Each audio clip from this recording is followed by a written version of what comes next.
Indian soil. Now, Ukraine has reacted, and in fact, it says that it's a politically motivated case. Ukraine calls the mercenary case a politically motivated case. It denies involvement in such activities, says it is not involved in any terrorist activities. So this is the reaction coming in from the embassy of Ukraine in India, expressing concerns regarding the presence of circumstances that point to a possible orchestrated and politically motivated nature. I'm just quoting from the embassy statement, ladies and gentlemen. It goes on to say, right, and I quote, Ukraine firmly rejects any insinuations regarding the possible involvement of the Ukrainian state in supporting terrorist activities. Ukraine is a state that faces the consequences of Russian terror on a daily basis, and for this very reason takes a principled and uncompromising stance in combating terrorism in all its forms. Ukraine and India have already confirmed at the highest level their shared principled position on combating terrorism, and this is the update we have right now. So Ukraine has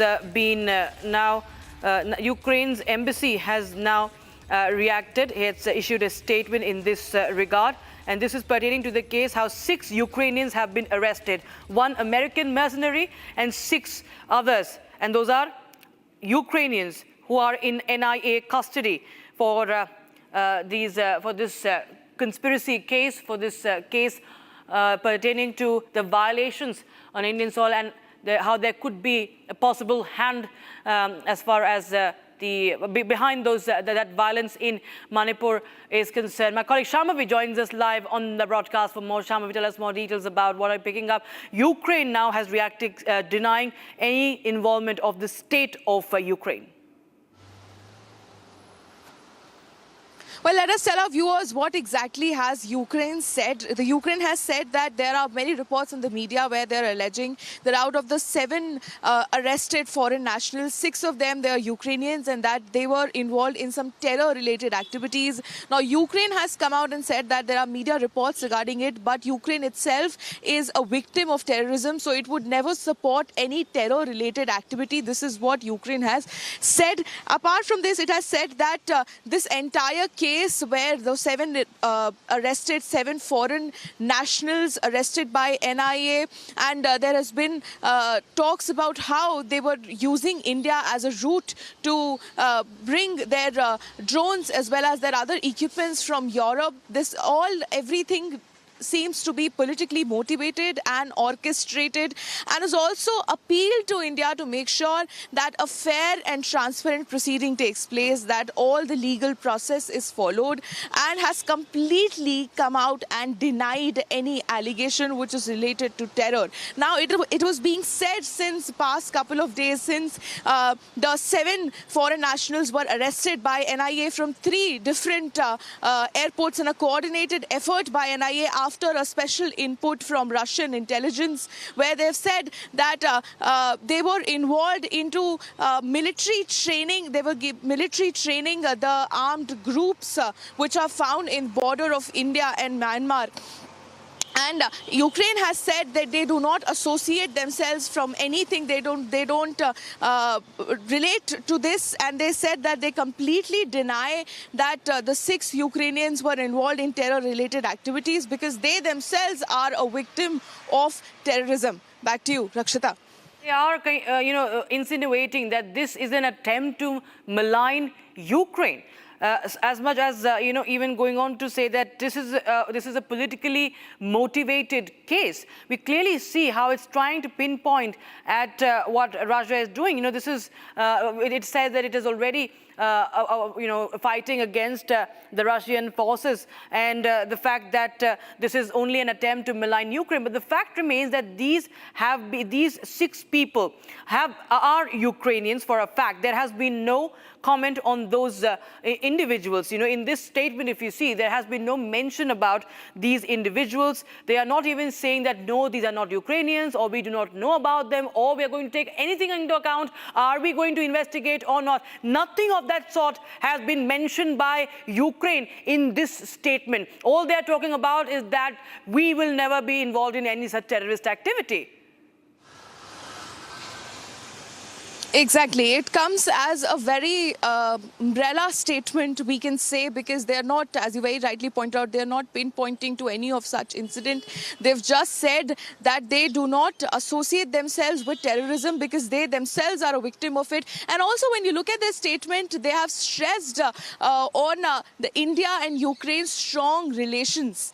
And they've also said that India should make sure that a fair and legal and transparent process is undertaken to make sure that nothing of such sorts gets associated with Ukraine's name. So basically what Ukraine has been doing is Ukraine is dusting its hand off with relation to anything related to terrorism, saying that it itself is a victim of terrorism, so it would never associate itself, it would never propagate any such terrorist activity.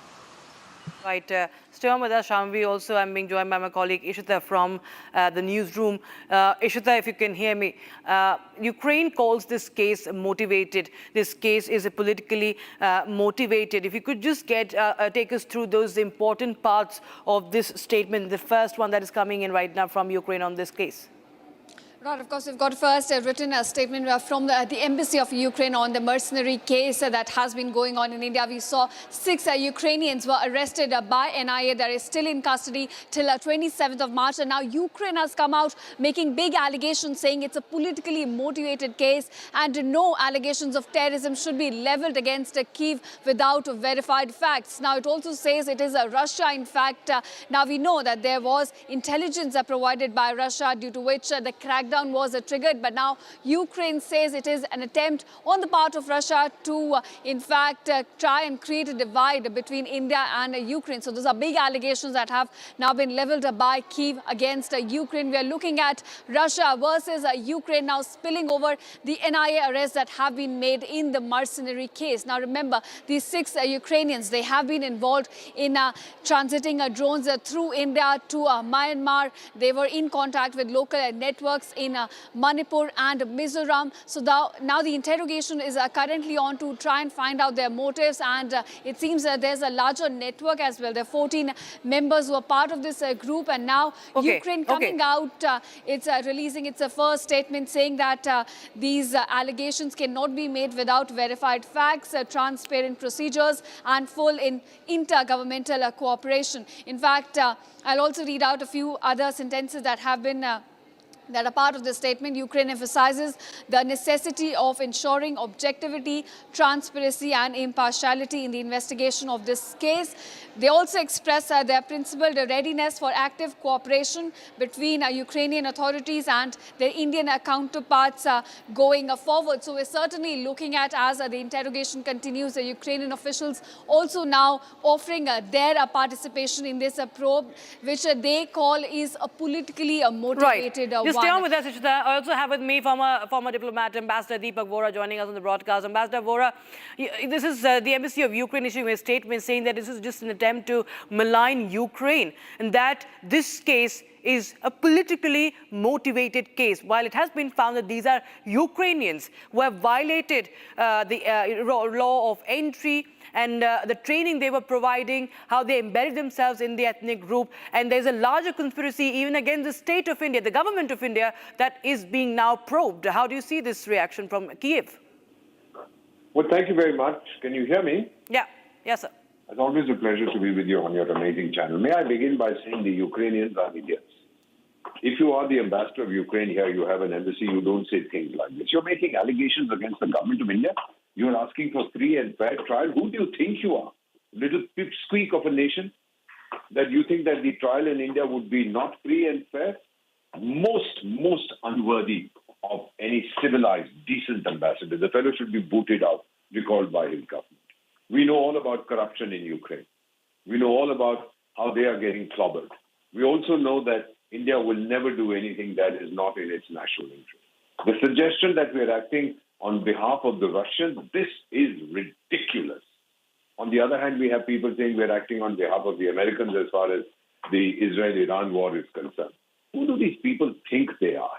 I think the chap has lost his balance. I'm using harsh words. I think the fellow, whoever issued this press release, has lost his balance, should either be sent to an asylum or sent back to his country. I'm afraid an Indian diplomat would never, ever, an Indian mission would never, ever cast aspersions on the impartiality of the legal system of the host country. Absolutely. Many thanks, Ambassador Vora, joining us with your first reaction on that story. Viewers, we continue to give our viewers more detail. But right now, shifting focus to politics back home in India. Right now, what we are getting to know is that the Congress has issued a show-cause notice to its Rajya Sabha members for skipping the Rajya Sabha. 3 MLAs have been given a show-cause notice for skipping the Rajya Sabha voting in Bihar, allegedly contributing to the defeat of the Mahagathbandhan that we're talking about here. Just recently, the Rajya Sabha polls were held, and now Congress has issued a show-cause notices to 3 of its MLAs for skipping the Rajya Sabha voting in Bihar, which ultimately we saw that how the Mahagathbandhan candidate Amarendra Dhari Singh was defeated, and this show-cause notice seeks explanation on their absence within 2 days.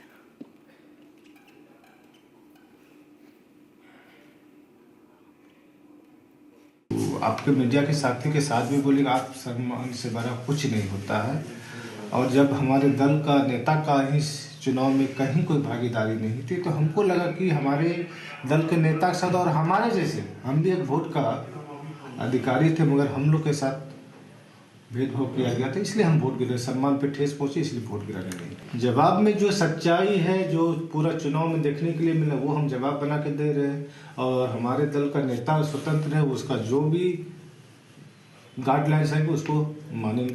और बात नहीं तो आप देखिए ना श्रीमान, पूरा चुनाव के दरमियान में प्रत्याशी से लेके प्रत्याशी चुनाव के दरमियान में हमारे दल के कोई नेता को इस चुनाव में अनदेखी किया गया था। हम लोग दल से बंधे हुए लोग हैं, दल का सम्मान चाहते हैं।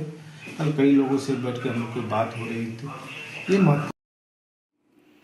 And we were shifting focus to Afghanistan, where a funeral for those people who were killed in the strikes conducted by Pakistan has been held. It's a mass funeral. More than 400 had lost their lives in the cowardly attack by the Pakistanis. The civilian death toll has risen. We'll get you more on this report. After Pakistan attacks on a Kabul rehabilitation center that killed 400 people, Afghan Taliban Interior Minister Sirajuddin Haqqani and other Taliban leaders gathered at a mosque for their funeral. Visuals show excavator machines digging graves for victims killed in the Pakistani airstrike. Family members, alongside other Taliban leaders, offered funeral prayers and carried coffins. The airstrikes marked a dramatic escalation of the conflict. A conflict that began late last month and has seen repeated cross-border clashes, as well as Pakistani airstrikes on innocent civilians inside Afghanistan. So is the gas crisis going to just snowball? That's what we're going to tell you about on the other side of this very, very short break, as the tit-for-tat attacks continue on oil facilities, gas facilities, leading to the surge in oil prices as Brent crude goes over $112 per barrel. In the global employability rankings by Times Higher Education UK, only the following 6 institutions from India are ranked amongst the top 230 in the world for having the most employable graduates: IIT Delhi, IISc Bangalore, IIT Bombay, IIM Ahmedabad, IIT Kharagpur and Amity University.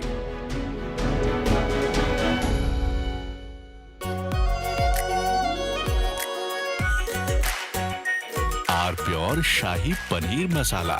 Delicious, healthy, every day. First we saw the people dying, the killings, and that's continuing, destruction of infrastructure, and now the economic impact. The economic impact will affect everybody across the world. You know, the price of LNG, cooking gas has already gone up. So it is a very serious problem.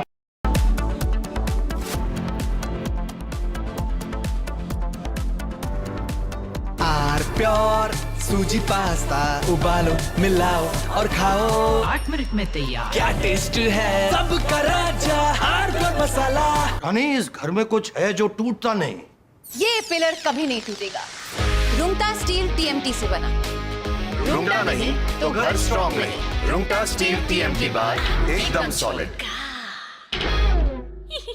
थोड़े में ज्यादा स्वाद, यही तो है इसकी खास बात। वाओ मम्मा, क्या स्वाद है। अरे मेरे राजा, सबका राजा आर प्योर मसाला।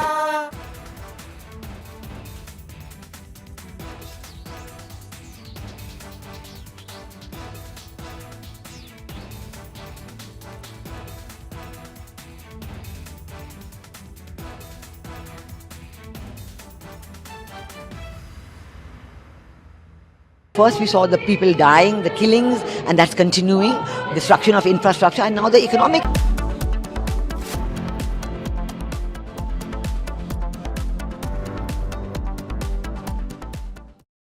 चमकी चाट से क्या बना है? सैंडविच, लस्सी और छाछ और हर घूंट में चमकी चाट।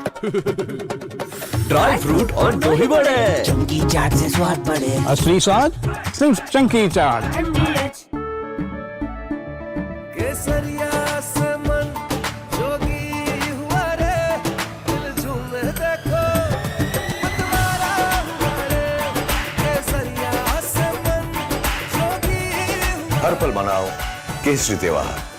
विमल, बोलो जुबान Kesari.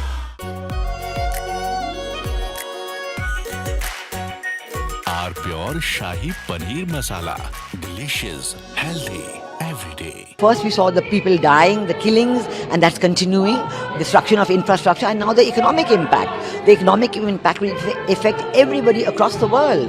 You know, the price of LNG, cooking gas has already gone up. So it is a very serious problem. We are all going to suffer. So we all have to work to make sure it ends soon. And I hope that, led by our Prime Minister, we will work on that. ठीक है मंटू, भेज दे रहा है।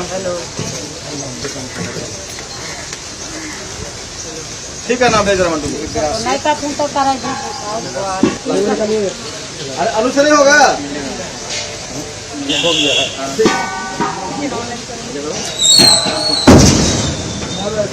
तुम तो कमाल किया तो नीचे अब तुम गाड़ी ले पूर्ण वाला चलो बोलते का गाड़ी मार।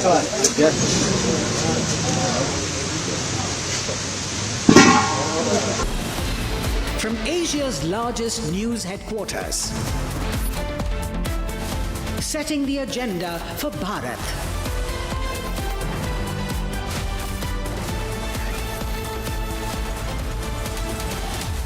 You're watching Republic.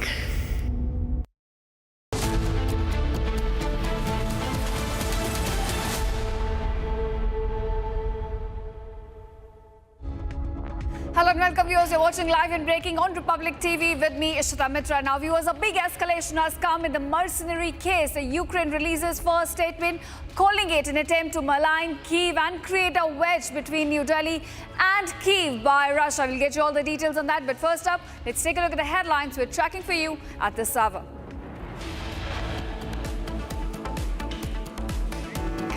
According to sources, a Russian intelligence importer played a key role in the arrest of a US mercenary Van Dyke and 6 Ukrainian citizens by NIA.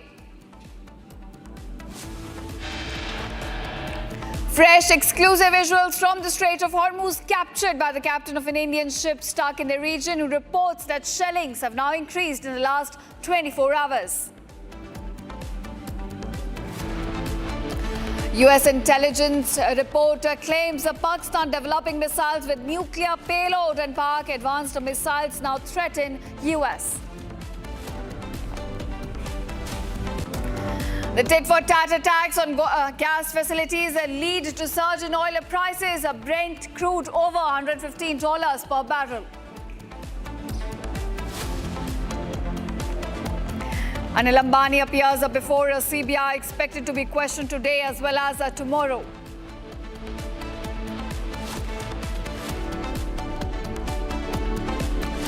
Sensex closes at 74,465, down by over 2,200 points, marking a nearly 3% slump, whereas Nifty 50 crashes over 705.35 points.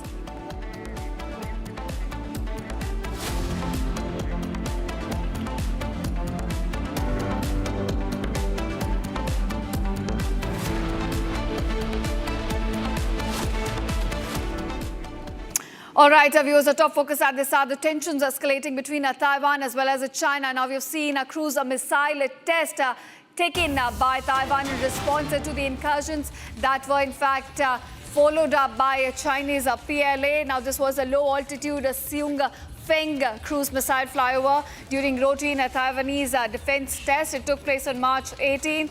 It's a primary longer range land attack cruise missile. It's capable of striking deep inside the Chinese mainland. And now, in fact, the test was designated to validate the low altitude penetration profile against potential invasion fleets or high value targets. Now, remember, timing is key here. The test comes after there were incursions reported by PLA planes. Let's take a look at these visuals which show you how the test was conducted. In fact, it's been captured from a beach. Let's take a look.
And now, viewers, on this, we've got some more breaking developments coming to light. Now, according to Taiwan's National Defense Ministry, there were 12 PLA aircraft, 9 planned vessels, and 2 official ships that were operating around Taiwan. As per Taiwan's ministry, 5 out of 12 sorties even crossed the median line and entered Taiwan's northern, central, and southwestern part.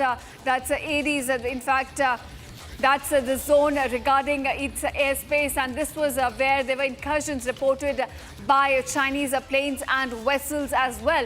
Now remember, there were several incursions which were reported before the missile test, and some have now been reported even after.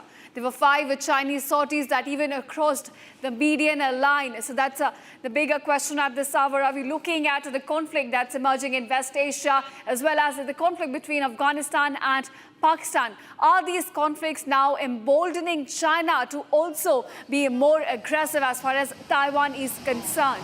That's the big question we need to be asking at this point.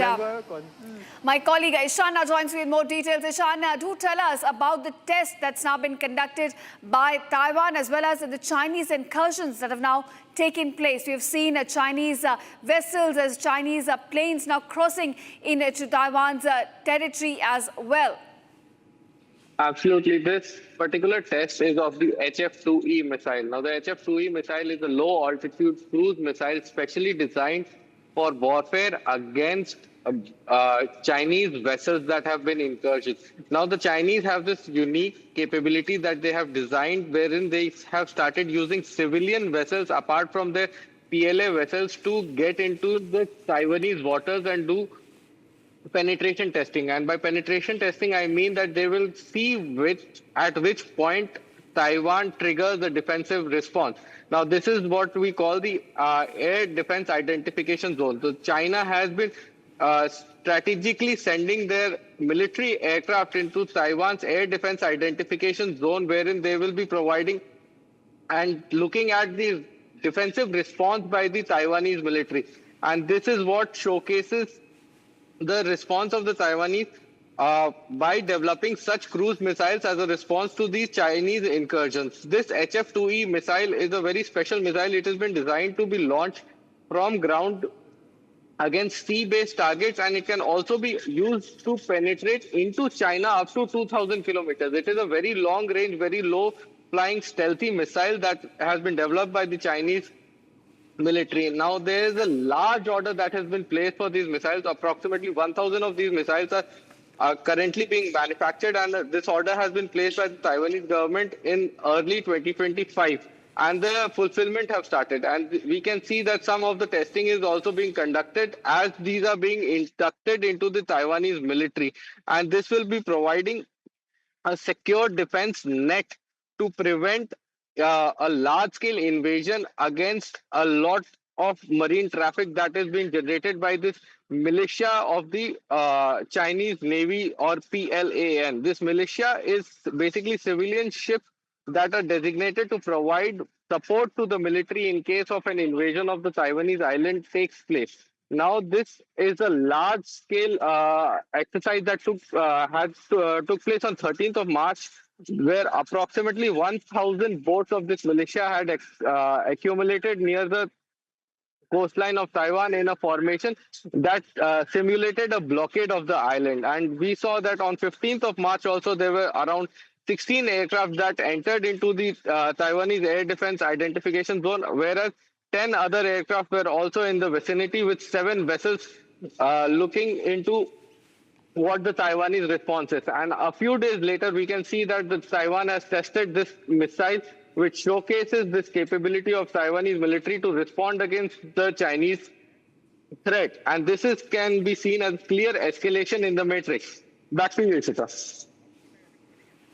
All right, Ishana, do continue to stay with us on this. We're also being joined by Lieutenant General Asit Mistry on a phone line. Sir, I want to ask you a quick question on the kind of developments we're now looking in Asia. We have seen Taiwan testing a cruise missile, and this comes right as there were several incursions reported into its territory. We have seen Chinese vessels as well as Chinese aircraft reportedly incursioning into its territory. So I want to ask you, sir, with what we're looking here, US's actions on Iran, is China being emboldened to become more aggressive as far as Taiwan is concerned? Yes, the indications are very much there.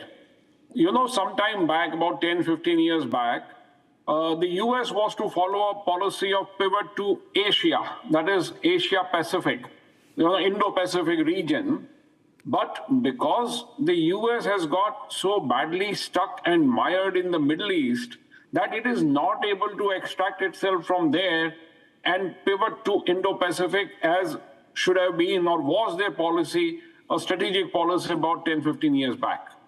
So this is definitely, emboldening China. It is giving confidence to China, and the assertiveness that is being practiced under the Xi Jinping regime is getting greater and greater day by day. And in Asia will have to look for themselves, for their own security, own safety. And therefore you see these developments in Taiwan. You see similar kind of reach out by Philippines and Indonesia. They want to purchase equipment, our BrahMos missile, which is also a version of a cruise missile. Right, sir. All right, sir, I want to ask you, we have seen these simulations of blockade around Taiwan before, these incursions as well. But are these incursions a little bit different this time? Could we see further escalation between China and Taiwan? Well, this is a game that has been going on for quite some time. I do not think that they will cross any kind of Rubicon. This little bit of, showing off and scaring each other off will continue for some time. It's like playing chicken, and then hopefully things will quieten down. It will not cross the Rubicon, in my view. Right. Sir, also if you could talk a little more about the cruise missile test. Now, this missile is capable of hitting mainland China as well, according to its long-range capabilities. So if you could just talk more about this missile test. Yes, a cruise missile, by its definition and its basic nature, is supposed to fly at a very, very low altitude. Unlike a ballistic missile, which, exits the Earth's atmosphere and then re-enters the Earth's atmosphere, a cruise missile continues to travel at a lower trajectory along the surface and thereby evading the enemy radars. And thus, very, very difficult to find any kind of defense against a cruise missile. You see the kind of success our BrahMos missiles had during Operation Sindoor, and similarly the success of the Tomahawk cruise missiles of the US. So this is inherent capability of cruise missiles of being very, very difficult to detect and therefore very, very difficult to counter or to protect against. Right, so all right, Lieutenant General Asit Mistry joining us on Public. Thank you so much, sir, for joining us and sharing these inputs on these latest developments. Well, now looking between China as well as Taiwan.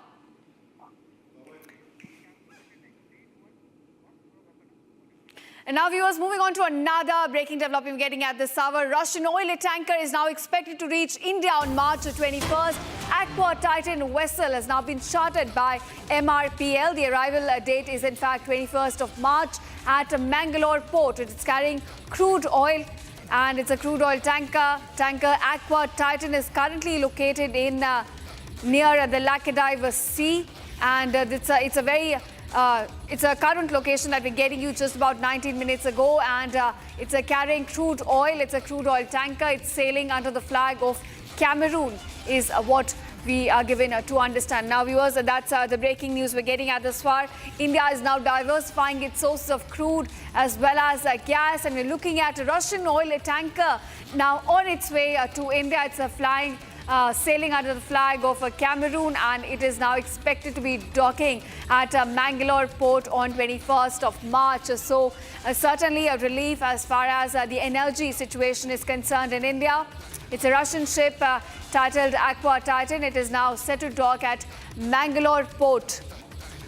The arrival date is in fact March 21st. The ship here is sailing under the flag of Cameroon. Now, we have seen efforts on the part of New Delhi to diversify its sources of energy, to diversify its energy basket. In fact, Russia had also offered to supply more gas and crude to India.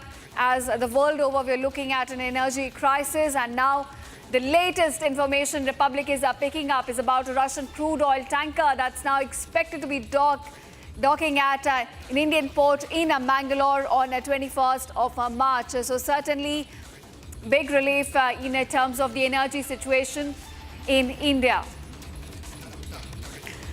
Now that's the latest we're picking up regarding the situation in India. There's another Russian vessel that's now headed towards the Indian coast. It's sailing under the flag of Cameroon. It is expected to be docking at Mangalore port, in fact, on 21st of March. It's Aqua Titan. It's a crude oil tanker. It's sailing under the flag of Cameroon, and the arrival date for the ship is 21st of March. Now, this Aqua Titan vessel, it's chartered by MRPL, and it is expected to reach India on March 21st. So a big relief in terms of energy situation. Now, my colleague Harsha has been closely tracking this. Joins me. Harsh, in fact, joins me on this. Harsh, we understand a Russian oil tanker is now on its way to India, expected to be docking at Mangalore port on 21st. Give us more details about this. Well, right. In fact, these are the latest inputs we have received in the interministerial briefing that was held in New Delhi a few minutes back. It has expected to reach in the Indian port 21st. This is a Russian tanker that is carrying crude oil. Earlier this week, another crude oil tanker has in fact arrived in another Indian port, and this is the big breaking we are fetching from the interministerial briefing, that this Russian oil tanker is expected to reach at the port of Mangalore on March 21st. This, in fact, is a big relief, as we are in a situation of war and crude oil supplies remain disrupted as Strait of Hormuz, as the operations at Strait of Hormuz remains affected. Right, Ash. Certainly a big relief as far as the energy situation is concerned in India. Thank you so much for joining us and giving us those details. And now we are moving on to another story. Now, Strait of Hormuz has become a war zone. Iran has been claiming complete control over the economic corridor. And now the breaking development is that Iranian lawmaker says that Iran parliament is now considering passing a bill that would impose a toll and tax on the ships which are seeking safe passage through Hormuz. Now, it's a big development as far as Strait of Hormuz is concerned. It has been blocked ever since the war started. IRGC has claimed complete control over the economic corridor, and now we're looking at Iran mulling over the plans to impose tax, to impose a toll on the ships that seek a safe passage through the Strait of Hormuz. Now, remember, 1/5 of the global oil passes through this strait. It is a gateway for all the exports that come from the Gulf countries, which are primary sources of crude and gas. And now Iran, in fact, looking to maintain complete control over it. It has been leveraging its control through the blockade, but now it seems to be going a step ahead, saying it will be imposing a tax and a toll if a safe passage is allowed to any ship through the Strait of Hormuz. Now, it's still a plan that's under consideration. An Iranian lawmaker, in fact, has now spoken on this plan to impose toll and tax on the ships which, in fact, seek safe passage through the Strait of Hormuz. So a big impact on energy sector is something that could be expected.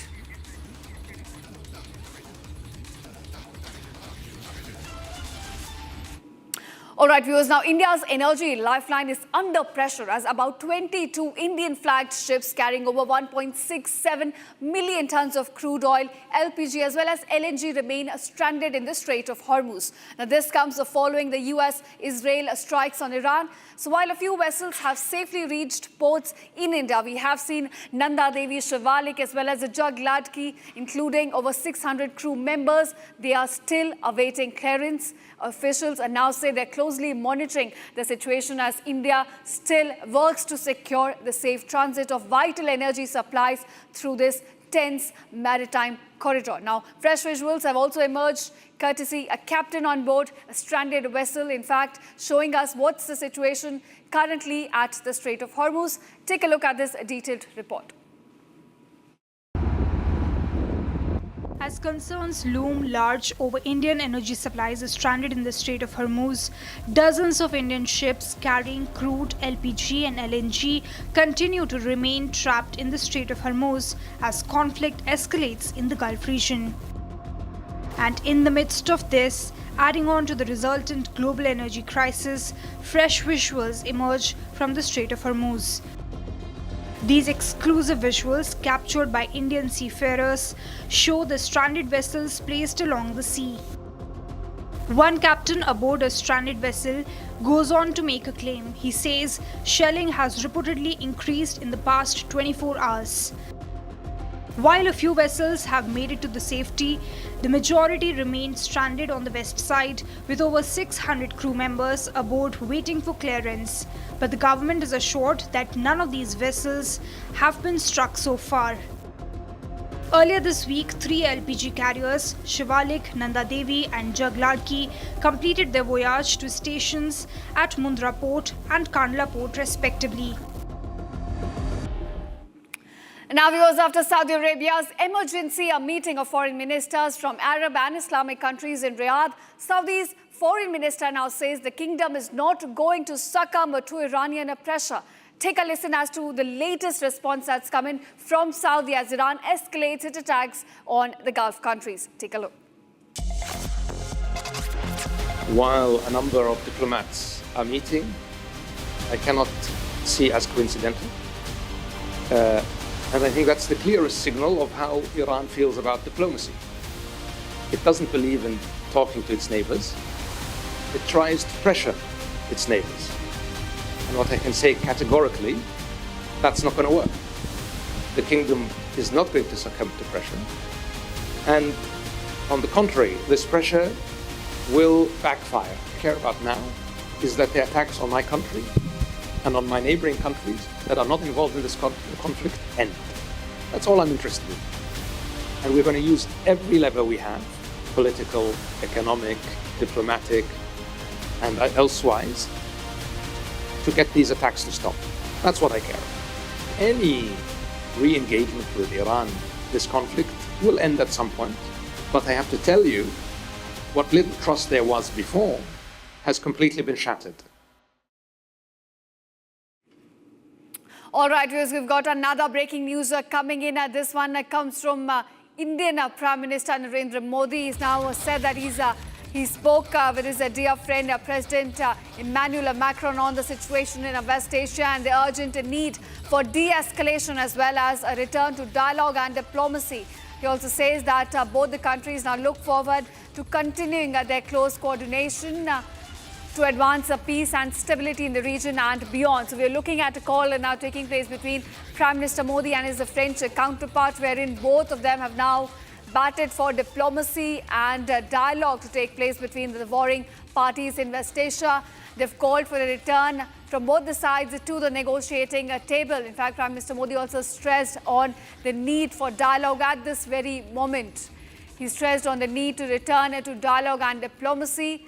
This is as per the latest conversation that's taken place between Indian Prime Minister Narendra Modi and his French counterpart Emmanuel Macron.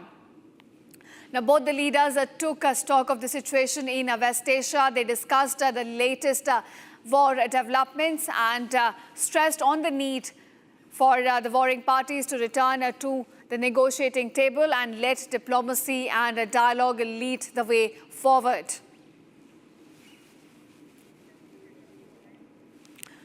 All right, my colleague Abhishek Kapoor now joins me in more details on this. Abhishek, it seems that India continues its engagement with several partners, and not just in Gulf, but also from Europe, to bat for diplomacy as the war in West Asia escalates.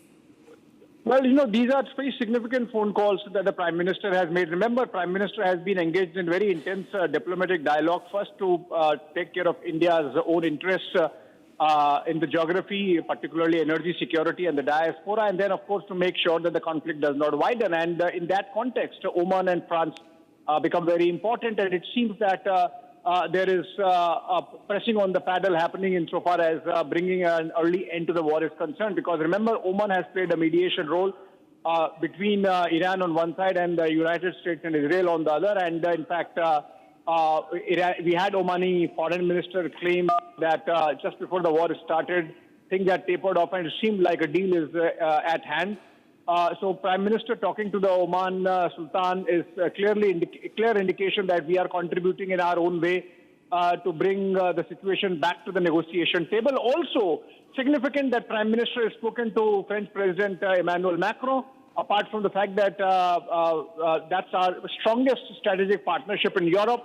The fact that in the last 24 hours, strongest statement yet has come in from President Macron himself asking for the war to end, not just negotiations, but President Macron has said that the kind of energy crisis that's panning out in the world, it's an imperative now that the war is called off sooner than later. So I think in that sense, this dialogue between Prime Minister Modi and Omani Sultan, and then, of course, between him and President Macron should be indicative enough of the fact that the world really wants diplomacy to be given a chance, and all the world powers talking to each other to make sure that both the sides, Iran and Israel, United States, they really pull back now from the brink, because the world is facing an impending energy shock if this war prolongs any further.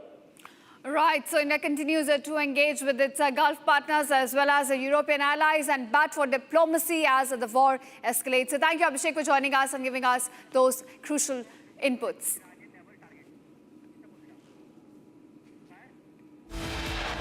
All right, viewers, coming up on the other side, the US CENTCOM releases a new video showing the targets it has hit in Iran's capital city.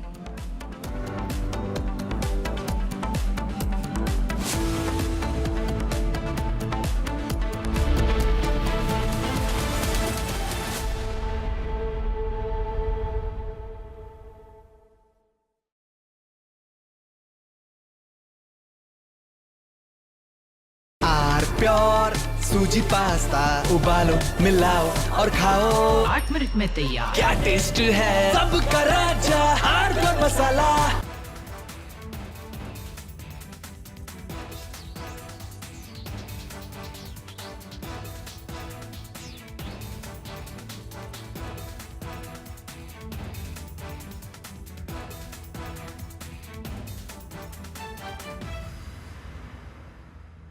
First, we saw the people dying, the killings, and that's continuing, destruction of infrastructure, and now the economic impact. The economic impact will affect everybody across the world. You know, the price of LNG, cooking gas has already gone up. So it is a very serious problem. We're all going to suffer. So we all have to work to make sure it ends soon. And I hope that, led by our Prime Minister, we will work on that. ठीक है मंटू भेज दे रहा है ठीक है ना भेज रहा मंटू अरे अनु से नहीं होगा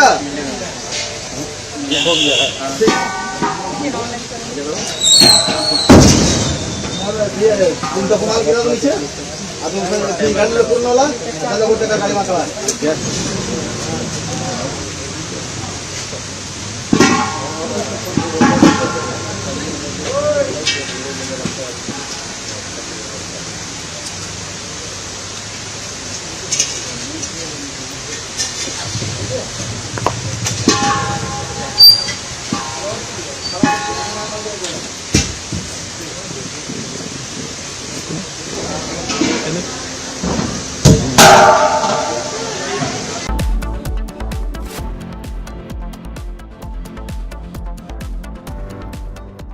प्यास बुझाए ठंडक लाए सबको भाई जीरा से MTH का जलजीरा जीरा से जीरा से असली रिफ्रेशिंग असली स्वाद असली मजा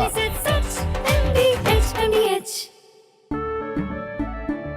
केसरिया से मन जोगी हुआ रे दिल झूमे देखो मतवारा हुआ रे केसरिया से मन जोगी हर पल मनाओ केसरी त्योहार विमल बोलो जुबान केसरी थोड़े में ज्यादा स्वाद यही तो है इसकी खास बात वाओ मामा क्या स्वाद है अरे मेरे राजा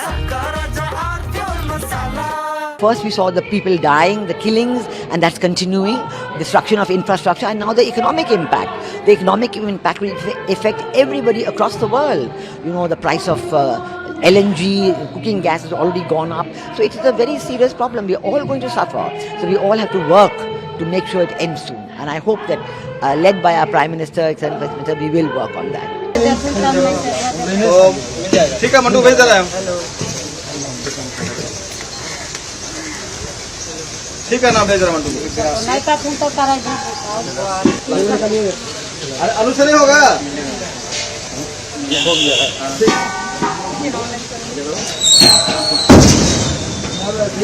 तुम तो कमाल किया तो नीचे अब तुम गाड़ी ले पूर्ण वाला चलो वो तेरा गाड़ी मार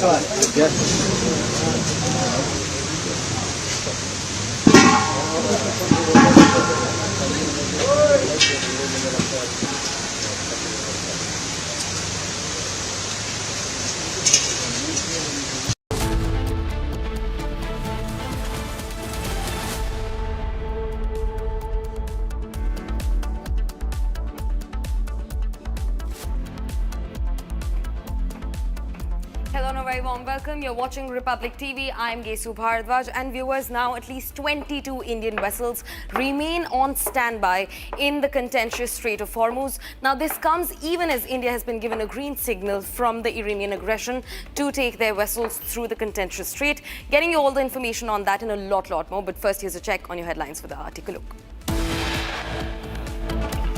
According to sources, a Russian intelligence input played a key role in the arrest of a US mercenary, Van Dyke, and 6 Ukrainian citizens by the National Investigation Agency.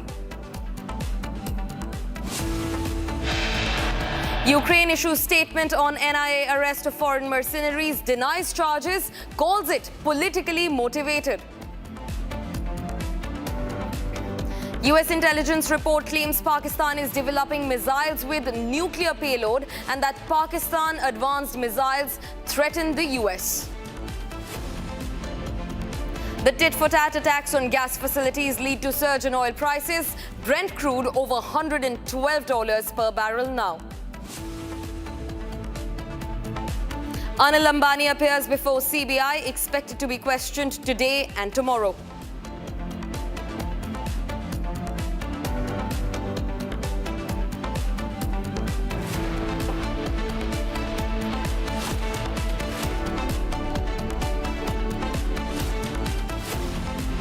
Viewers, now quickly starting this hour with the freshest breaking that we have on the tensions in West Asia. Now, the US has started striking the Iranian Navy assets in the Strait of Hormuz. Now, remember, this comes as part of the efforts of the US trying to secure the Strait of Hormuz amid the ongoing developments in West Asia. And in the latest that we're learning, these are the footages that have been released by the United States, where their forces are now destroying Iranian naval targets that threaten international shipping in and even near the Strait of Hormuz. Now remember, as global oil gets a gatekeeper, the US is now living up to its resolve of securing the Strait of Hormuz. Their forces have started striking naval targets belonging to the Iranian regime and their military that threaten the international shipping in and near the Strait of Hormuz.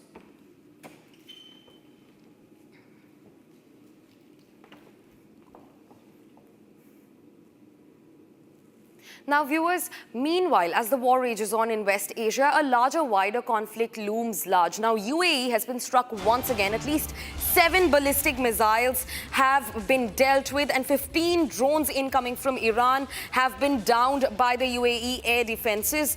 That is the latest statement that we're getting in from UAE's Ministry of Defense that says that their defense systems have downed 7 ballistic missiles and at least 15 drones just today, as the air defense continues to intercept and deal with incoming Iranian projectiles. Now remember, 7 ballistic missiles, that's huge. The crisis in West Asia is still on the brink of becoming wider. UAE under attack once again. 7 ballistic missiles that have been thwarted by UAE's defense systems, and also over 15 drones and projectiles that were sent across from Iran.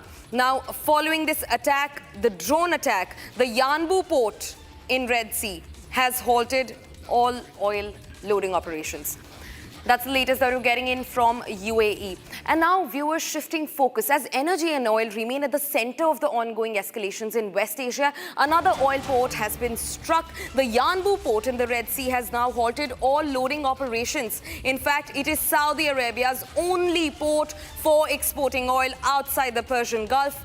And this is the only route which alternates the Strait of Hormuz. This is a big breaking development that we're getting in. Now, Saudi Arabia's Yanbu port has been struck and has now halted all operations of loading and operations in the Red Sea. Now, Yanbu port is Saudi Arabia's only port for exporting oil. In fact, this is one of the ports which is outside the Persian Gulf and also outside the Strait of Hormuz, the contentious strait which remains blocked by Iranian aggression. Now remember, multiple attacks across oil depots, oil ports, which are standing as alternate factors to the Strait of Hormuz from Iranian projectiles. Another one struck in Saudi Arabia.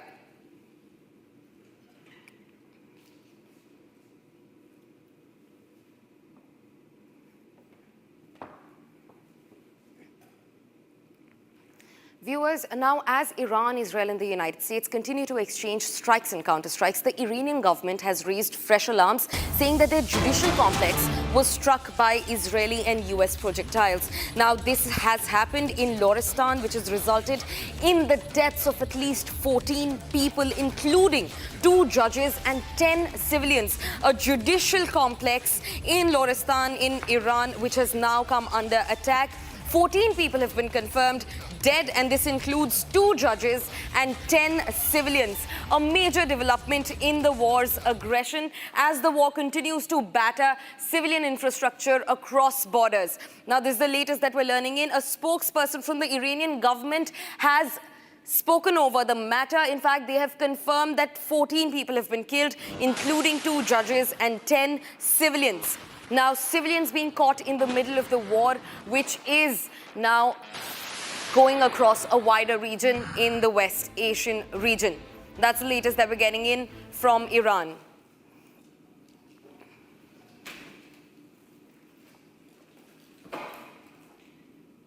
Now, viewers, as energy infrastructure, civilians, oil remain at the center of the war, Iran has now issued a stern statement against its energy infrastructure coming under attack. Now, that's the latest statement that we're getting in from Iran. A spokesperson for the IRGC's Khatam al-Anbiya central headquarters has said that Iran's response to attacks on its energy infrastructure was not yet finished. Also, drawing a line and telling the US and the Israel forces that the Iranian forces will continue to strike back and strike hard when their energy infrastructure comes under attack. Now, the spokesperson also added that if attacks on Iran's energy infrastructure were repeated, the response will be far more severe. Now, remember, Israel and the US have struck the largest gas field in Iran, and after that, after South Par came under attack, Iran retaliated by striking energy sectors across the Gulf nations, including in Qatar and UAE. And now Iran has said that in case these attacks on their energy infrastructures do not stop, do not come to an end, they will continue to mount attacks on energy infrastructure across the Gulf region. That's the latest that we're picking up from the war so far.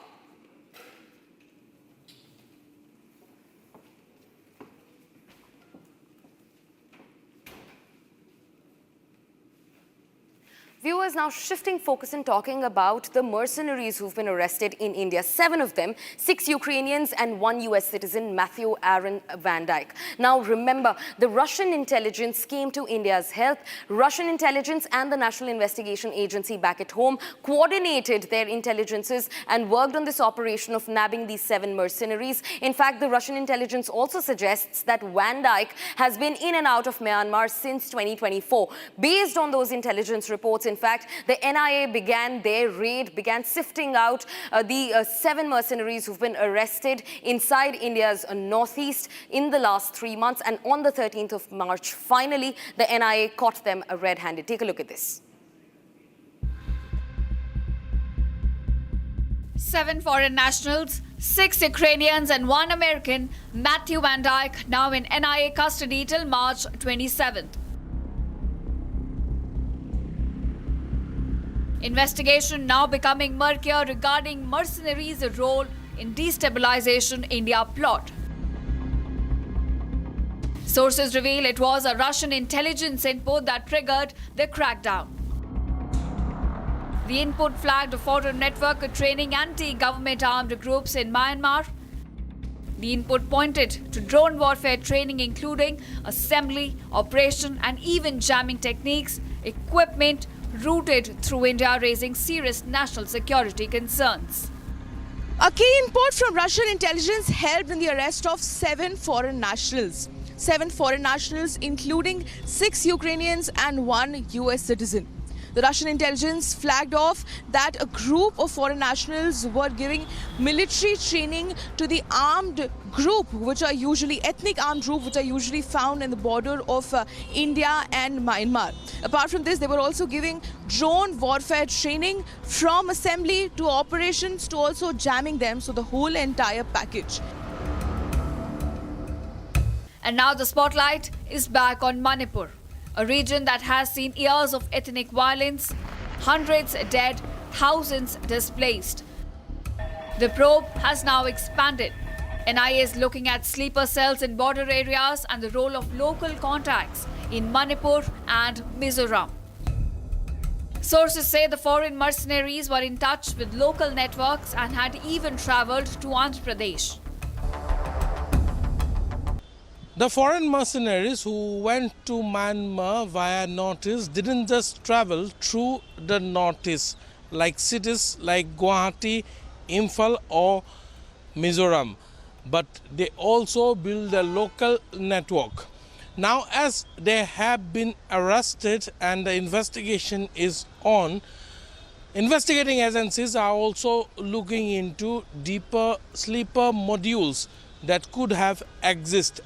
The local networks that they have used to cross over the border to Myanmar are also under scanner.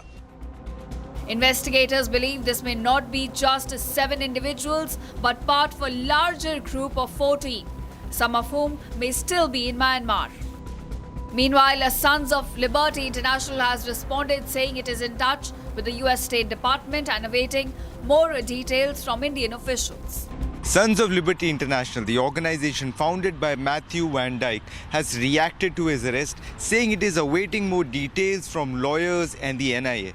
The group also says it is in touch with the US State Department, which is aware of the situation and in contact with Indian authorities.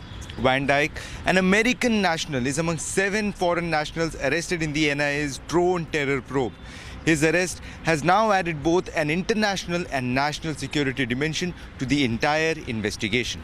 As agencies now try to unravel the full conspiracy, the pattern here is hard to ignore. Foreign operatives routing weapons through local networks in India. The question now, is this just an isolated module or part of a much larger global destabilization plot targeting India?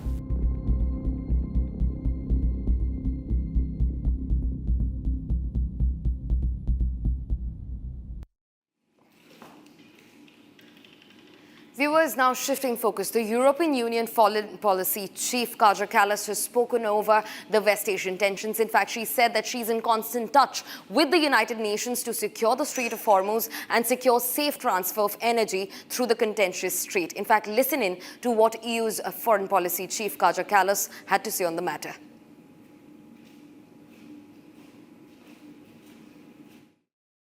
We have a long agenda today, of course, very important topics like energy and single market, but from my competencies, it is, of course, what is happening in the Middle East and Ukraine. So first on Middle East, the Iran's attacks on Qatar energy infrastructure create further chaos, and it's clear that we need an exit from this war, not escalation. And that's why I've been also doing the diplomatic outreach to Iran to find different solutions. To be very clear, I talked to the minister before the execution of the Swedish citizen, so I was not able to raise that, but in my future calls I will definitely do that, also raise all the issues that we have. We have United Nations here today, and we are also working closely with them to find a safe passage for the ships via the Strait of Hormuz, because it's really a problem for especially Asia as well as Africa, that the oil, gas, but also fertilizers and food does not move from the Strait of Hormuz because it's not safe at the moment. Viewers, as the Strait of Hormuz continues to remain a red no-go zone, at least 611 Indian seafarers atop 22 Indian vessels remain on standby in the contentious strait. Now, Republic exclusively accessed the ordeal of one person, an Indian seafarer, Ajit, who is stuck in one of these vessels. Now, while they are important for India's energy demands amid the ongoing war, it's very important to take a look at what is happening to these 611 Indian seafarers who remain in the middle of the sea as the war rages on in West Asia. Take a look at this.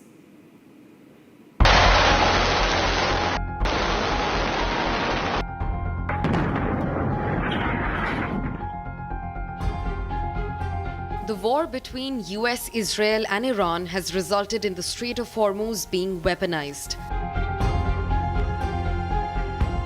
While Indian ships had permission to cross the strait, at least 22 Indian vessels remain stuck in the contentious waters.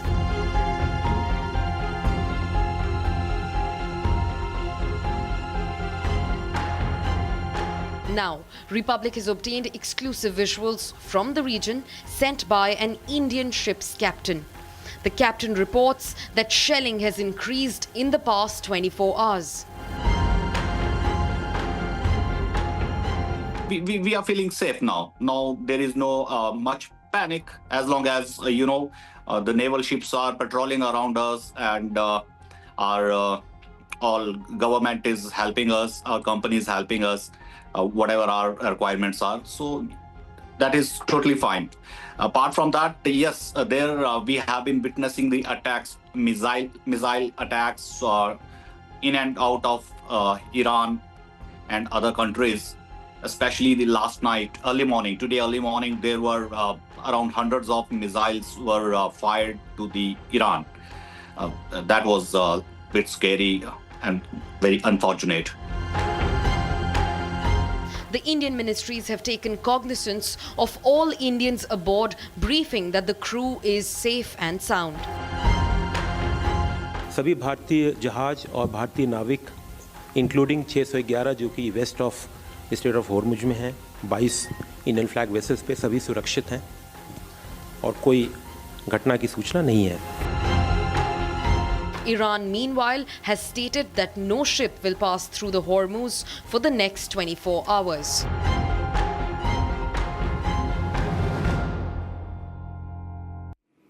Viewers, this constant attack on oil and energy infrastructure has sent the global markets in a complete frenzy. Now, as Iran continues to retaliate against the attack on its gas fields, oil prices, on the other hand, have surpassed the $100 per barrel level. Now, in fact, take a look at what the markets are like as they continue to turn volatile as the war has now entered its third week.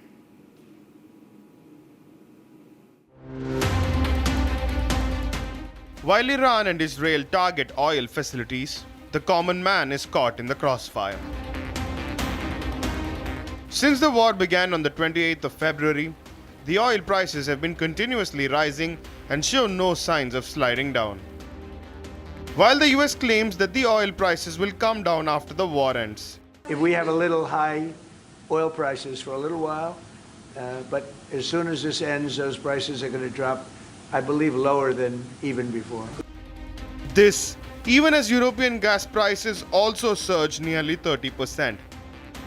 Meanwhile, Iran issued a warning that oil facilities will be struck across the Middle East. The warning comes after Israel struck the world's largest natural gas field in Iran. Following the attack inside Iran, Tehran targeted the Mina al-Ahmadi oil refinery in Kuwait. A fire broke out after a drone hit the operational unit of the refinery. A meeting of foreign ministers from Arab and Islamic countries took place in Riyadh on Thursday to discuss regional security amid Iranian attacks on Gulf states. Previously during the war, Iran had targeted oil reserves across the Middle East.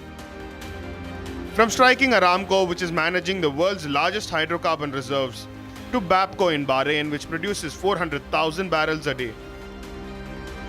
Not only this, many tankers were also targeted in the Strait of Hormuz, creating a stressful environment for sailors. The war isn't only targeting civilians and top leaders, but also the pockets of the common man.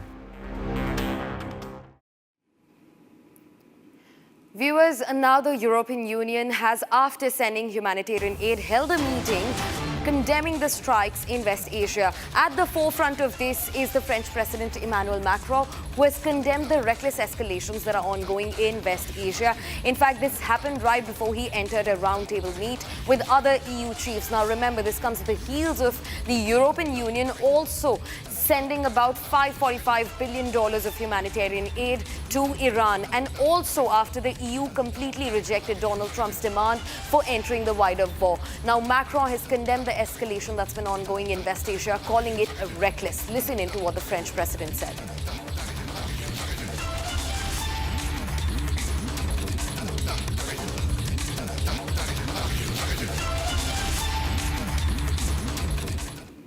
Viewers, now shifting focus as the war rages on, various condemnations are coming in from across the globe. Now, Arab League chief has also condemned Iranian attacks on the gas facility in Qatar. The Arab League Secretary General Ahmad Abul-Ghait has condemned what he described as a flagrant Iranian attack on a major gas facility in Ras Laffan industrial city of Qatar. He in fact also condemned Iranian strikes that happened on Wednesday on Saudi Arabia and the UAE, and in fact also warned in a statement against the dangerous escalation caused by targeting of oil and gas facilities in the Gulf region. That's the latest that we are picking in, and this comes as Arab League chief has condemned Iranian strikes on gas facilities in Qatar.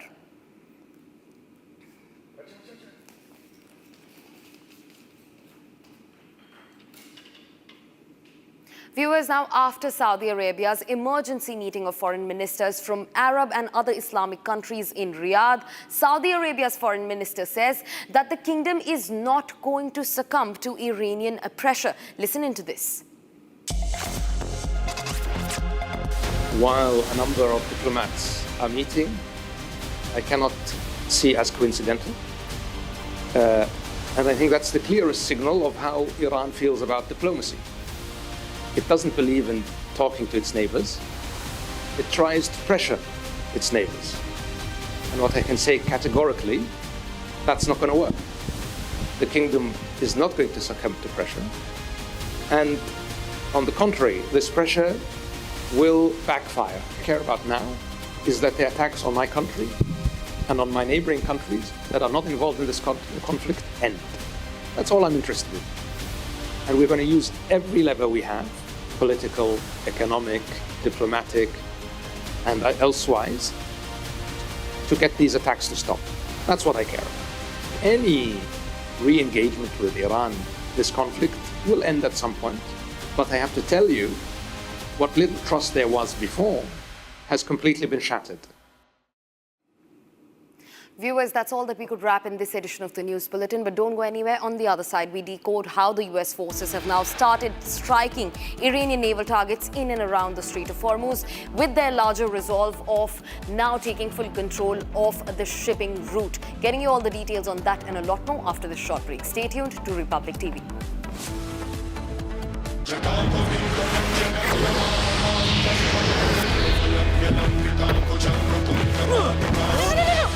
मेरी chimney टूट जाएगी। What are you doing? रानी, इस घर में कुछ है जो टूटता नहीं।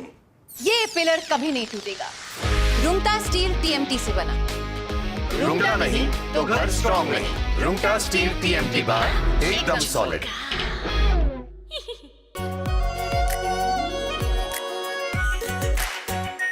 Are pure shahi paneer masala, delicious, healthy everyday.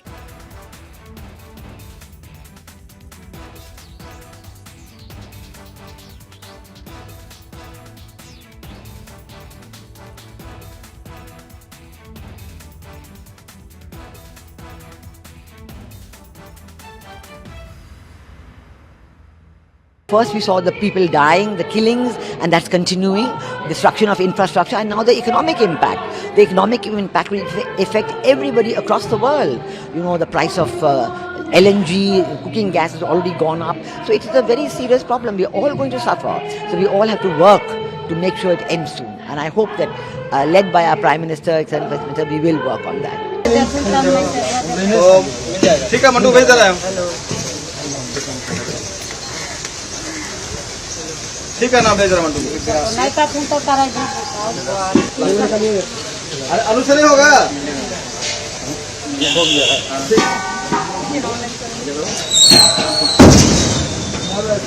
तुम तो कमाल किया नीचे अब गाड़ी पूर्ण वाला गाड़ी माता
चला हो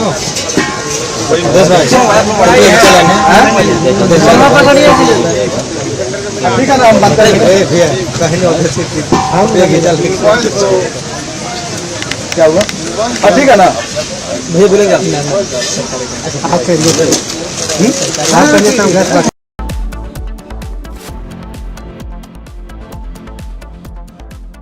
चमकी चाट से क्या बना है? सैंडविच लस्सी और छाछ और हर घूंट में चमकी चाट।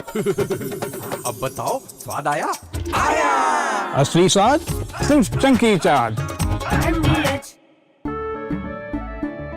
केसरिया से मन जोगी हुआ रे, दिल झूमे देखो मतवारा हुआ रे।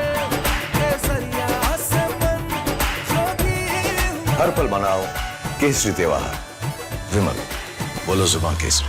आर प्योर सूजी पास्ता उबालो मिलाओ और खाओ 8 मिनट में तैयार। क्या टेस्ट है सबका राजा R pure masala. First we saw the people dying, the killings, and that's continuing, destruction of infrastructure, and now the economic impact.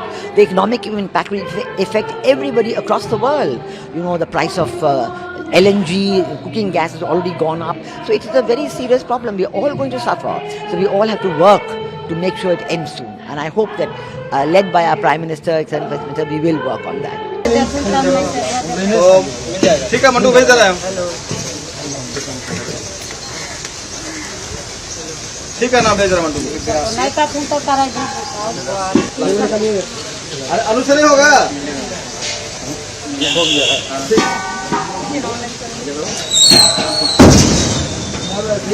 तुम तो कमाल किया तो नीचे। अब तुम गाड़ी ले पूर्ण वाला, चलो वो टका गाड़ी मारवा।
दे दो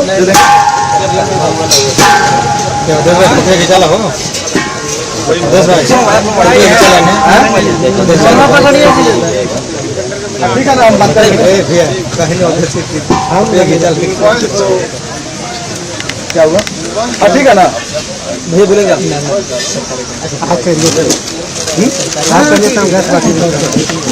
गाड़ी जा ही रहा है कौन बोलता गाड़ी नहीं जा रहा है गाड़ी तो 4 बजे निकला हुआ है आप बता रहे हैं लोग ये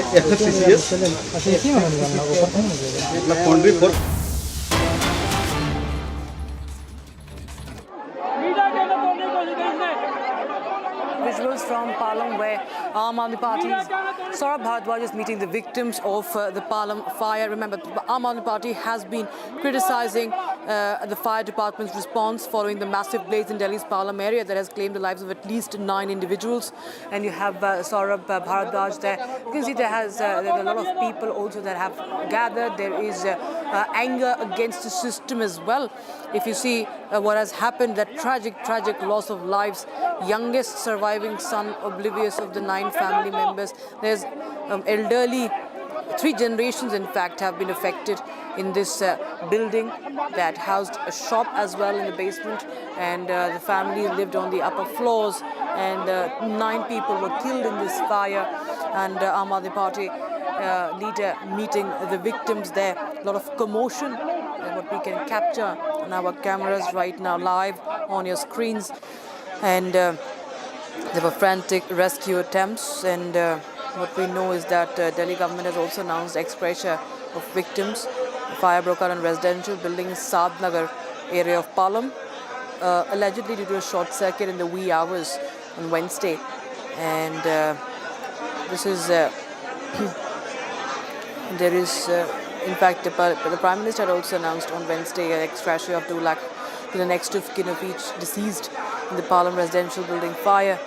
And this is the update that we're getting in from Delhi. And the fire broke out in Sadnagar area of Palam. This is a residential building, allegedly due to a short circuit. And the Delhi Fire Services, National Disaster Response Force, police and other agencies were engaged in relief work. And 33-year-old, 39-year-olds, 35, 70-year-old, 22-year-old, minors aged 15, 6 and 3 have also were declared dead in the Manipal hospital. Now, let's just get you what Saurabh Bharadwaj is saying. Saurabh Bharadwaj has said that the fire brigade opened the hydraulic lift, but it broke down, that the fire brigade could not rescue the people, and the fire kept spreading, that people tried to break the rear wall, but the second fire brigade team arrived about an hour late. So he's raising questions on the firefighters, the fire department, saying that the second fire brigade team arrived about an hour late, and by the time they reached, the damage had already been done. And this is the update from Palam, Sadnagar, where Saurabh Bharadwaj has visited the site and trying to meet the people there. And you can see there's security deployment, police deployment also. 9 people have been killed in this tragedy. And in fact, there are questions being raised by the Aam Aadmi Party leaders as far as this incident, this tragedy is concerned in Palam. And he's raising questions on the timing of the help that came in. There is the fire brigade, and 9 members of a family, including 3 children and a 70-year-old woman, have been killed in this devastating fire that tore through the building. And now the Delhi government and the Prime Minister even has announced the compensation for the fire victims, but questions continue to be raised as to what really led to this fire. And why was there any delay as far as the help that was rushed, as far as the firefighters, fire brigade that was supposed to be there? What was the reason? Was there any delay as being alleged by the Aam Aadmi Party? It was a massive fire that gripped the residential building, and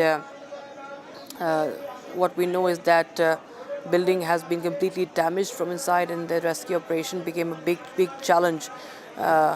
In fact, NDRF Deputy Inspector had earlier said that since the building was damaged from inside, it was doing a rescue operation in such a building.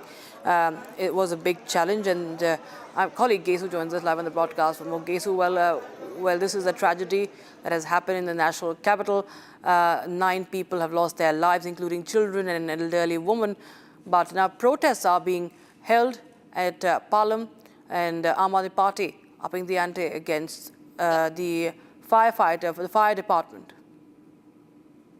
Rightly pointed out, Rakshita. In fact, these are the visuals that we're getting in, fresh visuals. This is what is ongoing live right now in the national capital. In fact, this comes after the Palam fire that engulfed an entire building.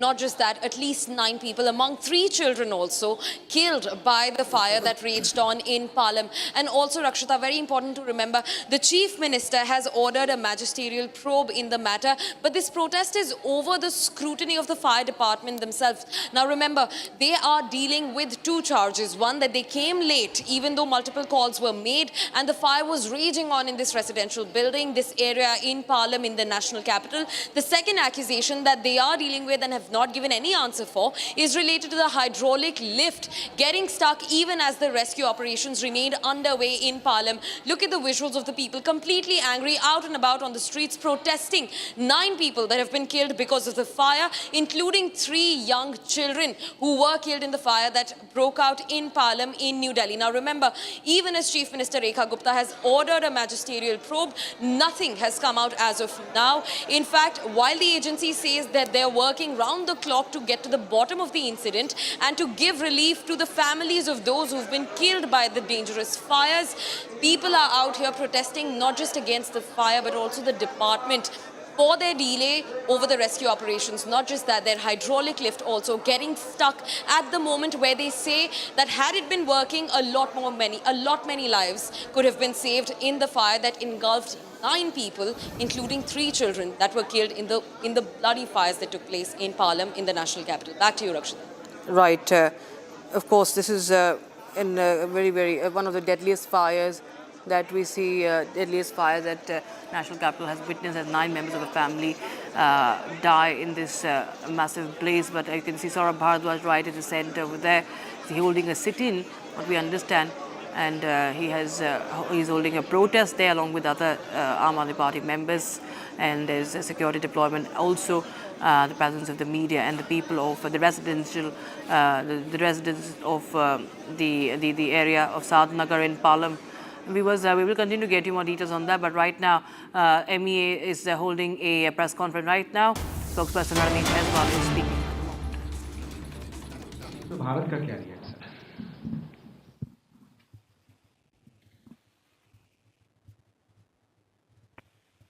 So let me first take these questions. First, your question.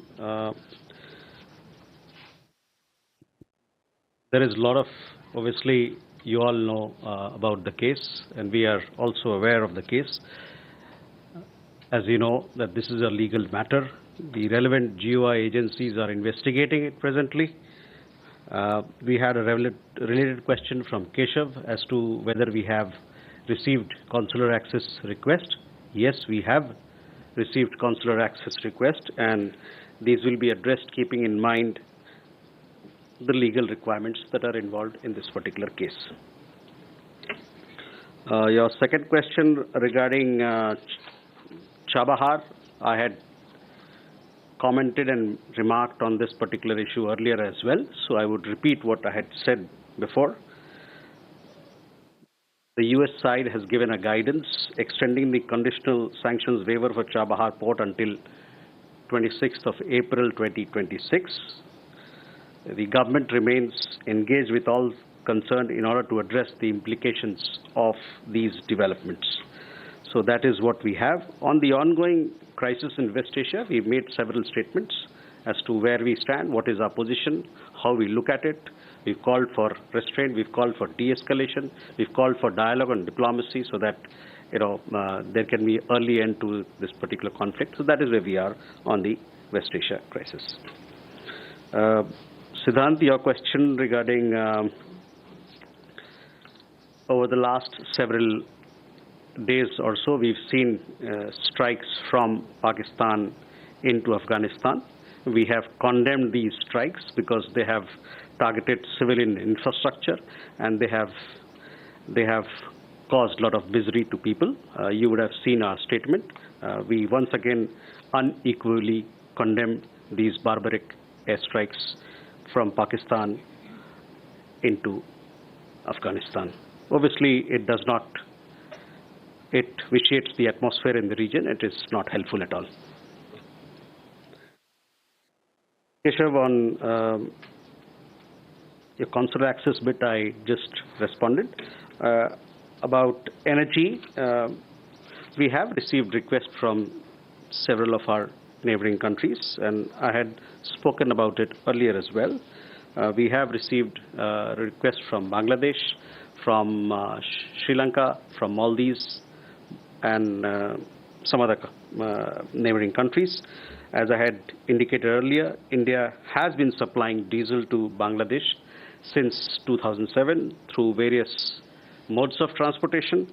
We are continuing to assist Bangladesh and our other neighbors even currently. This is being done factoring in our own requirement, our refining capacity, and our diesel availability.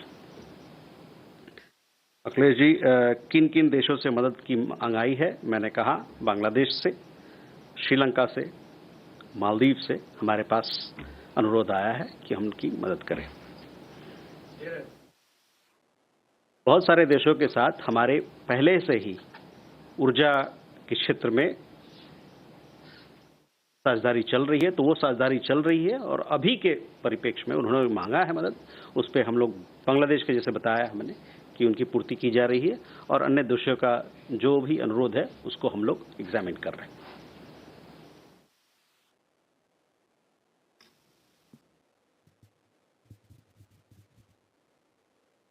So we go further. We have Krishna Mohan ji, आपका सवाल कुछ बयान जो आया America उसके तरफ से, देखिए जहां तक पाकिस्तान का सवाल है, उनका एक इतिहास रहा है क्लैंडस्टाइन न्यूक्लियर नॉन प्रोलिफरेशन का इतिहास रहा है, और इस प्रकार के बयान से वो फिर जग जाहिर हो जाता है कि किस प्रकार का खतरा ये दुनिया को के सामने इनके कारण, इनके क्लैंडस्टाइन न्यूक्लियर ऑपरेशंस के कारण किस प्रकार का खतरा दुनिया के सामने आता है।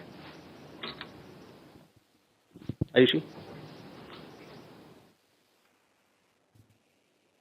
So this is Ayush Iqbal from ANI. My question is regarding the recent meeting between our National Security Advisor and US Ambassador to India yesterday. Could you share the topics that were discussed, and how much was West Asia situation discussed as well? Ayushi? Yeshi, sorry. This is Yeshi Seli from Business India. I have two questions. The Deputy Prime Minister and Foreign Minister of UAE had spoken with Dr. Jaishankar. What was the nature of conversation? Were they asking for India's opinion, or were they asking them to join the discussions that they have? And secondly, the Finnish president also in an interview said that India could get involved and arrive at a ceasefire. So has India been trying to reach that situation where they can talk to both parties?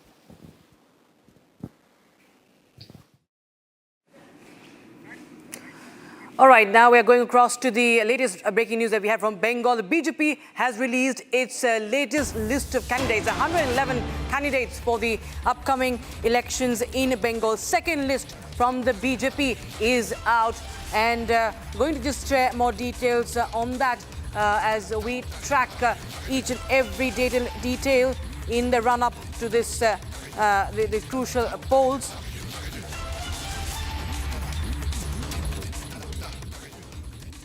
Nishit Pramanik to contest from Matabhanga, Shankar Adhikari from Chopra. All right, my colleague Harsha is joining us live on the broadcast for more. Harsha, tell us more details as far as the second list is concerned. Yes, you rightly pointed out major names in this list of the Bharatiya Janata Party. There is a second list, and if we see major faces like Priyanka Tibrewal, as you were mentioning, Mr. Roop as well, and similar faces like Rajesh Kumar and Hiran Moy, these are the major faces who have been fielded in this second list. We can clearly see some of the seats have also been changed. If you see the actor Hiran Moy in 2021, he contested from Kharagpur seat, but this time Kharagpur seat has been given to Dilip Ghosh, and this time the ticket to Hiran Moy, the actor, has been given from Shampur, making lot of changes this time by BJP. Surely tells that they have done a lot of ground research, keeping in mind the home constituency, keeping in mind the groundwork, keeping in mind the strategy which will work in favor of them in the West Bengal election.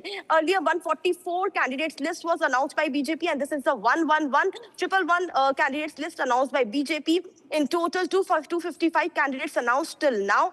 One more list is expected to come next week, but it's very important that how BJP has ensured that the candidates they are fielding are from the constituency where the chances of winning is more than is above 60%, and that's the reason few of the candidate seats have also been changed. Priyanka Tibrewal, who was working a lot in Asansol, but she has not been contested or given a seat from Asansol. She has been given from Entali because of being a non-Bengali face, and now her impact could majorly be seen in the Entali constituency, and this is what we are seeing right now in the second list of BJP. Until now, we can say that 255 candidates have been announced by Bharatiya Janata Party. Soon, Rakshita, the candidates will file the nomination, and soon we'll see the high-octane nomination and the star campaigners of the BJP arriving in West Bengal.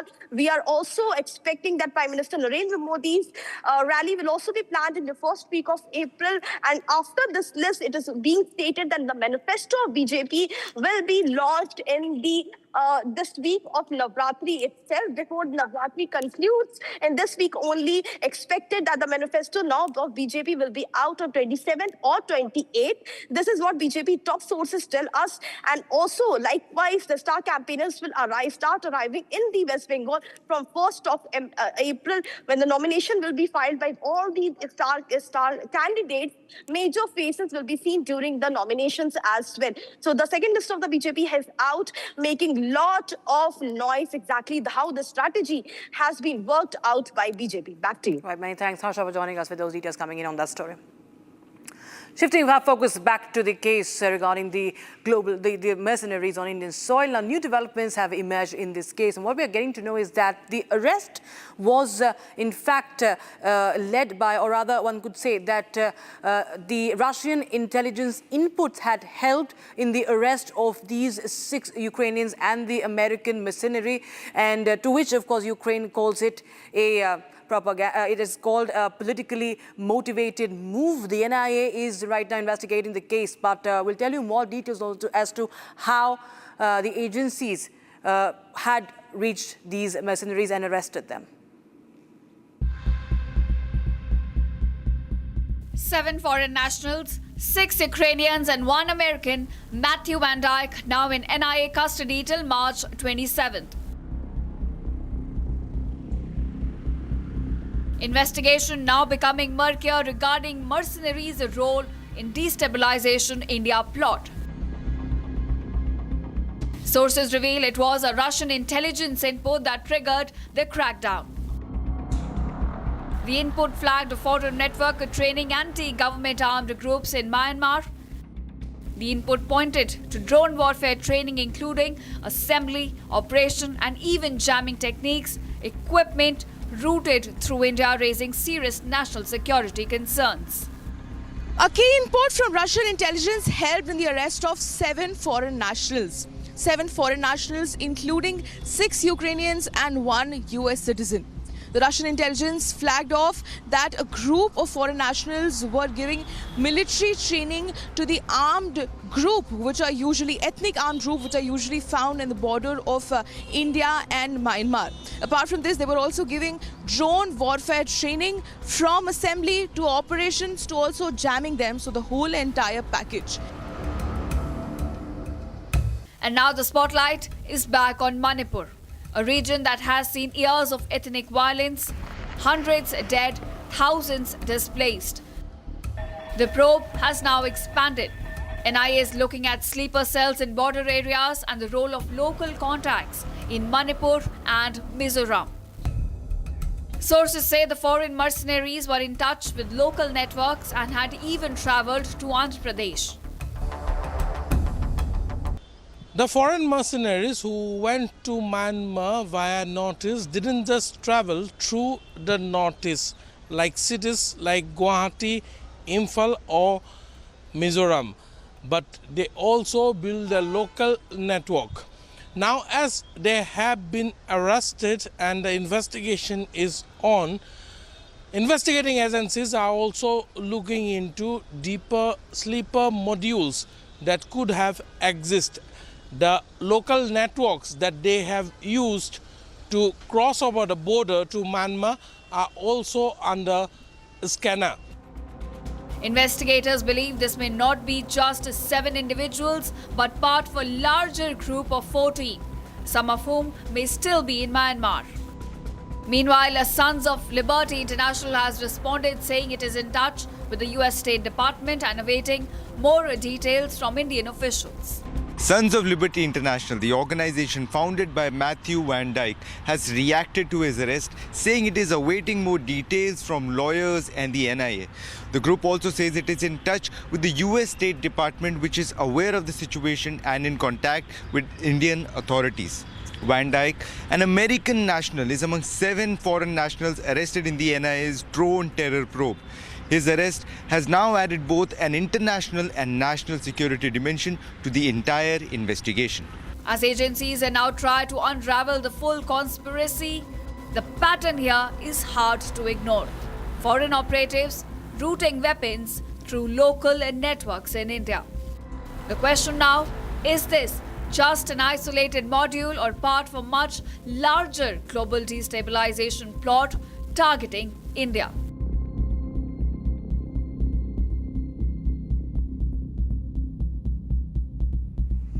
And Israel has released a fresh video now. It is showing how a strike is being conducted on the besieged forces. Now, first they eliminated the commander, the chief of besieged, but now they are saying that that throughout Operation Roar of the Lion, the Air Force is conducting a systematic and ongoing effort to strike the forces of the besieged unit and its infrastructure. The idea of operating forcefully against the regime's forces, it says, including the Basij unit, when on the day before last Tuesday, Basij soldiers operating at more than 10 different positions deployed throughout Tehran were attacked. The IDF continues to monitor, locate and strike the regime's forces, including the Basij unit, wherever they operate. So this is the breaking news. You have right now on your screens the visual of those strikes that have been now released by the Israeli Defense Forces. This is after Soleimani, Ghulam Raza Soleimani had been eliminated in an Israeli strike.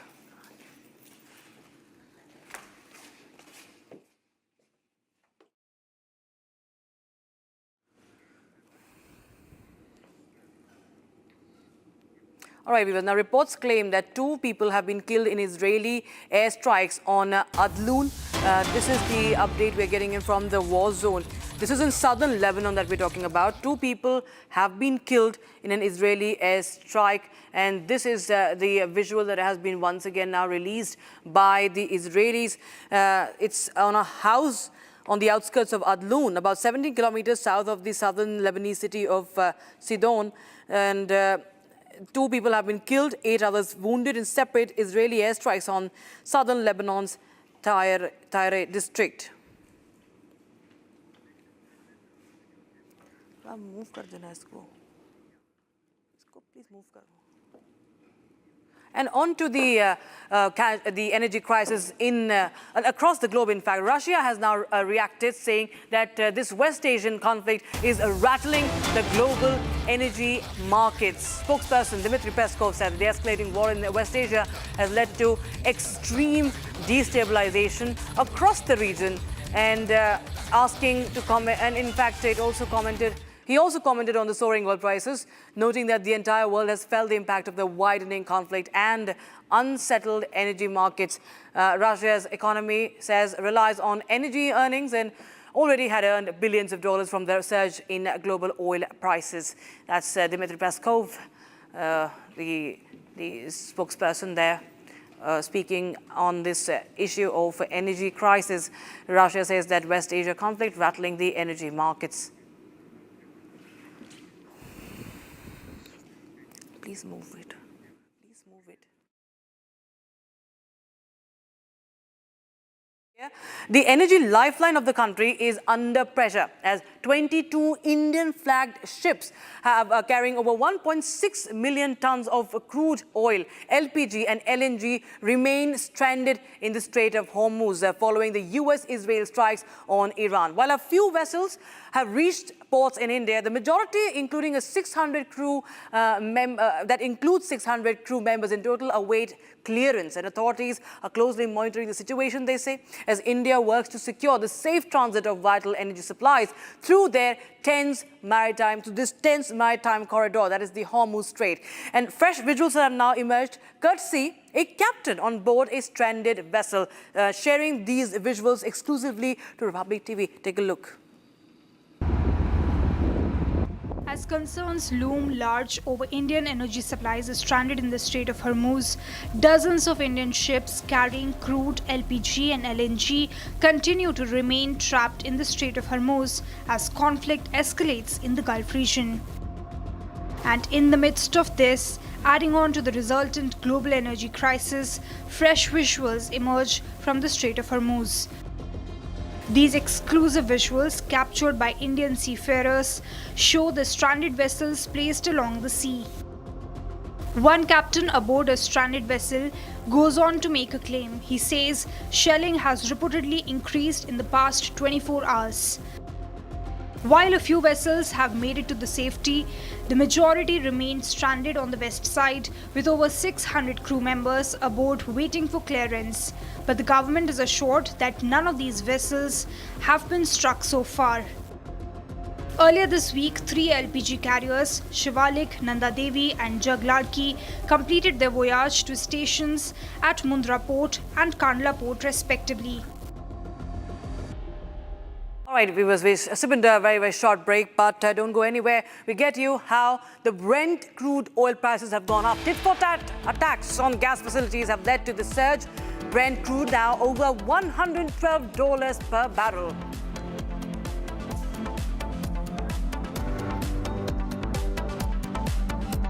चमकी चाट से क्या बना है? आलू चाट या fruit चाट, स्वाद बढ़ाए चमकी चाट।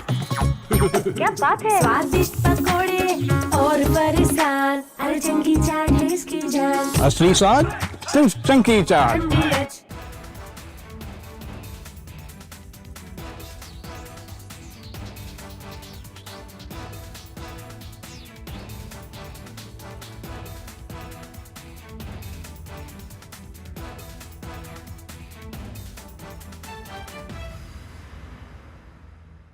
थोड़े में ज्यादा स्वाद, यही तो है इसकी खास बात। वाओ मामा क्या स्वाद है, अरे मेरी राजा। First we saw the people dying, the killings, and that's continuing, destruction of infrastructure, and now the economic impact. The economic impact will affect everybody across the world. You know, the price of LNG, cooking gas has already gone up. So it is a very serious problem. We are all going to suffer. So we all have to work to make sure it ends soon. And I hope that, led by our Prime Minister, Executive Minister, we will work on that. ठीक है mandu भेज दे रहे हैं। ठीक है ना भेज रहे मंडू। आलू से नहीं होगा?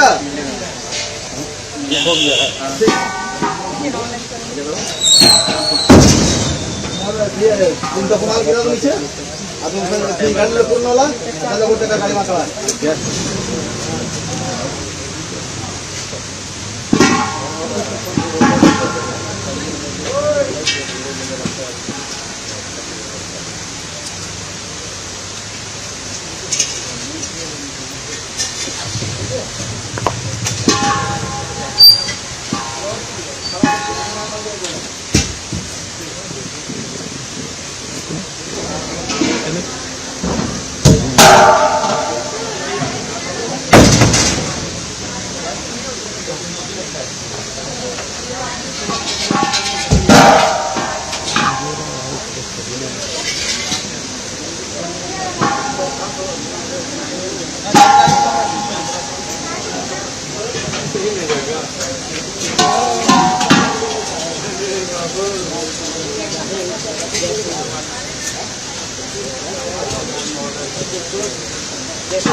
चला हो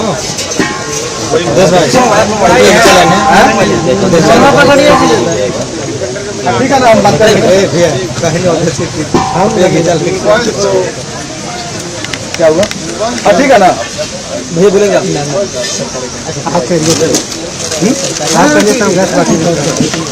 गाड़ी जा ही रहा है कौन बोलता गाड़ी नहीं जा रहा है गाड़ी तो 4 बजे निकला हुआ है आप बता रहे हैं लोग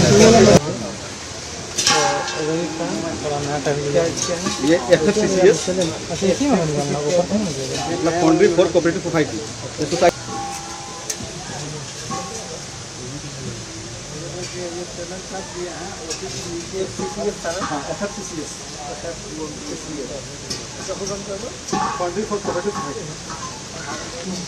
वहाँ लिखा हुआ है भैया।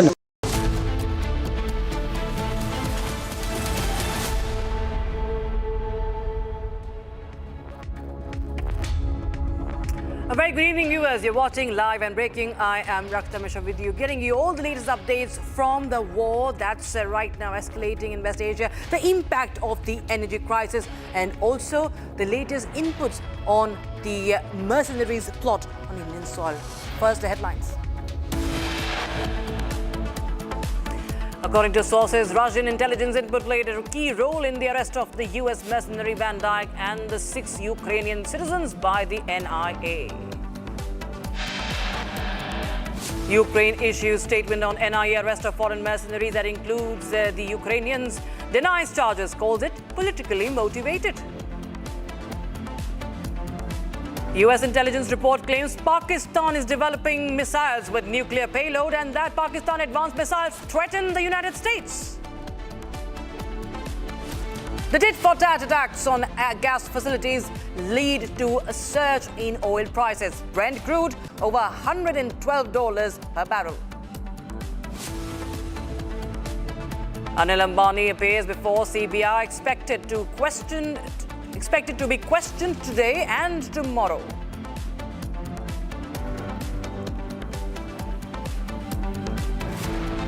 Now, in the latest, Iran has launched the 64th wave of the Operation True Promise 4. It has also released a video and shows its military operations.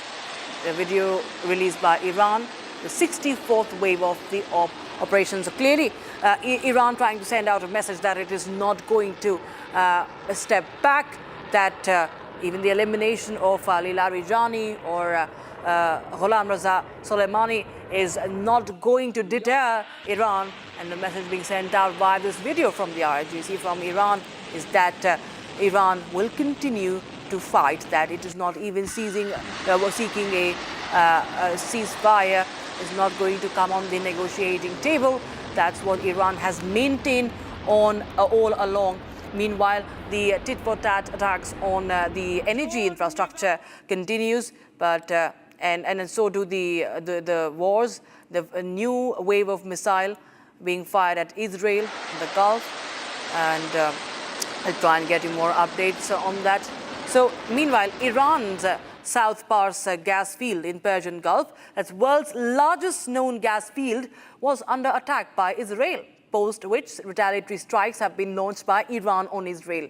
The Israeli strikes on the South Pars gas facility in Iran also drew condemnation by the United States. Take a look at this detailed report. South Pars gas field, world's largest known gas field, was struck by Israel in the latest wave of strikes. This was a major escalation in the West Asia war. Why? Because this gas field in the Persian Gulf covers about 9,700 square kilometers and holds about 51 trillion cubic meters of gas, supplying 2/3 or more of Iran's gas supply. South Pars is shared between both Iran and Qatar. Iranian South Pars makes up about 1/3 of it, while the rest of Qatari side, also called North Field. If the attacks on South Pars escalate, it will cause massive gas and electricity shortage in Iran. After the attacks on South Pars, Iran launched retaliatory attacks, used ballistic missiles to struck Qatar's gas production facility of Ras Laffan. After the strikes, Donald Trump has put out a detailed statement. Trump claims he knew nothing about South Pars attack by Israel. He claims even Qatar had no idea that South Pars attack was going to happen. Trump gives assurances. He says no more attacks will be made by Israel. Trump also issued a stern warning to Iran, saying if Iran continues with unfair attacks on Qatar's LNG gas facility, Trump will blow up South Pars gas field. This warning by Trump comes as already oil facilities are being struck across the Gulf region, facilities that feed the economy of these Gulf countries. Now, 611 Indian crew members remain aboard the 22 vessels that are stranded as we speak in the Strait of Hormuz. And one of the sailors aboard an Indian vessel shared his journey with a video. He has posted this on social media. Indian seafarer described his anxiety-filled days as the conflict between US and Israel and Iran have escalated. As he narrates the ordeal, the man says that the crew found out about the war while the ship was loading in Qatar. Here's the experience of how it's been so far for the seafarer.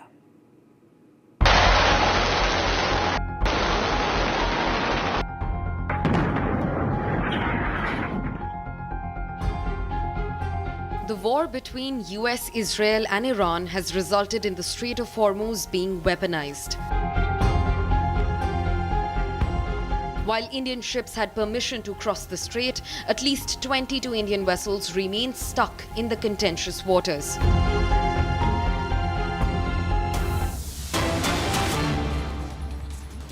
Ago, he was one of the 1%, the best of America. Not just a guardsman, but a law enforcement officer back home and a family man. I remember him every day, just like so many other men and women of our generation and previous generations who wear bracelets like this. just as we will always remember those lost in this conflict. Their names are now etched into our mission and into the soul of a grateful nation. I stand here today speaking to you, the American people, not through filters, not through reporters, not through cable news spin. A dishonest and anti-Trump press will stop at nothing. We know this at this point. To downplay progress, amplify every cost, and call into question every step. Sadly, TDS is in their DNA. They want President Trump to fail. But you, the American people, know better. Yes, there are reporters in front of me, but they are not our audience today. It's you, the good, decent, patriotic American people. You, the hardworking, tax-paying, God-fearing American patriots. The media here, not all of it, but much of it, wants you to think, just 19 days into this conflict, that we're somehow spinning toward an endless abyss, or a forever war, or a quagmire. Nothing could be further from the truth. Hear it from me, one of hundreds of thousands who fought in Iraq and Afghanistan, who watched previous foolish politicians like Bush, Obama, and Biden squander American credibility. This is not those wars. President Trump knows better. Epic fury is different. It's laser-focused. It's decisive. Our objectives, given directly from our America First president, remain exactly what they were on day one. These are not the media's objectives, not Iran's objectives, not new objectives, our objectives, unchanged, on target, and on plan. Destroy missiles, launchers, and Iran's defense industrial base so they cannot rebuild, destroy their navy, and Iran never gets a nuclear weapon. Our objectives from day one. To the patriotic members of the press, nobody can deliver perfection in wartime. This building knows that more than anyone. But report the reality. We're winning decisively and on our terms. Iran is a vast country, and just like Hamas and their tunnels, they've poured any aid, any economic development, humanitarian aid into tunnels and rockets. That's what they did with Hamas. Iran has funneled decades of state resources, not to their people, but into missiles and drones and proxies and buried facilities. But we are hunting them down, methodically, ruthlessly, and overwhelmingly, like no other military in the world can do, and the results speak for themselves. To date, we've struck over 7,000 targets across Iran and its military infrastructure. That is not incremental. That is overwhelming force applied with precision. And again, today will be the largest strike package yet, just like yesterday was. As I've said from day one, our capabilities continue to build, Iran's continue to degrade. We're hunting and striking death and destruction from above. Iran's air defenses flattened. Iran's defense industrial base, the factories, the production lines that feed their missile and drone programs, being overwhelmingly destroyed. We've hit hundreds of their defense industrial bases directly. Their ability to manufacture new ballistic missiles has probably taken the hardest hit of all. Ballistic missile attacks against our forces down 90% since the start of the conflict. Same with one-way attack UAVs. Think kamikaze drones, down 90%. Now, the Iranians will still shoot, we know that, but they would shoot a lot more if they could, but they can't. The last job anyone in the world wants right now? Senior leader for the IRGC, or Besiege. Temp jobs, all of them. And to borrow a page from Admiral Ernest King in World War II, we've decided to share the ocean with Iran. We've given them the bottom half. We've damaged or sunk over 120 of their Navy ships, with battle damage assessments pending for many more. See, oftentimes we have to wait a few days on battle damage assessment to get the real number. Their surface fleet is no longer a factor. Their submarines, they once had 11, are gone. Their military ports are crippled.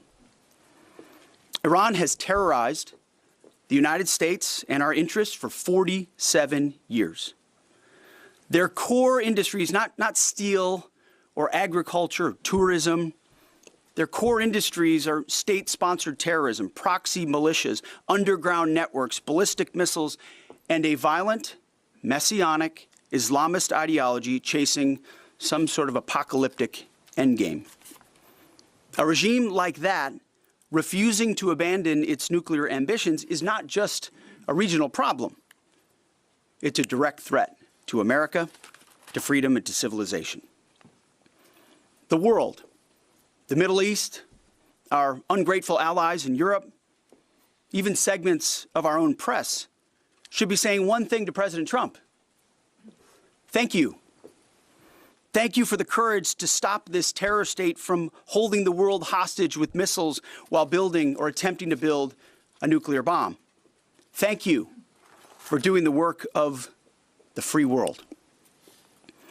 Yesterday's ceremony reminded us why we fight. Not for nation building or democracy promotion, but to crush direct threats to America, Americans, and our interests. We fight to win, and we are winning on our terms, following our objectives. My 13-year-old son popped into my office last night while I was editing these remarks. He asked about the war and the families I met at Dover. And I looked at him and I said, they died for you, son, so that your generation doesn't have to deal with a nuclear Iran. It's the truth. And they did. So to the families who said, finish this, we will. And I say the same to every American who wants peace through strength. May Almighty God continue to bless our troops in this fight. And again, to the American people, please pray for them every day, on bended knee, with your family, in your schools, in your churches, in the name of Jesus Christ. To the troops, keep going, and Godspeed. Over to you, Mr. Chairman. Thank you, Mr. Secretary. Ladies and gentlemen, good morning, and thank you all for being here. I also had the honor yesterday, as the Secretary said, of traveling up to Dover with the President to welcome home our 6 fallen. It was an honor and a privilege for me to be there and to say thank you to their families. And I want to mention their names this morning. From the 6th Aerial Refueling Wing out of MacDill Air Force Base, Florida, but stationed as part of an active associate unit at Birmingham, Alabama, Major Alex Klenner, John Alex Klenner, Major Ariana Savino, she was posthumously promoted from captain to major, and Technical Sergeant Ashley Pruitt, the boom operator on that crew. From the 121st Aerial Refueling Ring, Ohio Air National Guard out of Rickenbacker Air National Guard Base in Columbus, Ohio, Captain Seth Koval, Captain Curtis Anks, and now Master Sergeant Tyler Simmons, who was also promoted in the boom operator on that crew. To a person and every family member I spoke with yesterday, they all shared that their family members loved serving, they loved being part of a great team and a crew, and they loved airplanes and aviation. Our nation's tanker crews really are unsung heroes, incredible warriors who put their lives on the line so we can continue to take the fight to an enemy. I've personally witnessed their courage and tenacity many times, from the morning of September 11th, where they answered my call for some help, to the skies over foreign countries where they've come forward out of their safe tanker track to give me gas when I simply could not leave a ground force that was engaged in a firefight. They've answered the call and come forward time and time and time again. I'm filled with incredible pride and gratitude for all that the tanker crews do, our pilots, our boom operators, and the maintainers. And to the families of our 6 fallen, know that we share your grief. Our nation will never forget their sacrifice, and we will never forget their names. Our entire joint force mourns with you today, and will continue to remember their incredible gift of a great example for all of us. Now let me turn to an operations update. U.S. CENTCOM remains on plan to achieve our military objectives and remain unrelenting in our pursuit of Iranian missile capabilities, UAV capabilities, and their Navy, and as the Secretary said, their industrial base. Each day we continue to attack deeper into Iranian territory.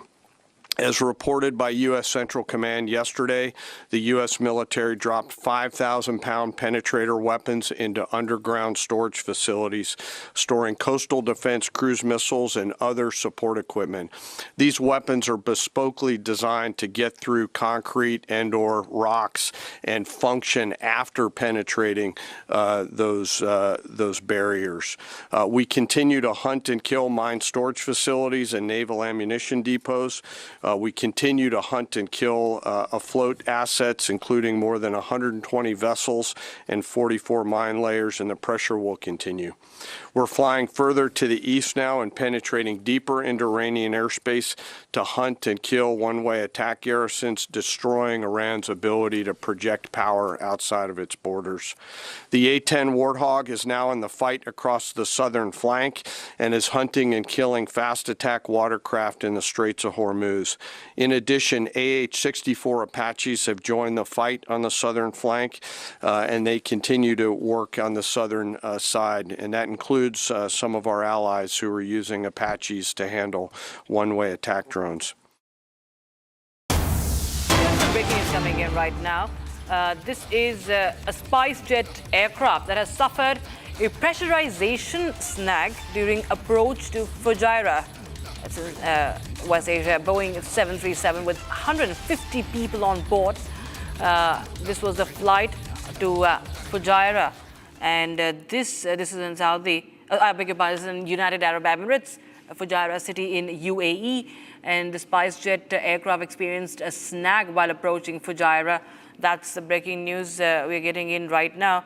And a SpiceJet Boeing 737, almost 150 people on board, had a cabin pressurization snag while operating a Delhi to Fujairah flight. And the aircraft has landed safely, no one injured. It was grounded for the checks and resumed flying after the required rectification was carried out. During the descent, the aircraft suffered cabin pressurization snag, and then there were alerts in the flight deck twice, as per a senior official probing the case. And a SpiceJet spokesperson said that there was a technical issue during the descent, and the aircraft landed safely. All passengers disembarked normally. Aircraft was subsequently grounded for necessary checks and maintenance and resumed normal operations the following day. So that's the breaking news we have right now. SpiceJet suffering a cabin pressurization snag, and this is an active process of pumping compressed air into an aircraft's cabin to maintain a safe, breathable environment while flying at high altitudes. So that's what cabin pressurization is. If there could be a problem which can lead to breathing issues as well. So that's it's a method to keep comfortable level of people on board even at altitudes. And airplanes pump pressurized air into the cabin, and this is there was a snag in that, as we understand, and this has been reported on a SpiceJet aircraft flight to Fujairah in United Arab Emirates. Been affected by the region. These cities have been in the news for the West Asia. Captain Kabir Malik joins us live on the broadcast for more. If you could just explain to our viewers how does cabin pressure really works and what could have really caused the snag? See, this is concerned with the sensor also, and so many technical sagas there inside the cabin pressurization system connected with the APU and the engine also. Once when there is some problem with the sensors, so there would sign in the cockpit of losing of pressurized in the fuselage, and maybe another 3-4 more reasons of this. So definitely, I'm sure it's connected with the engine also, because this series of aircraft, so they are creating this technical. They're facing these days this kind of technical problem of this series of aircraft. So I'm sure that is concerned with some technical issue of engine and the cargo, which is.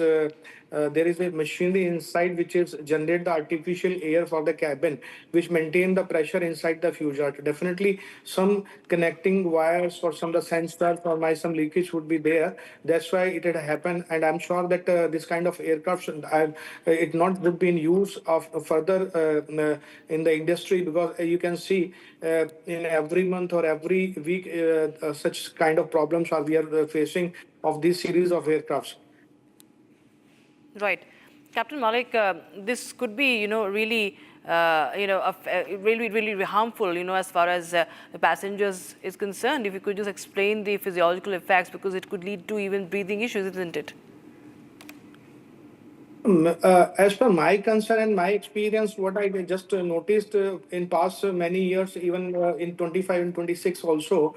So, the condition of aviation is very poor, because there is no spy agency on this any airline. Even the manufacturing company are not just taking care of the aircraft also, and the engineers are not as much as qualified, which is required for the particular machinery. They kind of engineer. They are looking after all series of engines and the machinery of the particular company. They are shifting from one company to another company on the contractual basis, and their efficiency of work is a question these days, and we have to be noticed why we are just doing all this. It's the result of cost cutting, and they want to be make profit for the company or something else. So this is the reason, and the companies, these type of companies, they are playing the playing the life of the passengers, and it is really very shameful for our industry that it is a very big industry in the world, and India. In Indian sector, we are facing such these problems. Except of any world, you can see there is not such kind of problems are raising every day. But in India, you can say every minute, every week, we used to. We are facing such these kind of problems. So definitely would have be some agencies which they will keep spy on them and find out what is the problem and the of the system of the aviation. It's now whole in the question mark these days. All right. Captain Malik, appreciate you joining us on Republic TV with your reading of the situation. Meanwhile, shifting focus to other stories, viewers. But before that, time for a very, very short break. But we'll tell you more about how the US intel report has flagged concerns over Pakistan developing missiles with nuclear payloads that can even threaten the United States. This is talking about an intercontinental ballistic missile.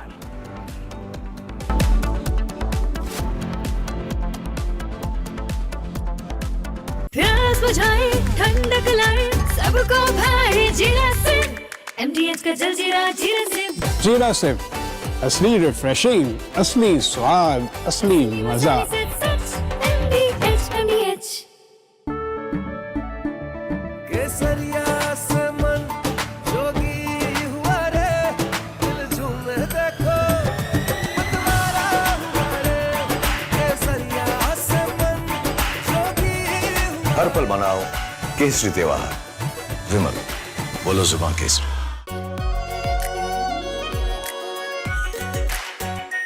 Are pure shahi paneer masala, delicious, healthy every day. First we saw the people dying, the killings, and that's continuing, destruction of infrastructure, and now the economic impact. The economic impact will affect everybody across the world. You know, the price of LNG, cooking gas has already gone up. So it is a very serious problem. We're all going to suffer. So we all have to work to make sure it ends soon. And I hope that, led by our Prime Minister, we will work on that. ठीक है मंटू भेज दे रहा है। ठीक है ना भेज रहा मंटू अरे आलू से नहीं होगा हो गया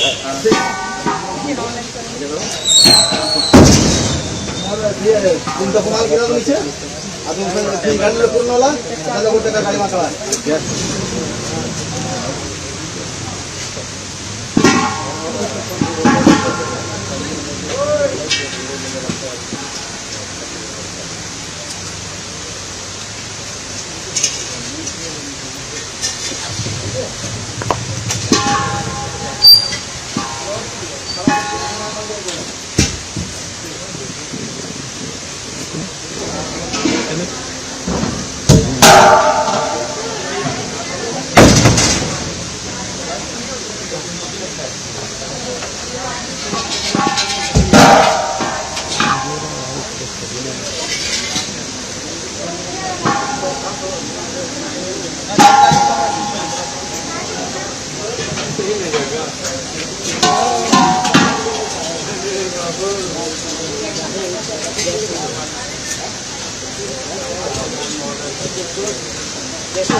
चला हो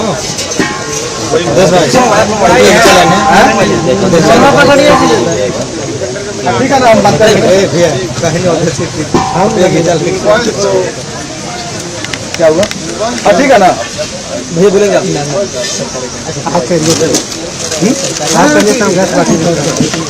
गाड़ी जा ही रहा है गाड़ी नहीं जा रहा है गाड़ी तो 4 बजे निकला हुआ है आप पता है लोग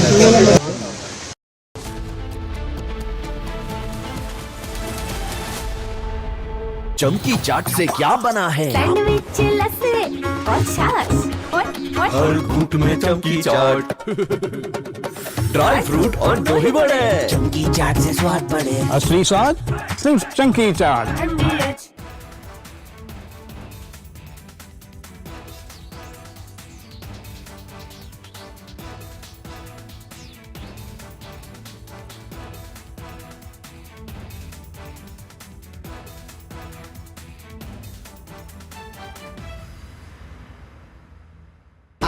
प्योर सूजी पास्ता उबालो मिलाओ और खाओ 8 मिनट में तैयार क्या टेस्ट है सबका राजा R pure masala First we saw the people dying, the killings, and that's continuing, destruction of infrastructure, and now the economic impact. The economic impact will affect everybody across the world. You know, the price of LNG, cooking gas has already gone up. So it is a very serious problem. We're all going to suffer. So we all have to work to make sure it ends soon. And I hope that, led by our Prime Minister, etc., we will work on that. ठीक है मंटू भेज रहा है ठीक है ना भेज रहा मंटू अरे आलू से नहीं होगा हो गया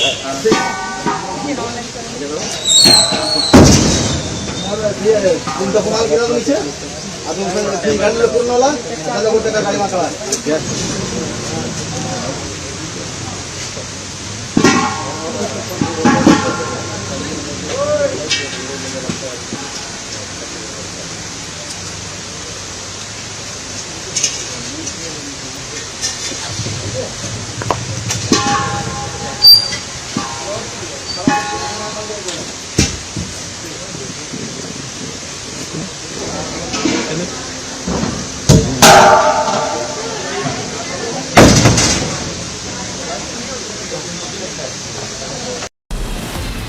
From Asia's largest news headquarters, setting the agenda for Bharat.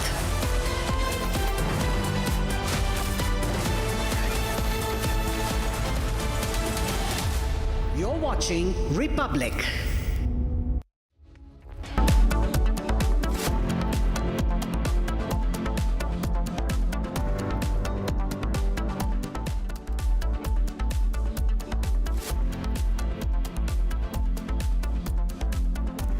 Welcome. You're watching live and breaking on Republic TV with me, Ishita Mitra. Now, viewers, on day 20 of the war in West Asia, Pete Hegseth declares US is raining death and destruction over Iran while also calling out European allies ungrateful. We'll get you all the details on that, but first up, headlines. According to sources, a Russian intelligence input played a key role in the arrest of US mercenary Van Dyke and 6 Ukrainian citizens by the NIA. Ukraine issues statement on NIA arrest of foreign mercenaries. It denies charges and calls it politically motivated.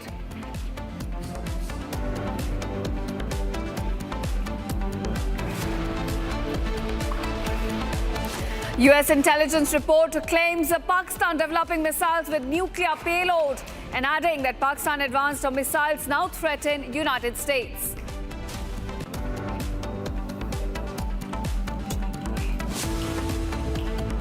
The tit-for-tat attacks on gas facilities lead to surge in oil prices. Brent crude now over $115 per barrel.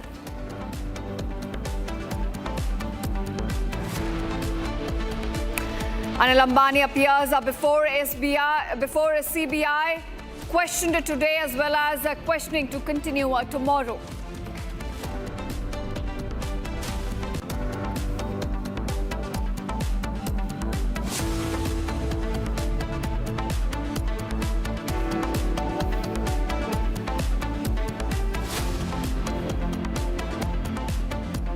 Welcome viewers. Our top focus at this hour. Our reports are coming to light that claim at least 2 people have been killed in Israeli airstrike on Iran. Now viewers, this in fact not just in Iran, in southern Lebanon as well. 2 people have been killed in an Israeli strike. It took place in a house on the outskirts of Adalon. This is about 17 kilometers south of southern Lebanese city of Sidon. This is according to the National News Agency, which has been reporting on the war developments. And as we reported earlier, 2 people have been killed in these latest attacks carried out by Israel, while 8 others have also been wounded in a separate Israeli strikes on southern Lebanon's Tyre district. So we're looking at Israel widening the scale of its attacks in southern Lebanon. 2 casualties have now taken place and another 8 people have been injured in the latest strikes. That's where the death toll currently stands as we talk about Israel's latest attacks on Lebanon. We're looking at not just the capital city of Beirut coming under attack, but several other areas, including the Lebanese city of Sidon, as well as Lebanon's southern district of Tyre. All have come under repeated attacks by the IDF.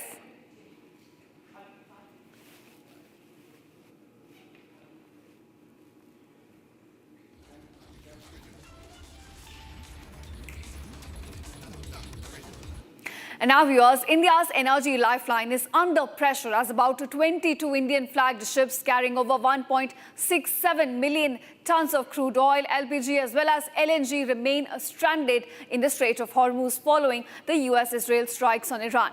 Now, while a few vessels have safely reached Indian ports, including Nanda Devi Shivalik and Jaglatki, the majority, including over 600 crew members, still await clearance. Now, officials are closely monitoring the situation around the Strait of Hormuz as India continuously works to secure the safe transit of vital energy supplies through this tense maritime corridor. Take a look at this exclusive report that talks about the current situation and also gives you the update regarding Indian ships that have been stranded in the economic corridor.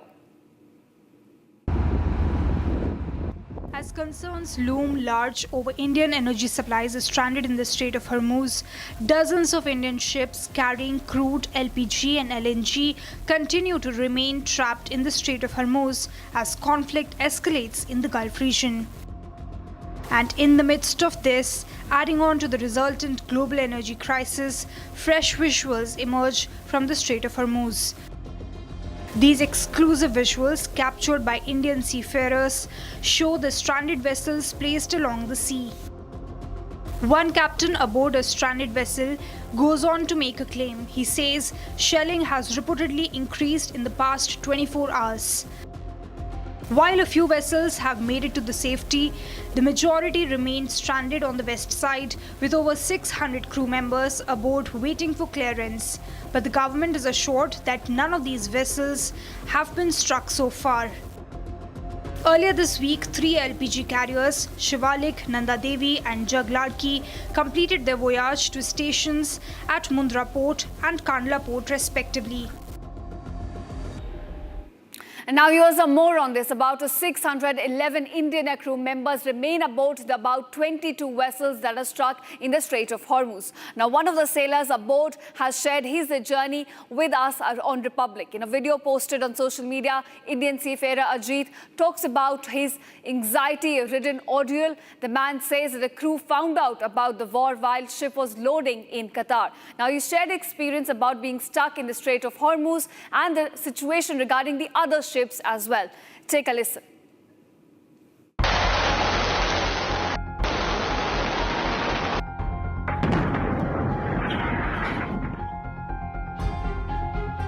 The war between US, Israel and Iran has resulted in the Strait of Hormuz being weaponized. While Indian ships had permission to cross the strait, at least 22 Indian vessels remain stuck in the contentious waters.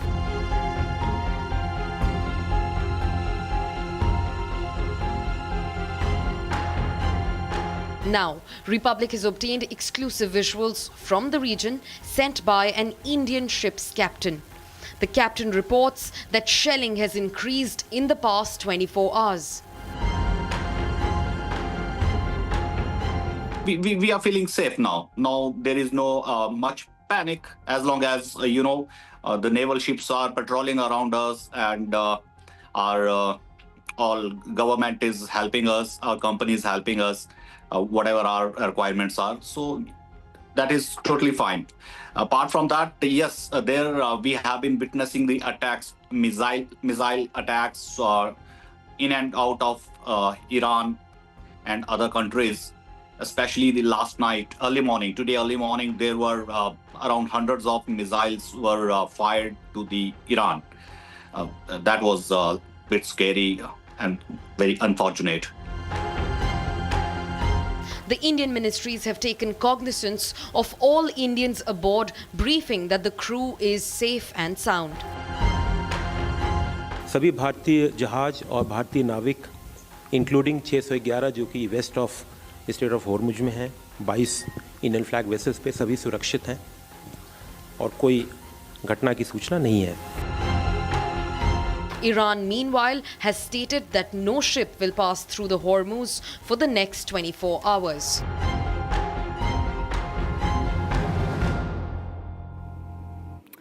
All right, viewers, and now shifting focus to some breaking developments we're getting at this moment. Questions are now being raised over the alleged links between the U.S. State Department and the American national who has now been arrested by NIA, Van Dyke. Now, reports suggest that Van Dyke, who documented the Iraq war in 2009, was actually arrested by Iraqi police while being embedded with the U.S. forces and remained untraceable for nearly 48 hours before being located in military barracks. In fact, we're getting you details about Matthew Van Dyke, who remains in NIA custody. Now, he was he documented the Iraq war in 2009. He has been going through the war zones back in 2000s. He was then arrested by the Iraqi police in the same year as he was covering the war in the region. And then he was rescued by the U.S. military. In fact, remember, he was untraceable for about 48 hours, according to U.S. State Department. And then the State Department located him in military barracks. Now, remember, at this time, he was embedded within the U.S. forces while he was covering the war as well. Now, U.S. State Department, in fact, secured his release. And Iran labeled Van Dyke as a Jewish spy. So when he was released, there was a report put up by Iranian media, which in fact labeled him as a Jewish spy. Now, post-Iranian report, the State Department had to ask Van Dyke to leave Iraq as soon as possible, and he left the country way before his scheduled departure. Certain restricted areas which are restricted in India, and there are certain protected areas. So for those areas, you need a permission to travel there, and whether they were in possession of this particular permission or not, it is now in the court. It will be presented, and thereafter we'll come to know. But I would refer you to what the NIA has had to say. I haven't gone into the technical details of it, but I understand that they may be wanting of certain documents for traveling to that part of India. There are certain restricted areas which are restricted in India, and there are certain protected areas. So for those areas, you need a permission to travel there, and whether they were in possession of this particular permission or not, it is now in the court. It will be presented, and thereafter we'll come to know. But I would refer you to what the NIA has had to say. I haven't gone into the technical details of it, but I understand that they may be wanting of certain documents for traveling to that part of India. All right, viewers are now shifting focus to the impact on oil economy of the war investigation. Our crude oil prices are soaring as tensions in our Middle East escalate. Brent crude has now jumped to about $114 per barrel, while US's West Texas intermediate rose to about $97.30. Now in India, MCX crude touched about 9,000 rupees and 99 per barrel, up more than 1%. And meanwhile, we're also looking at an impact on our US national debt, which has now crossed about $39 trillion just weeks into the ongoing conflict in Iran, certainly adding more pressure on the global markets. Now we're looking at the impact on not just the markets, oil prices, all across the global economy has been impacted by the ongoing war.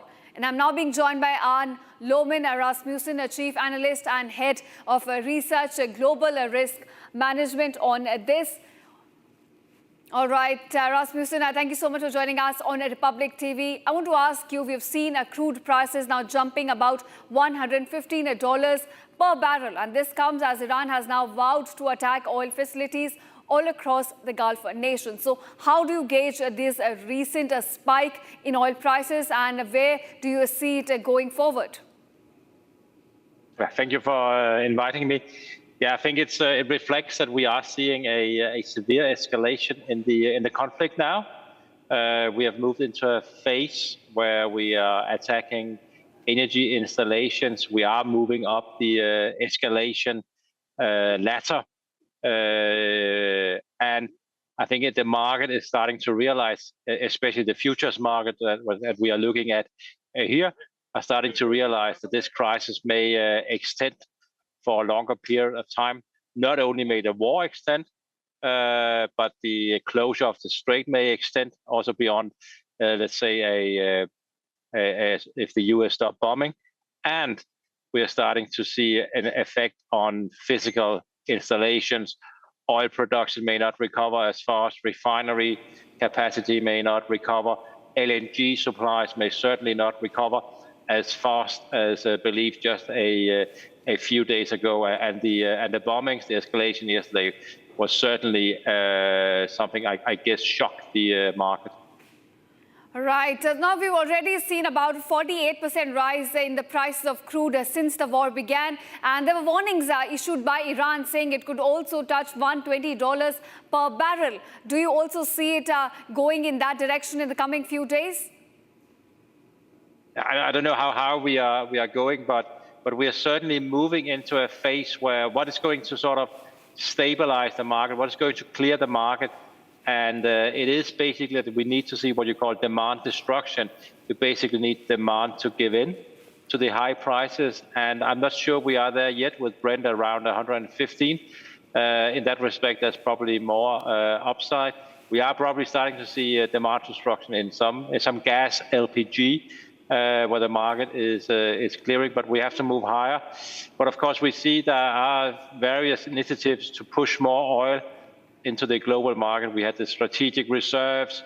We saw that Scott Bessent just said that he got unsanctioned Iranian oil, basically making the Iranian oil at sea which is probably maybe 50, 100 million barrels available for buyers. So they will not be sanctioned if they buy Iranian oil. That oil used to go to China. It could also give some leeway for the market, but it still doesn't cure the underlying illness, which is that the Strait of Hormuz is closed, that oil installation, energy installations are now being attacked across the Persian Gulf. So I'm concerned that we are moving higher, both in oil, the refined products like diesel, jet fuel, but also for LNG, the liquefied natural gas. Right. Mr. Rasmussen, now you brought up Strait of Hormuz. I have to ask you this. There were reports that Iran is now mulling over the idea of imposing tax and toll on ships to allow them a safe passage through the strait. If you think, that bill is passed indeed through Iran's parliament, what impact are we looking at then on the global supplies of oil and crude?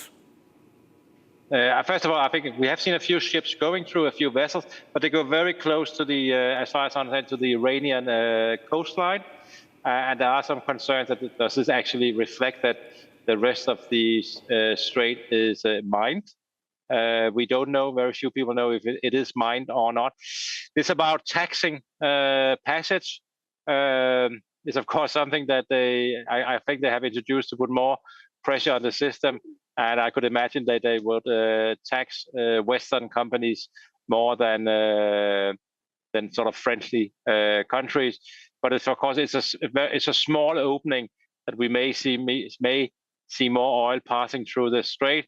But I think as long as we have outright fighting, the number of vessels going through will be very small. And I see no indication today, for example, that there's any uptick in the number of vessels going through. Right. Mr. Rasmussen, the war will eventually come to an end, maybe within a week, 15 days, or even a month. So right now what it looks like. But I want to ask you, in terms of recovery from the kind of price rise we have seen, the kind of disruptions that have come in oil supplies, what is the recovery period you would estimate according to your expertise? I think in the LNG, that is where I'm most concerned about the recovery phase. We don't know, but the attack yesterday was certainly a significant concern. We may be talking about months there, and I even mentioned that it could be the rest of the year. There's a lot of demand, especially from Europe over the summer, to refill inventories. So there will be this competition between Asia and Europe for the LNG. So that's got to be the last, I think, to sort of normalize. Crude oil, I guess, could probably relatively fast normalize, and then we have the refined products like diesel, jet fuel, gasoline. I'm especially still concerned that it will take a significant amount of time before jet fuel and gas oil are normalized. There we are probably talking also 2 or 3 months after a potential ceasefire and a potential reopening of the strait. And I also think the strait reopening will take some time because you have to make sure that it is secure. You have to make sure there's no mines, and there will simply be a bottleneck in the whole system that you have to get tankers in and out of the strait. So these things takes time, but eventually, of course, they will settle. But we are talking months here after end of the war, and hopefully you're right that the war will end in a few weeks. Right. Mr. Rasmussen, we hope the same, that we do see an early end to this conflict. Thank you so much, sir, for joining us on Republic and sharing your crucial inputs on these developments. Thank you so much. Thank you. And now, viewers, let's also show you the spike, in fact, that is coming into Brent crude price ever since the war began. It started with about $73 per barrel. This was on February 28th when Israel and the US launched the preemptive strikes against Iran. And we have seen an upward trajectory ever since, and now clocking at about $115 per barrel as we are on day 28 of the war in West Asia.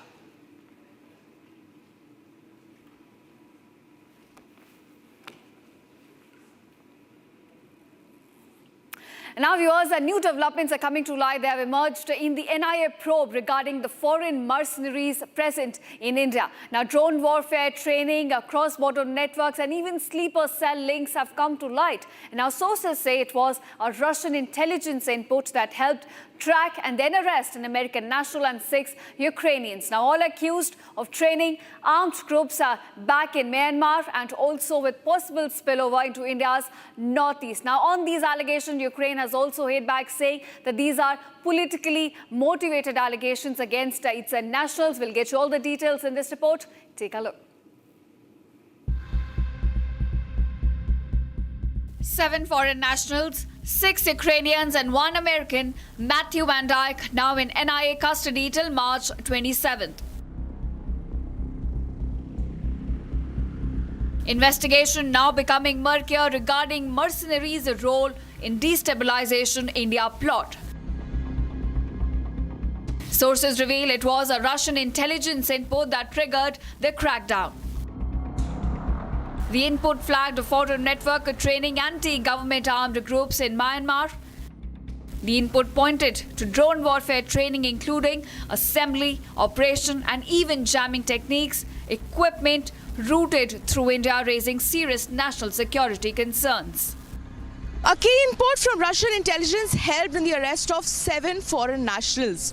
7 foreign nationals, including 6 Ukrainians and 1 US citizen. The Russian intelligence flagged off that a group of foreign nationals were giving military training to the armed group, which are usually ethnic armed group, which are usually found in the border of India and Myanmar.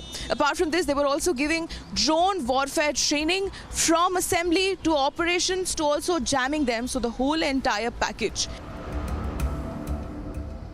And now the spotlight is back on Manipur, a region that has seen years of ethnic violence, hundreds dead, thousands displaced. The probe has now expanded.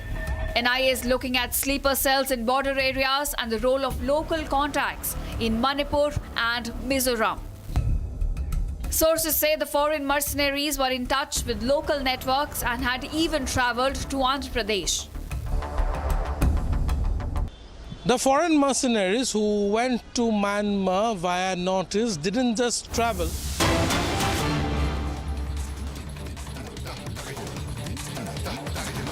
Constitute its leadership and launch large-scale attacks against the homeland.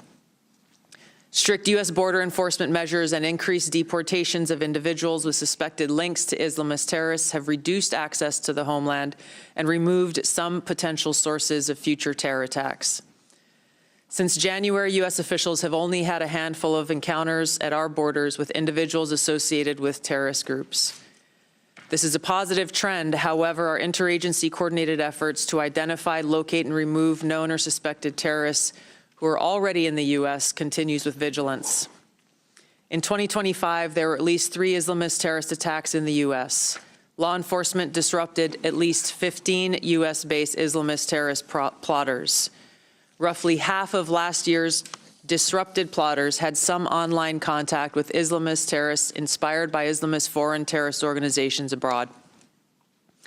Al-Qaeda and ISIS pose the biggest threat to U.S. interests overseas in parts of Africa, the Middle East, and South Asia, where these groups operate. In the Middle East, AQAP in Yemen, ISIS-K in South Asia, and ISIS in Syria are among the most likely groups conducting external plotting. ISIS in Syria specifically is likely seeking to rebuild its ranks, expand support networks, and solicit funds by re-engaging with and recruiting from the likely hundreds of ISIS detainees and thousands of ISIS-linked women and children who escaped or were released from prisons and displaced persons camps. Meanwhile, state actors present a risk broader in scope by seeking new capabilities in kinetic and cyber warfare. The U.S. secure nuclear deterrent continues to ensure safety in the homeland against strategic threats. However, the IC assesses that Russia, China, North Korea, Iran, and Pakistan have been researching and developing an array of novel, advanced, or traditional missile delivery systems with nuclear and conventional payloads that put our homeland within range. The IC assesses that threats to the homeland will expand collectively to more than 16,000 missiles by 2035, from the current assessed figure of more than 3,000 missiles. The IC assesses that China and Russia are developing advanced delivery systems meant to be capable of penetrating or bypassing U.S. missile defenses. North Korea's ICBMs can already reach U.S. soil, The IC assesses that it is committed to expanding its nuclear arsenal. Pakistan's long-range ballistic missile development potentially could include ICBMs with a range capable of striking the homeland. The IC assesses that Iran has previously demonstrated space launch and other technology it could use to begin to develop a militarily viable ICBM before 2035, should Tehran attempt to pursue the capability.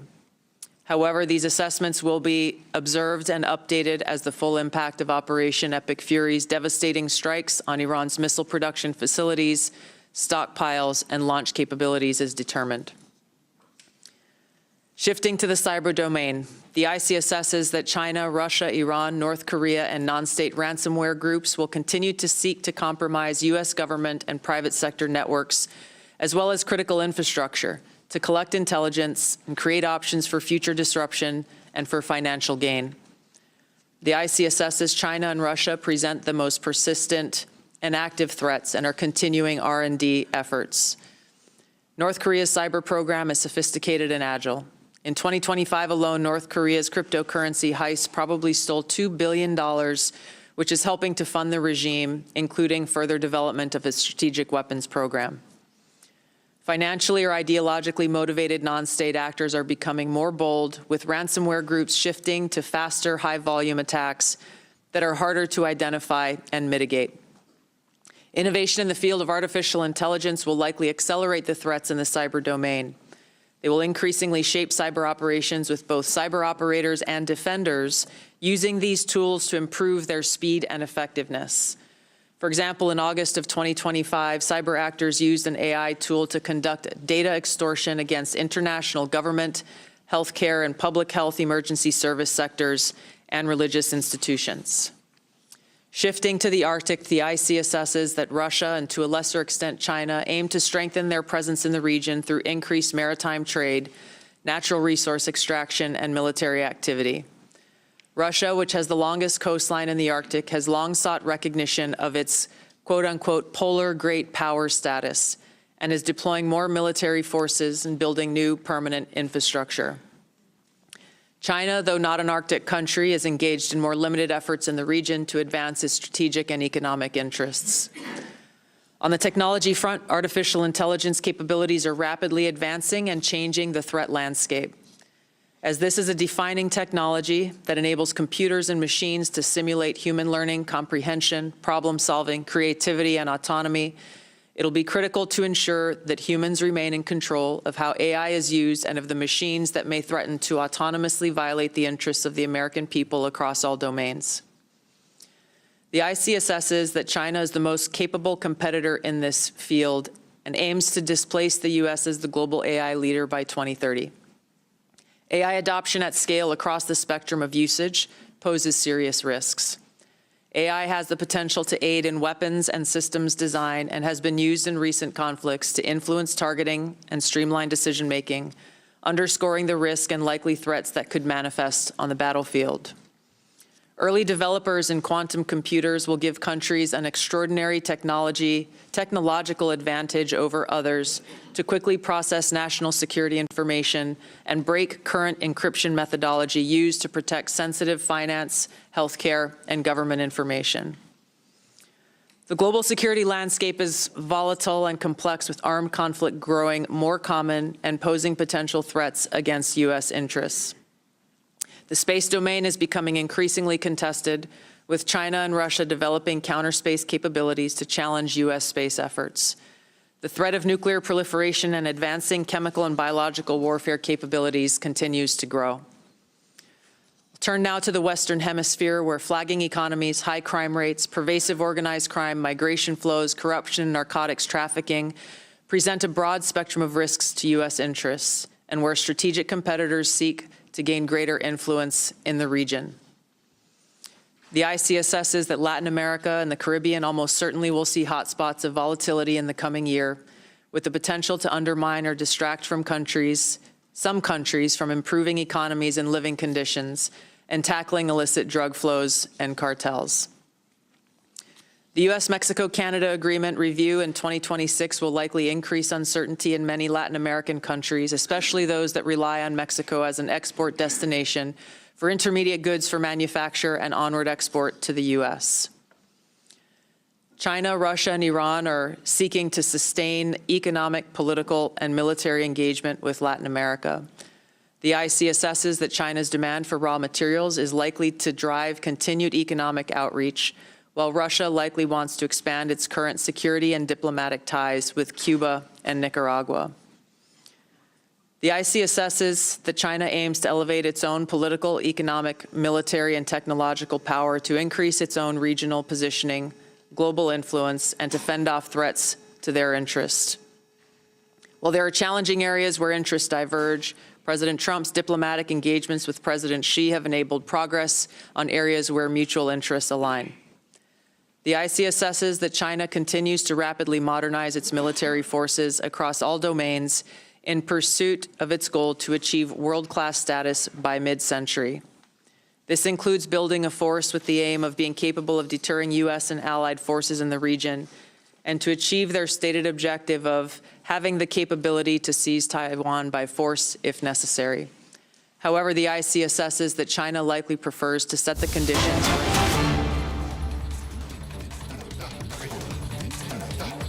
Anil Ambani being questioned by the CBI for 7 straight hours, 7-hour grilling by the CBI. Anil Ambani in the bank fraud case. Live visuals coming in first on Republic TV as we closely track this mega scam, this bank fraud case. Anil Ambani questioned for 7 hours. He's likely to be summoned tomorrow as well. What we are picking up, we'll try and connect with a correspondent on ground to understand what has happened. And this is in the bank scam. Anil Ambani now moving out of the CBI office after questioning. He is questioned by the CBI in the 2,909 crore rupee fraud case, SBI bank loan case, fraud case. And he has been questioned by the CBI in this case. Anil Ambani expected to again appear tomorrow for questioning in connection with the scam.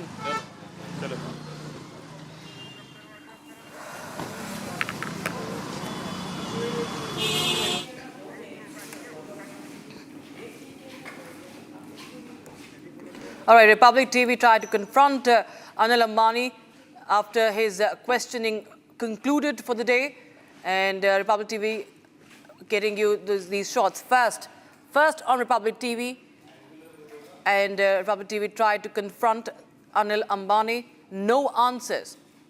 Anil Ambani evading the cameras, evading the mic, evading the questions as he moves out of the CBI headquarters in the national capital. He's grilled for 7 hours in the bank fraud case. He reached the agency's headquarters in the morning and was examined by, in fact, today and tomorrow also. Shambhavi joining us on the phone line for more. Shambhavi, tell us more details. The 7-hour questioning for the day by the CBI has ended to Anil Ambani. Well, exactly. Anil Ambani has been questioned for 7.5 hours by CBI regarding a bank loan fraud of hundreds and crores of rupees. And he's again summoned tomorrow, so he'll be questioned again for hours tomorrow. We tried to confront, we tried to ask questions from Anil Ambani, but he evaded. He was seen evading the camera. He was seen evading a mic. He was seen evading with joined hands. And again, this comes as a huge update that, again, he's been summoned again tomorrow and he will have to come and answer the CBI's questions regarding hundreds and hundreds of crores of taxpayers' money that, and there are several allegations on Anil Ambani, be it diversion of money through fictitious transactions, be it cheating, be it criminal conspiracy. These are the main charges on which the CBI asked questions from Anil Ambani today and will continue to do so even tomorrow. Right. This questioning has gone for 7 hours, I beg your pardon. And this happened after his son Jay Anmol was also questioned. So what are we expecting right now? What could be the course of action as far as this case is concerned, Shambhavi?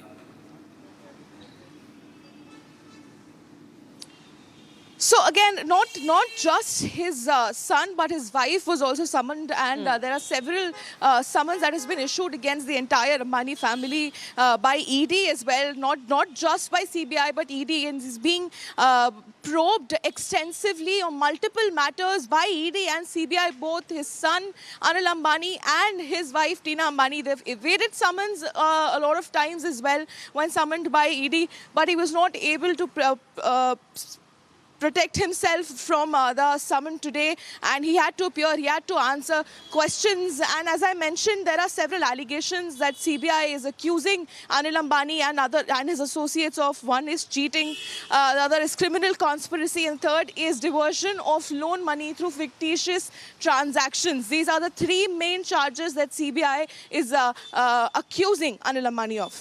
You mentioned about the ED case as well. What we understand is that he has been summoned in connection with the money laundering probe under the PMLA, but he has not appeared before the ED yet. Yes, he's been skipping summons, although he did appear before ED once. But then again, there is a rule that you can skip summons by ED 3 times before actually taking a legal course. So he appeared again, and then he missed 2 other times. His wife was also summoned, Tina Ambani, but she also has missed twice the summons, although his son was questioned by CBI. So these are several matters on which the entire Anil Ambani family is being interrogated at the point. Republic tried to ask questions, Republic tried to interrogate and ask questions to Anil Ambani, but he was seen evading the camera with joined hands. Yeah, we'll just play that out in a bit. In a few seconds from now, we'll play out that sequence when Republic TV questioned Anil Ambani. You can see the moment he exited from the headquarters, he folds his hand, but he refuses to speak. He keeps mum on the questions that have been put forth, have been put across to him with regards to this questioning. He's been questioned for 7 long hours, and as Shambhavi is pointing out, that he will be questioned tomorrow as well. Now, the CBI probe centers on the alleged diversion and misuse of loan funds extended by the CBI and a consortium of banks to Reliance Communications. Viewers, let's take a listen to this sequence that we've just recorded.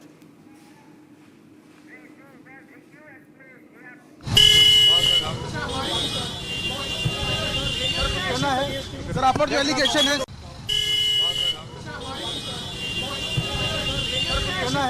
Sir आप पर जो allegation है sir आप पर allegation है sir आप पर जो एलिगेशन है सर कहना है आपको सर कुछ कहना है आपको सर आप पर जो एलिगेशन है बैंक छोड़ के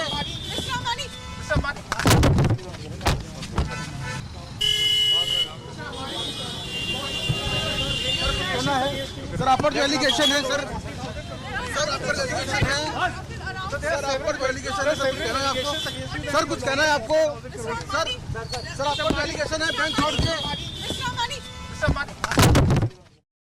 Just tell us about this confrontation, Shambhavi, as we see that he had no answers as far as this questioning is concerned. If you could just tell us any information that you picked up on the grounds he was questioned on.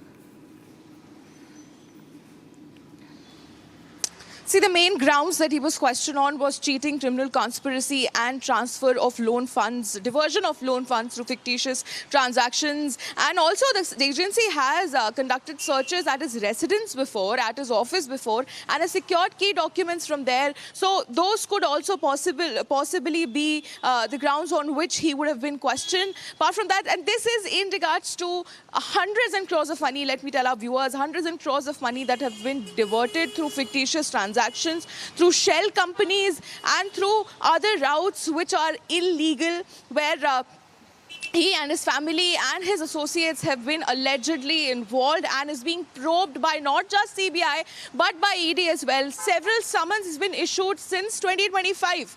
This is now this is not fresh. This has been going on since 2025, and it seems like today Anil Ambani, although evaded our questions, he could not evade CBI's question. He was probed. He was questioned for 7.5 long hours, and will have to come back tomorrow again to be questioned. All right. Thank you so much, Shambhavi, for joining us with details coming in on that story that Republic TV is closely following. In the meantime, viewers, we have breaking news coming in. It's a big technical snag that has been reported as far as Air India flight is concerned. And This is Air India B777, Boeing 777-300 suffering a technical snag. And just trying to get you all more details on that story. This is a flight that was diverted to Medina. It has suffered a technical snag.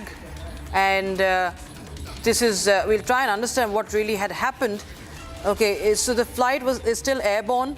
19th of March, this is today's incident. Air India B777-300 operating flight AI-116 sector New York to Bombay.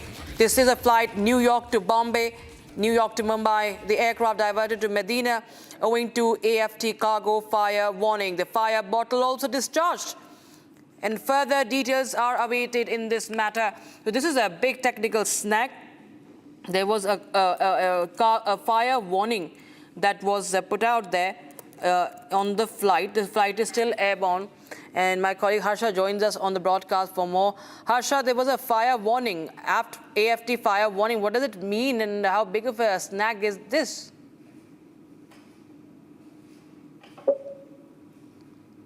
Yes, you rightly pointed out this is a very serious and very dangerous issue where a cargo was seen. There was a fire alert in the cargo of the Air India AI-116 Boeing 777-300, which has been diverted to Medina. The more worrisome issue is it has been diverted in the war situation when there so many airspace have been asked by the airlines not to pass through, and it was clearly stated that this is a very serious and very dangerous situation. The DGCA prelim report has been shared immediately, but Rakshita, this is a very serious situation because the fire extinguisher bottle was discharged from the cargo. It was following a safety procedure by the pilot in command, because at that particular time it was very important that any untoward incident doesn't happen. Whether it was just an alert from the cargo or whether actually there was some fire erupting from the cargo, that is more to be known from the side of Air India. What have been told to us is that the flight is still airborne. It is still airborne. That means it is still dangerous and it will be landing at the Medina airport, and after that the necessary checks will be done of this particular aircraft of Air India AI-116, which was bound to go to Mumbai from New York, which took off today only from New York. It was supposed to land in Mumbai late in the evening, but it was diverted to Medina. Very dangerous and serious situation. We have approached Air India for a statement on this particular tech snag, because it's a very worrisome tech snag that how can there be a fire or smoke alert in the cargo. That AFT really it has caught a cargo fire, because immediately when there was a fire signal, the pilot sensed that there's something dangerous, and therefore immediately the fire bottle was discharged from the cargo following a safety procedure. Also to give an alert to the ATC in the Medina and the ATC in Delhi as well. Now we have to look into the what the investigation will take place. Right. I mean, thanks, Harsha, for joining us with those details on the story. Meanwhile, we'll continue to get you more breaking news, viewers, on this bulletin, but time for a very, very short break. Don't go anywhere.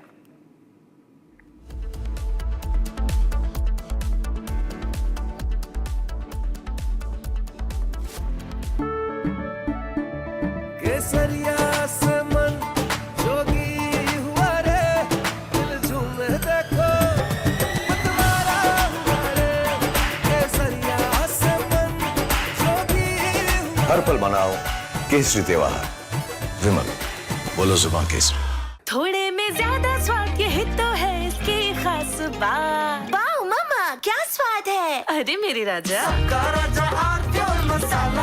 First we saw the people dying, the killings, and that's continuing, destruction of infrastructure, and now the economic impact. The economic impact will affect everybody across the world. You know, the price of LNG, cooking gas has already gone up. So it is a very serious problem. We are all going to suffer. So we all have to work to make sure it ends soon. And I hope that, led by our Prime Minister, Executive Minister, we will work on that. ठीक है mandu, भेज दे रहे हैं। ठीक है ना, भेज रहे हैं मंडू। अनुसरण हो गया।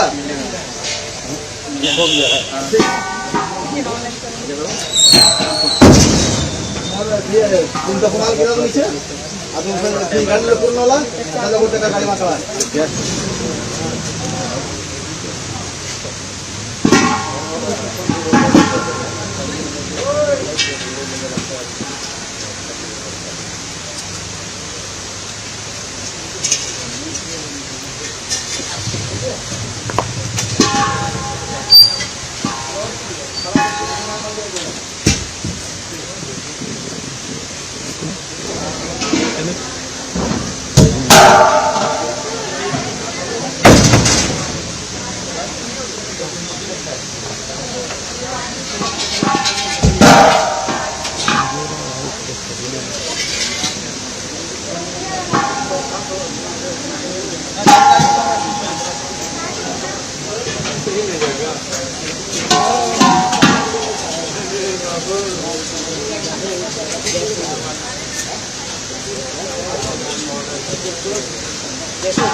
दे दो क्या चला हो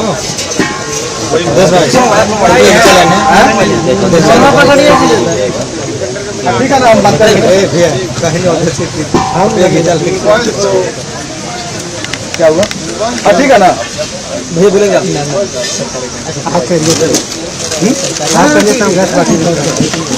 आप जा ही रहा है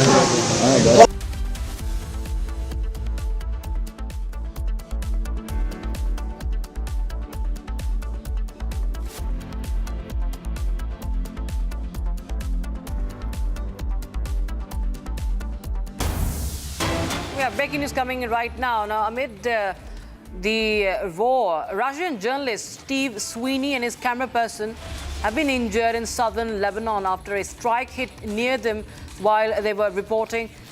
Both are conscious and they're receiving treatment for the shrapnel wounds. We'll just play out that video. Russian journalists injured. They've been wounded in the strikes in Lebanon as they were reporting on the war. And we've seen how Israel has been conducting incessant strikes in Lebanon. Here's the video. There to see. Along the border, including the Al-Marj outpost opposite Merkaba, and carried out drone strikes on the Al-Raheb site near Aitar al-Shab. Further rocket attacks were reported against Nahariya and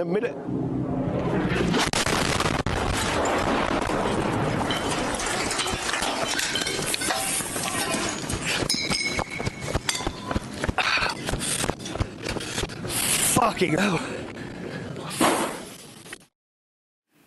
It's a dramatic footage and it could have been really fatal. He was just few meters away, as we can see. He was just few meters away from that strike point, that target that has been hit in southern Lebanon, that continues to be pounded by Israel via its airstrikes. You can just understand what a moment of terror it would have been for the reporter, but he bravely has been reporting from the war zone, and the shrapnels, of course, flying across has hit him and the camera person. All right, viewers, we have some more updates coming in. Meanwhile, we will be stepping into a very short break, but don't go anywhere. We'll be right back with our special coverage on the war.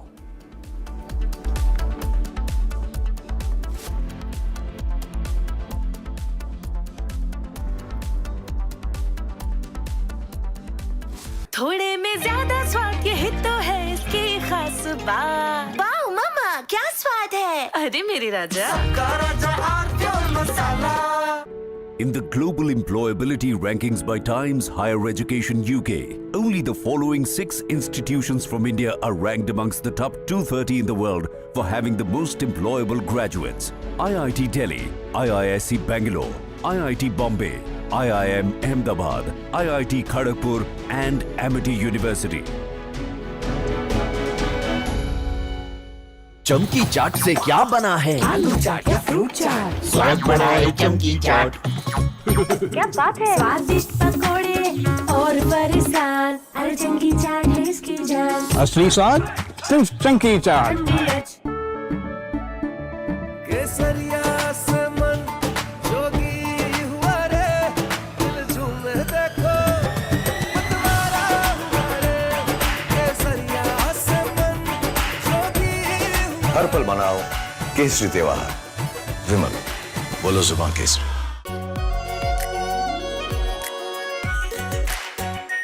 Are pure shahi paneer masala, delicious, healthy every day.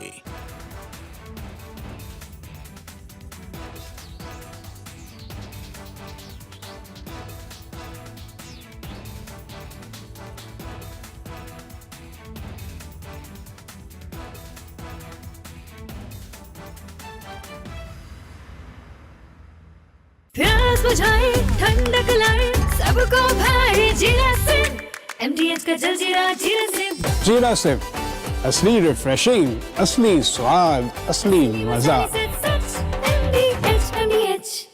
First we saw the people dying, the killings, and that's continuing. destruction of infrastructure, and now the economic impact. The economic impact will affect everybody across the world. You know, the price of LNG, cooking gas has already gone up. So it is a very serious problem. We are all going to suffer.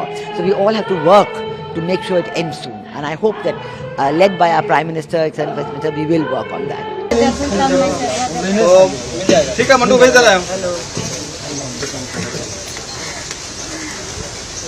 ठीक है ना भेज रहा mandu अरे आलू से नहीं होगा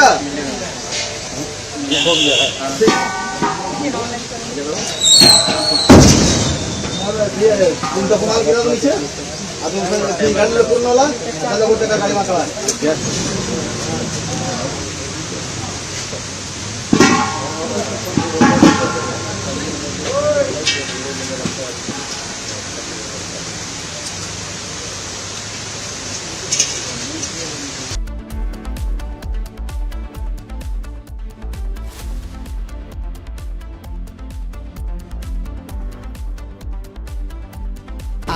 प्योर सूजी पास्ता उबालो मिलाओ और खाओ 8 मिनट में तैयार क्या टेस्ट है सबका राजा आर प्योर मसाला।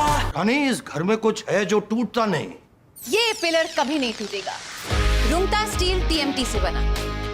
रुंगटा नहीं तो घर स्ट्रॉन्ग नहीं। रुंगटा स्टील TMT बार एकदम सॉलिड। चमकी चाट से क्या बना है सैंडविच लस्सी और छाछ और हर घूंट में चमकी चाट ड्राई फ्रूट और दही बड़े चमकी चाट से स्वाद बढ़े। असली स्वाद सिर्फ चंकी चाट। केसरिया से मन जोगी हुआ रे दिल झूमे देखो मतवारा हुआ रे केसरिया से मन जोगी हर पल मनाओ केसरी त्योहार। विमल बोलो जुबान केसरी। थोड़े में ज्यादा स्वाद ये तो है इसकी खास बात। वाओ मामा क्या स्वाद है। अरे मेरे राजा First we saw the people dying, the killings, and that's continuing, destruction of infrastructure, and now the economic impact. The economic impact will affect everybody across the world. You know, the price of LNG, cooking gas has already gone up. So it is a very serious problem. We are all going to suffer. So we all have to work to make sure it ends soon. And I hope that, led by our Prime Minister, etc., we will work on that. ठीक है mandu भेज दे रहा है ठीक है ना भेज रहा मंडू अरे आलू से नहीं होगा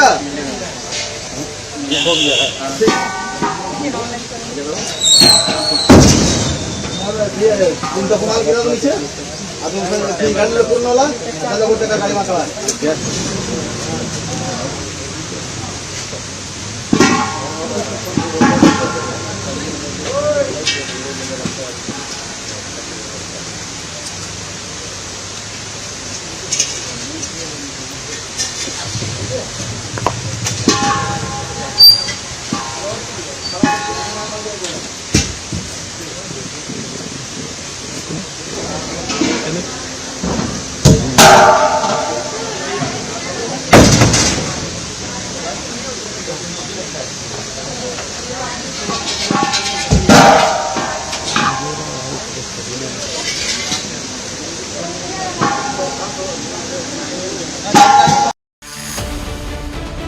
American mercenary, a CIA agent,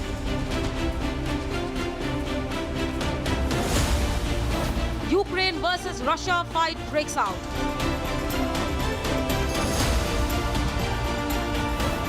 American deep state at work in India, debating tonight at 8 p.m.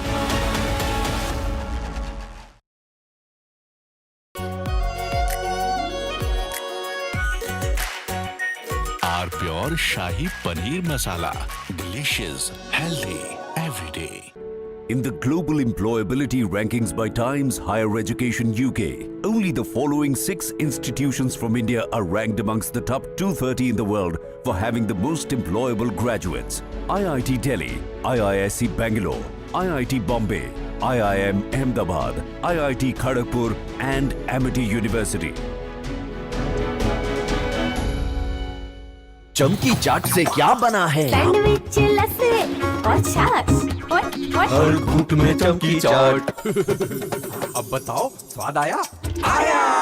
असली स्वाद सिर्फ चंकी चाट।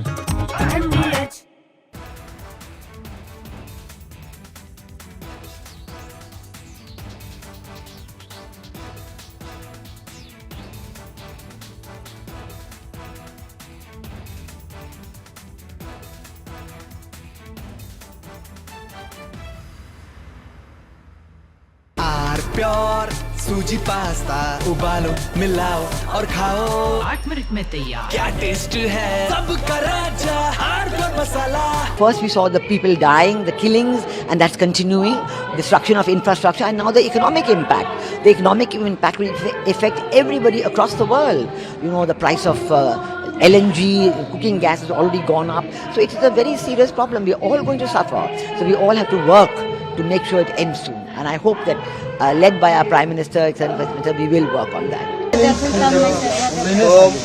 ठीक है मंटू भेज दे रहे हैं। ठीक है ना भेज रहे मंटू। अरे आलू से नहीं होगा।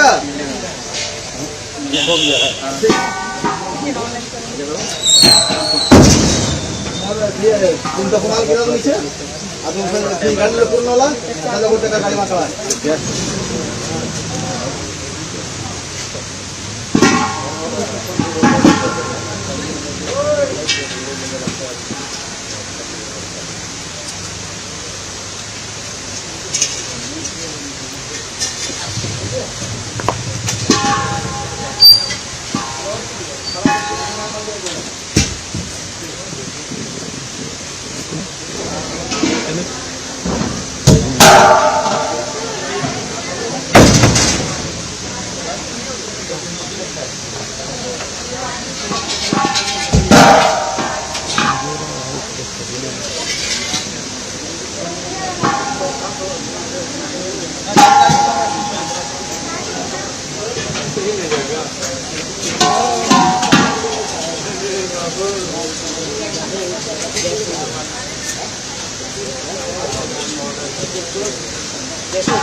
चला हो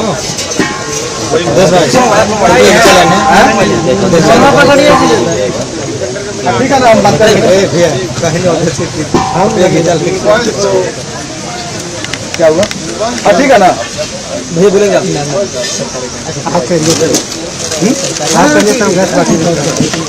गाड़ी जा ही रहा है गाड़ी नहीं जा रहा है गाड़ी तो 4 बजे निकला हुआ है आप बता रहे लोग ये FFCCS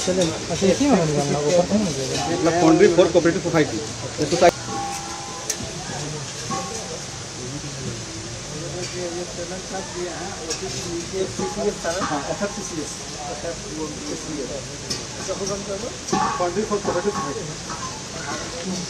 वहाँ लिखा हुआ है भैया। From Asia's largest news headquarters, setting the agenda for Bharat.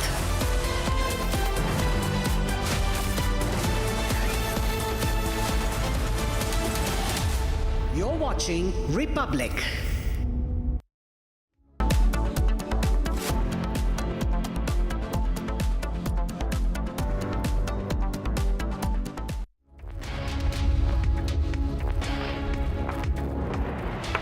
Hello and a very warm welcome. You're watching Republic TV. I'm Gesu Bharadwaj, also being joined by my colleague Rakshita Mishra on the broadcast. And we're going to be talking about what's happening in West Asia as tensions continue to escalate, and also the fact that 22 Indian vessels continue to remain stuck in the Strait of Hormuz. Right, Gesu, the impact of this war is immense, and it only continues to widen. Republic TV will be getting you each and every angle. But first, a quick check of the headlines.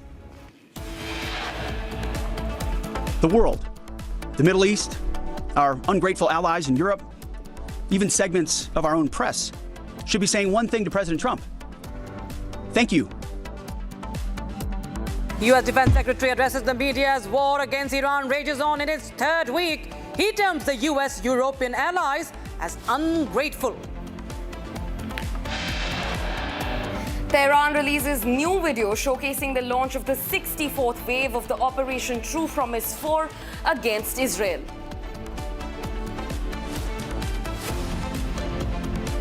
Ukraine issues statement on NIA arrest of foreign mercenaries, denies charges, calls it politically motivated. According to sources, a Russian intelligence input played a key role in the arrest of a US mercenary Van Dyke and 6 Ukrainian citizens by the NIA. US intel report claims Pakistan is developing missiles with nuclear payload and that Pakistan advanced missiles threaten the United States.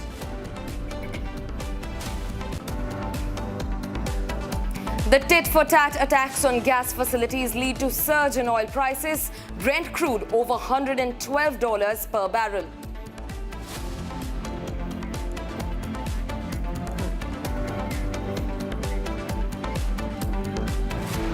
Viewers, we start with big breaking news coming in. It's a big technical snag that has been reported on an Air India flight. This is the B777-300 aircraft, VTAER, operating flight AI 116 from New York to Bombay, New York to Mumbai. The aircraft diverted to Medina owing to the AFT cargo fire warning. There wasn't a warning, the alarm that went on. And then the fire bottle has also been discharged. It's a big technical snag. It's a safety scare rather. We're trying to get more details as we connect to our correspondent. But this is an international flight we are talking about of Air India. And this could have been very, very dangerous. Air India flight. This is New York to Mumbai. And it has been diverted to Medina.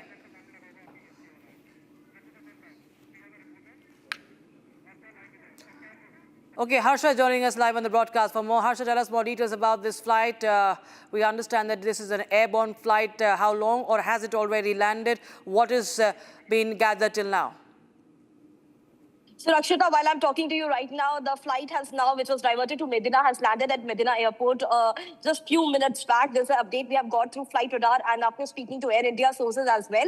And this was a very huge technical issue which can't be ignored at all because a very dangerous situation because it was airborne. The flight was airborne. It was AI116. It was JFK to Mumbai bound. It was supposed to land in Mumbai airport at around 9:30 to 10 p.m. this late evening. But before that only, there was a technical snag. There was a smoke alert warning from the AFT, from the cargo of the airline.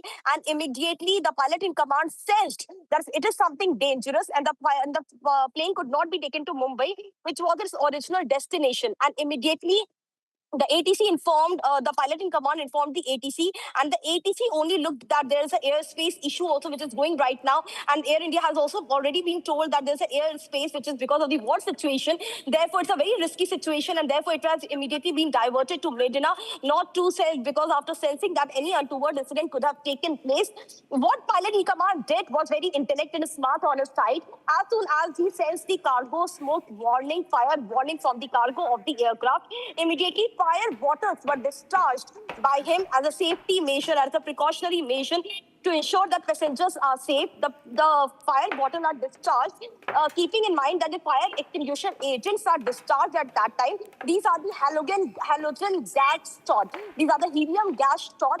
For all our viewers, it gives the fire warning alert also and ensures that till the time it reaches its destination, the cargo is equipped enough and can be taken to the diverted location. That was a precautionary measure which was taken by pilot in command immediately, because certainly if the flight was airborne and if the pilot in command that time would have tried making it to reach to Mumbai, at that time any untoward incident could have taken place. There could have been intense fire which could have erupted from the cargo of the plane. But to avoid that situation, only it was diverted to Medina. The entire prelim report has been shared with the DGCA regulatory body by Air India. but Air India till now has not issued any statement to Republic. We have spoken to the COPCOM, we have spoken to Air India. Our top sources state that this is the confirmed news, and it was shown in the flight radar also that this particular plane was diverted to Medina. It is a dangerous situation because of the war situation as well. There are several airspaces which is right now banned and has been stated heavy risk places, heavy risk airspace today only by the DGCA. Precautionary warning was also given to all the airlines to avoid such airspace movement, but in that situation only the diversion which has happened, the diversion which has happened raises lot of safety alarms as in what could have gone wrong in the cargo or whether maintenance was not done by the Air India well. Back to you. Right, Harsha. In fact, also speak to us about the fact that this is not a one-off incident. In fact, just on the 16th, a few days ago, another Delhi-bound Air India flight met with a similar fate. It had to make an emergency landing in Ireland over technical snags. Now, we already know that 5 years and the refurbishing work happens. Everything that is wrong with any flight operations is readdressed. But why is Air India falling short again and again? And is their apology going to make up for each incident that keeps happening so frequently now? Harsha. So now what we see is that it has been a pattern by Air India and the regulatory body as well. Now regulatory body is not very much concerned about the seriousness of the incident, which has been reported continuously by Republic TV as well. Continuously we are reporting how this is a technical snag, huge technical snag. In a layman language, they keep on saying that this is the aviation industry. Such incidents keep happening, but one can't overlook that how this a small incident could lead to a very untoward incident, which we have seen in the case of AI 171 Ahmedabad plane crash. At that time, there was a fuel control switch issue, and this time it was a fire alarm issue. The fire alarm issue coming from the cargo is a very dangerous situation. Imagine if a fire alarm continues to give alert and warning to the pilot in command in the cockpit, that means after 10 minutes, if not controlled, if the situation is not controlled and any measures is not taken, then there could be immense fire in the engine of the aircraft as well. And when the engine is on fire, the entire plane could crash. So that's the seriousness of the issue. And Air India, mostly with their Boeing aircraft, what we have seen is that Boeing 787, Boeing 777, Boeing 737, all these aircraft of Boeing, which is told that they're highly skilled aircraft, but back to back, the technical snags keep on appearing and occurring in the Boeing aircraft's mid-journey. This is also the Boeing aircraft. Morning we reported that was also a Boeing aircraft. Back to back, the mechanically skilled aircraft Boeing fails to ensure the passenger safety. That's the voice we are raising here at Republic, which DGCA can't ignore. Back to you. Right. We're also being joined by President of Federation of Indian Pilots, Captain C.S. Randhawa on the broadcast. Very good evening to you, sir. But this is a great cause of concern. The fact that even the fire bottle was discharged. How would you explain this snag and how serious is this? You see, any cargo fire which takes place in the front cargo or the aft cargo, now you have certain amount of fire bottles which can be discharged once the warning comes into the cockpit. Now, the fire warning, when it comes to the cargo and it is uncontrolled, then the situation is land as soon as possible. Now, the cargo fire per se cannot cause engine fire. So the fire, once it could be, there could be two types. One is an actual fire which could take place, and the second would be a false warning which will come. Now, sometimes it has been seen, especially in the mango season when the flights are going outbound from India. And once or twice it did happen on the 747 aircraft, and on a couple of occasions the cargo fire warning light came on because of the main concern was mangoes. But in this case now, we do not know what was the cargo which was loaded from New York for Mumbai. Now, it is a serious concern. Now, if the fire warning is actual or not, the pilot does not know in the cockpit. When the warning comes, then he has to take appropriate actions. Now, in this case, he is elected to divert to Medina, which could be the nearest airfield. And I suppose the aircraft is still not landed.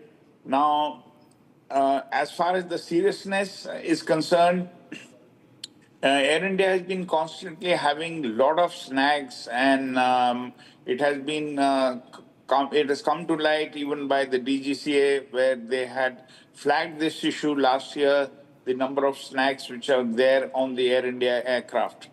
Now, though I'm not saying that the emergency cannot take place on any aircraft, it can take place, but definitely the maintenance of Air India aircraft needs to be more vigilant, and they've got to carry out proper maintenance procedures, which they would be doing. So at the time of release, the aircraft is serviceable. But later on, what happens is that if there is a malfunction in the any component or there is, in this case, this was a fire warning. So it could lead to a very serious situation. Like cargo fire, if uncontrolled, then it can even, lead to a crash, because the aircraft will burn off before it lands. So it is Right, serious, but I still say that there are two types of fire warnings. One is actual and one could be false. Right, So if the aircraft is still in the air, it could be a false warning, and Air India needs to thoroughly investigate, and DGCA will also come into the picture, because this is going to be investigated. Definitely. And borrowing from your point of, thorough investigation that Air India is supposed to do, we also know that Air India uses both carriers, Airbus as well as Boeing. And we've seen these untoward incidents occur in Boeing flights specifically that are with Air India. So is this just a maintenance lag from Air India's end, or is it a larger problem of still continuing procurement from Boeing, which has come under scanner time and again? And what is the way out in case Boeing has to be held accountable for this, sir? As far as the Boeing 777 is concerned, it's a very safe aircraft and proven all around the world. I would say that this is one of the best machines after 737, NG aircraft. This has been the most successful machine manufactured by Boeing. As I said, that on any aircraft, whether it's an Airbus 350 or a 787 or a 777 aircraft, any aircraft which is flying, like even on the roads, if you see a brand new car can have snags. Similarly, aircraft can have snags. But the problem is that more of Air India flights are having snags, and they are coming out with malfunctions. Now, that is a little serious, because they need to thoroughly investigate. Now, it has to be seen whether the aircraft are going on the MEL, and what is the MEL release. And if the snags were persistent, that means they have to have a serious look at those snags which are repetitive in nature. So this one introspection Air India needs to carry out, because the number of snags which are occurring and the failures which are occurring on the Air India aircraft are increasing day by day. So they need to keep a check on this. Definitely it is not a Boeing problem, but I feel it is Air India needs to be more vigilant in their maintenance procedures and checks.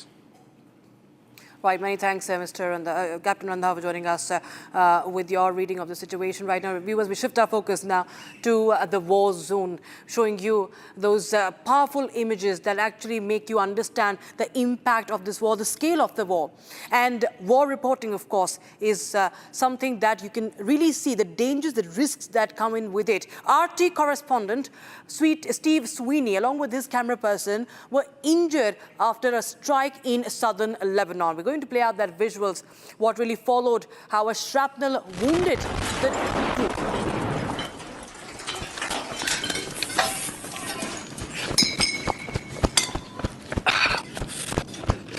Along the border, including the Al-Marj outpost opposite Merkaba, and carried out drone strikes on the Al-Raheb site near Aitar al-Shab. Further rocket attacks were reported against Nahariya and a military.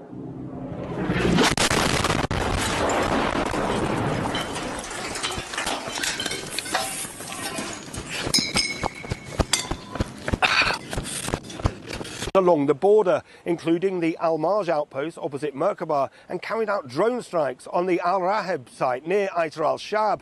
Further rocket attacks were reported against Nahariya and a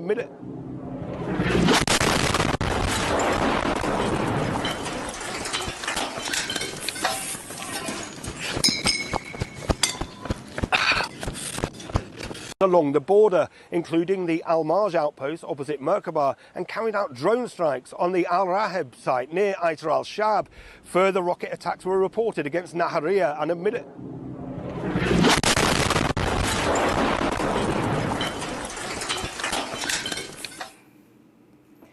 Viewers, since the first day of this war, Republic has been asking a pertinent question. Who is this war for? What is it going to achieve? Now, in fact, today, Republic continues to ask the pertinent question, and that's because another gas field in Iran has been struck. The world's largest gas field came under attack from the Israeli forces. Now, in fact, US President Donald Trump says that he was not even briefed or informed about the attack. Neither was his permission taken. However, reports suggest otherwise, but he has now publicly condemned Israel. Now remember, Iran continues to reel under an already broiling shortage of gas, LPG, LNG, and at that time comes another strike on their South Pars facility, the largest gas field in the country and also the world. Take a look at this. South Pars gas field, world's largest known gas field, was struck by Israel in the latest wave of strikes. This was a major escalation in the West Asia war. Why? Because this gas field in the Persian Gulf covers about 9,700 square kilometers and holds about 51 trillion cubic meters of gas, supplying 2/3 or more of Iran's gas supply. South Pars is shared between both Iran and Qatar. Iranian South Pars makes up about 1/3 of it, while the rest of Qatari side, also called North Field. If the attacks on South Pars escalate, it will cause massive gas and electricity shortage in Iran. After the attacks on South Pars, Iran launched retaliatory attacks,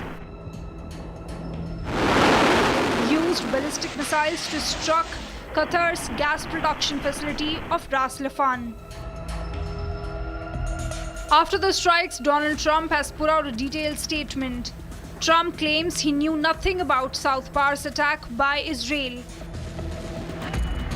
He claims even Qatar had no idea that South Pars attack was going to happen. Trump gives assurances. He says no more attacks will be made by Israel. Trump also issued a stern warning to Iran, saying if Iran continues with unfair attacks on Qatar's LNG gas facility, Trump will blow up South Pars gas field. This warning by Trump comes as already oil facilities are being struck across the Gulf region, facilities that feed the economy of these Gulf countries.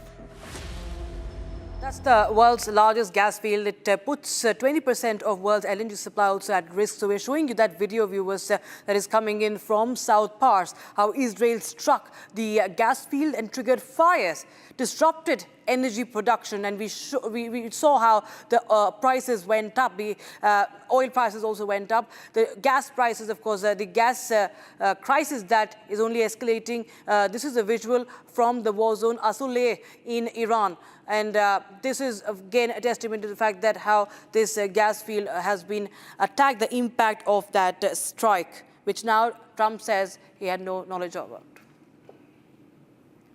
Viewers, this second visual that we're tracking for you comes from a Hamas base inside Gaza Strip. Now, the Israeli Defense Forces, while fighting Iran and its proxy allies, is also waging a war against Hamas. The IDF and Shin Bet operations have reportedly eliminated military intelligence commanders of the Khan Yunis brigade belonging to the Hamas leadership. That's the latest that we're getting in, and this comes straight from the Gaza Strip. And shifting focus to now Lebanon, where Israeli forces say they have eliminated 20 of the Hezbollah operatives during their operations in southern Lebanon as they escalate the attacks against the Hezbollah. The IDF has been preparing to deploy even more forces in southern Lebanon, and they further are expanding the buffer zone to push away what they say, the threat of the Hezbollah from the border. This is a video that has been released by the Israeli Defense Forces. Viewers, the next visual shows you the impact that's been ongoing on air facilities inside Iran. Now, Iranian Air Force has taken a hit again. This is a visual that comes in from the Sanandaj airport, where a Mi-17 helicopter, an Mi-17, has been reduced to complete rubble over Israeli Defense Forces that struck the Mi-17, reducing Iranian Air Force capabilities. And clearly, we can see the impact of all this is spread wide across the globe. The gas prices have jumped to new highs, and oil prices have risen once again because of its escalation that is being witnessed between Iran and Israel. The gas field attacks have heightened fears of prolonged disruption to international energy supplies. Brent crude rose by 8% per barrel today. Crude prices have soared by 60% since the US-Israel war on Iran that started on the 28th of February. Been more than 3 weeks now. European gas prices have now jumped more than 30% after Iranian strikes on Ras Laffan, Qatar's largest LNG plant, reaching their highest level since the war began. Only time, and in fact, de-escalation's time will tell when these prices will normalize. Take a look at this report. While Iran and Israel target oil facilities, the common man is caught in the crossfire. Since the war began on the 28th of February, the oil prices have been continuously rising and show no signs of sliding down. While the US claims that the oil prices will come down after the war ends. If we have a little high oil prices for a little while, but as soon as this ends, those prices are going to drop, I believe, lower than even before. This, even as European gas prices also surged nearly 30%. Meanwhile, Iran issued a warning that oil facilities will be struck across the Middle East. The warning comes after Israel struck the world's largest natural gas field in Iran. Following the attack inside Iran, Tehran targeted the Mina al-Ahmadi oil refinery in Kuwait. A fire broke out after a drone hit the operational unit of the refinery. A meeting of foreign ministers from Arab and Islamic countries took place in Riyadh on Thursday to discuss regional security amid Iranian attacks on Gulf states. Previously during the war, Iran had targeted oil reserves across the Middle East. From striking Aramco, which is managing the world's largest hydrocarbon reserves, to Bapco in Bahrain, which produces 400,000 barrels a day. Not only this, many tankers were also targeted in the Strait of Hormuz, creating a stressful environment for sailors. The war isn't only targeting civilians and top leaders, but also the pockets of the common man. Viewers, that's all that we could wrap in this special edition of The War So Far, but don't go anywhere. Right on the other side at 7:30, we will get you the details of the American deep state at work in India. Absolutely, and that's going to be the 8 p.m. debate with Arnab Goswami also on the channel. Don't go anywhere. We'll be right back after this very short break.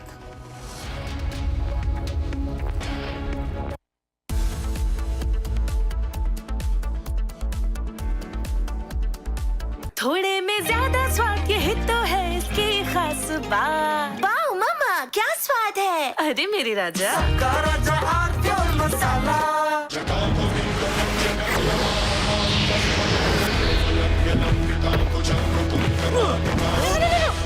मेरी chimney टूट जाएगी। What are you doing? रानी, इस घर में कुछ है जो टूटता नहीं। ये पिलर कभी नहीं टूटेगा। रुंगटा स्टील TMT से बना। रुंगटा नहीं तो घर स्ट्रॉन्ग नहीं। रुंगटा स्टील TMT बार एकदम सॉलिड। प्यास बुझाए, ठंडक लाए, सबको भाए जीरा सिप। MDH का जलजीरा जीरा सिप। जीरा सिप, असली रिफ्रेशिंग, असली स्वाद, असली मजा। MDH।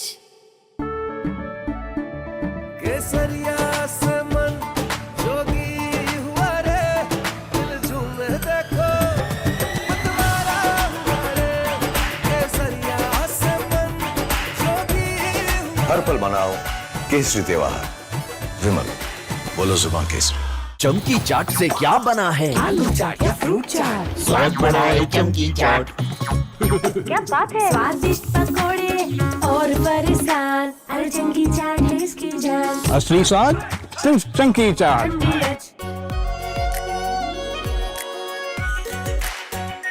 Our pure shahi paneer masala, delicious, healthy every day. First we saw the people dying, the killings, and that's continuing, destruction of infrastructure, and now the economic impact.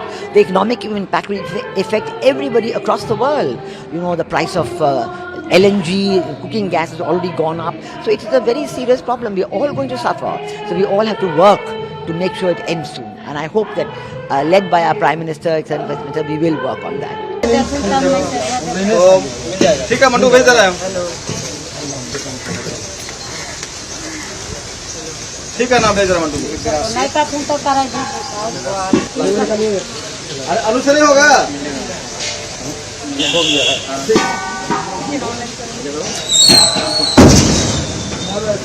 तुमचा कुणाल गेला तो नीचे अजून गाडीला पूर्ण होला त्याला गोटे का गाडी मागला।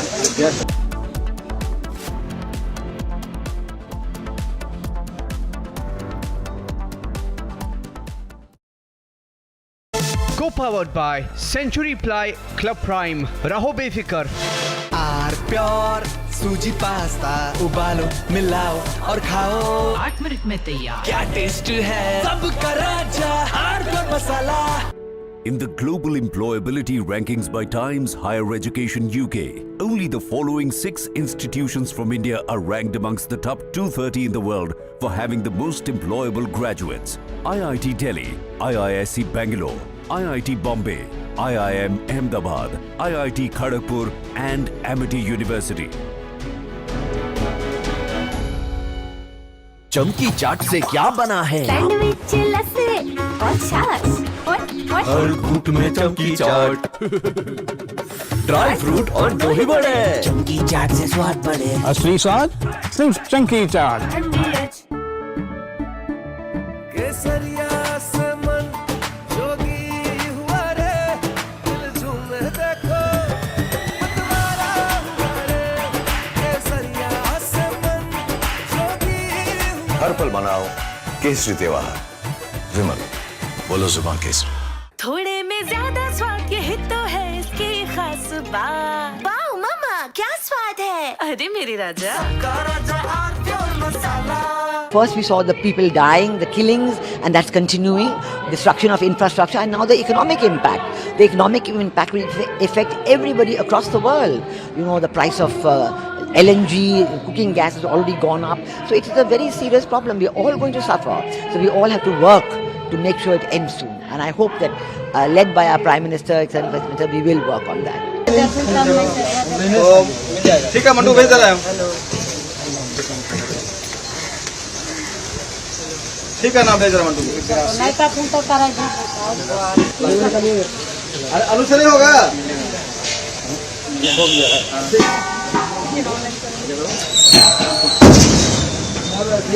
तुमचा कुणाल गेला तो नीचे अजून गाडीला पूर्ण होला त्याला गोटे का गाडी मागला।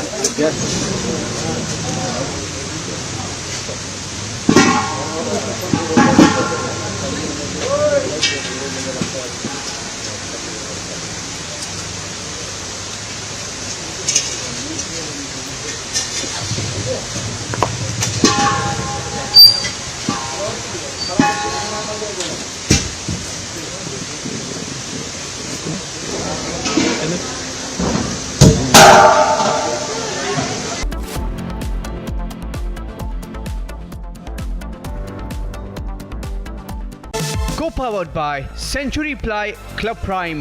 रहो बेफिक्र।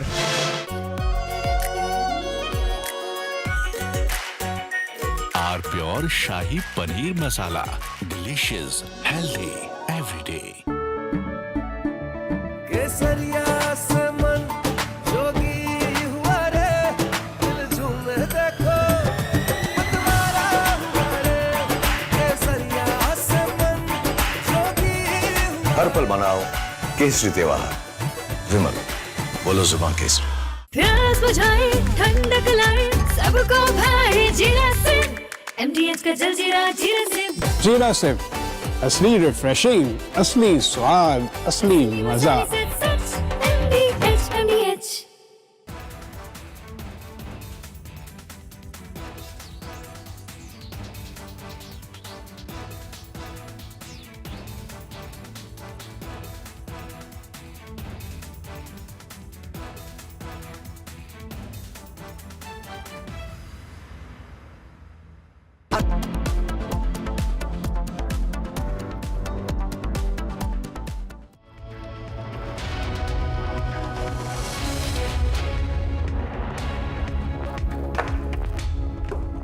Very good evening, viewers. You're watching Republic TV special coverage on the conspiracy that was being plotted on Indian soil as well.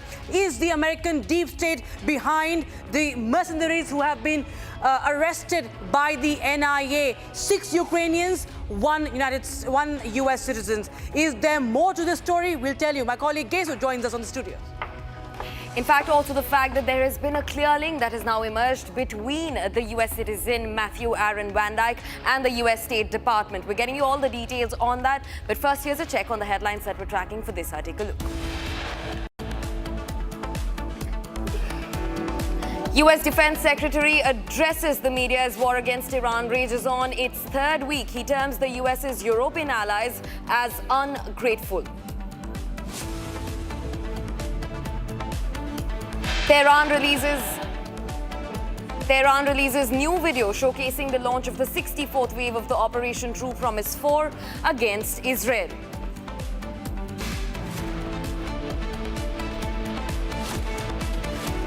Ukraine issues statement on NIA. Arrest of foreign mercenaries, denies charges, calls it politically motivated.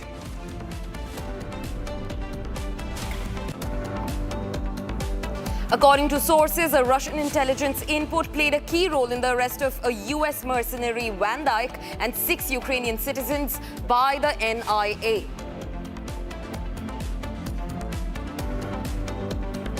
US intel report claims Pakistan is developing missiles with nuclear payload and that Pak advanced missiles could threaten the US. The tit-for-tat attacks on gas facilities lead to surge in oil prices. Brent crude over $112 per barrel.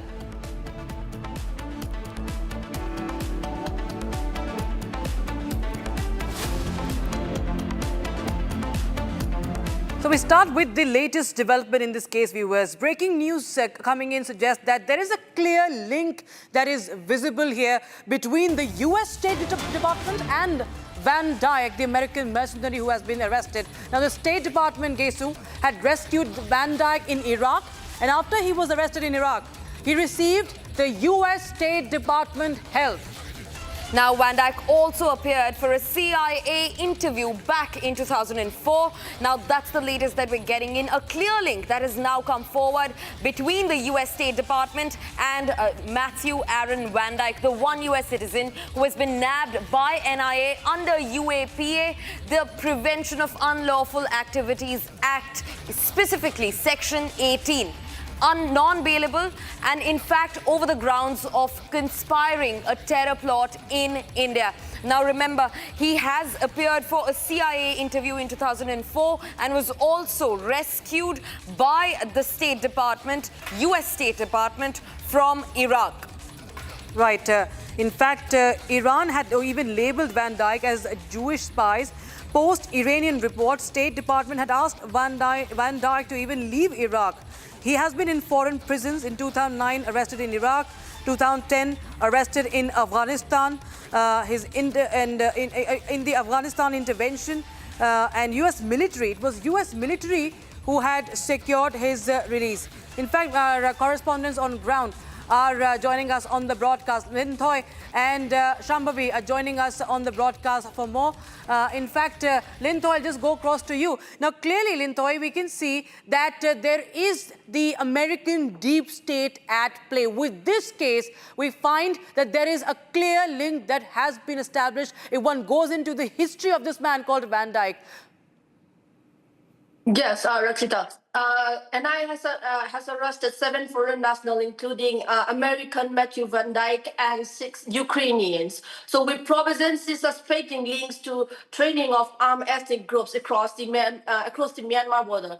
The NIA has now widened its investigation, looking into sleeper cells in Manipur and Mizoram and the role of local support networks. So according to inputs suggest these operatives in touch with local context and had even traveled beyond the northeast, including Andhra Pradesh, indicating a possible larger pan-India network. The case is now pointing towards international linkage and a deeper conspiracy that could pose a serious threat to national security, with concerns also emerging about potential shift towards state-driven warfare in the region. So targeting the North is not just a regional concern, it's a direct challenge to India's national security too. The region shares a sensitive international border with countries like Myanmar, making it strategically crucial in terms of both security and connectivity. Any attempt to destabilize Manipur or Mizoram through foreign links, local networks, or emerging threats like drone warfare is essentially an attempt to exploit these vulnerabilities. So the Northeast acts as India's gateway to Southeast Asia, and any disruption here can have far-reaching implications on internal stability, border management, and national integrity too. So simply put, undermining security in the Northeast is equivalent to undermining the security architecture of the entire region. Back to you, Rakshita. Right, Linthoi, thanks for getting us those details. In fact, quickly coming to you, Shambhavi, who continues to join us from the national capital. Now, Shambhavi, you have been tracking the story for far too long. Just yesterday, Sergio Gore was, meeting NSA, the Oval, and they had a fruitful meeting, is what they said. But today, clear links between the U.S. State Department and the U.S. mercenary Matthew Aaron Van Dyke, who's been arrested. In fact, after the U.S. State Department took cognizance of his arrest. What does this mean going forward? Shambhavi. It definitely means that there are two sides to the story. This is a very huge breaking news that a new link has been developed in terms of this U.S. connection, U.S. Department connection. The fact that is also there for a CIA interview in 2004 shows that this is not just something very superficial. We are waiting for some kind of statement, for some kind of response from the U.S. Department. But the link itself, I think, speaks a lot in this matter. And Van Dyke, especially in terms of Van Dyke, even the Sons of Liberty has responded today saying that they are constantly in touch with the legal team. They're in touch with the NIA, and they're also in touch with the U.S. Department. They said that the U.S. Department knows about Van Dyke's arrest. So there's definitely a lot is going on. A very clear link has been established in this. New information of Van Dyke's history, apart from Sons of Liberty, apart from him claiming to be a security analyst, a security research analyst. And we can just wonder in what ways was he using his information? Was he using his links? Was he using his so-called security expertise in this matter? Back to you.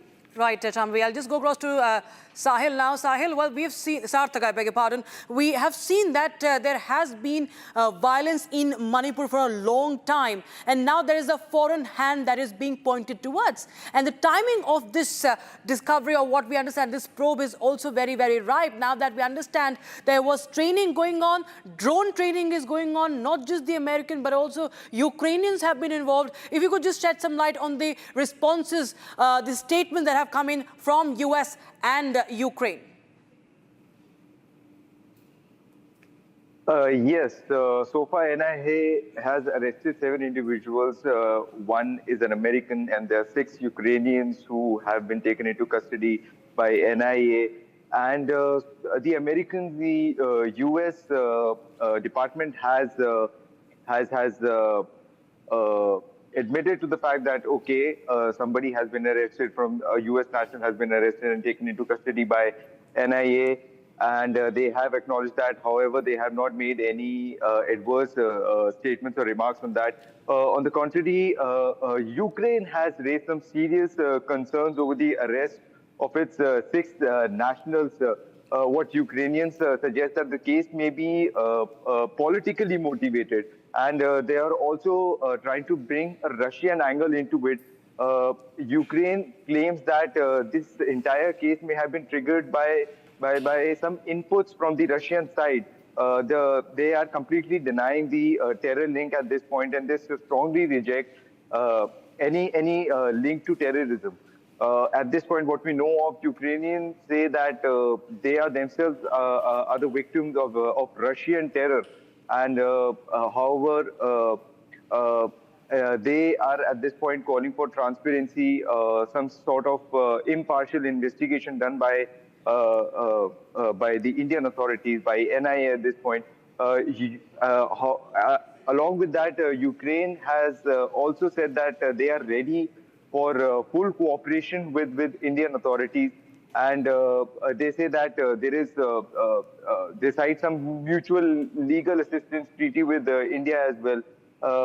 There are details that are unveiling as NIA investigates this entire issue, because there are 6 Ukrainians who have been taken into custody, and there are serious charges that have been imposed upon them. Section 18 of UAPA have been imposed upon them. They have been given into custody for 11 days.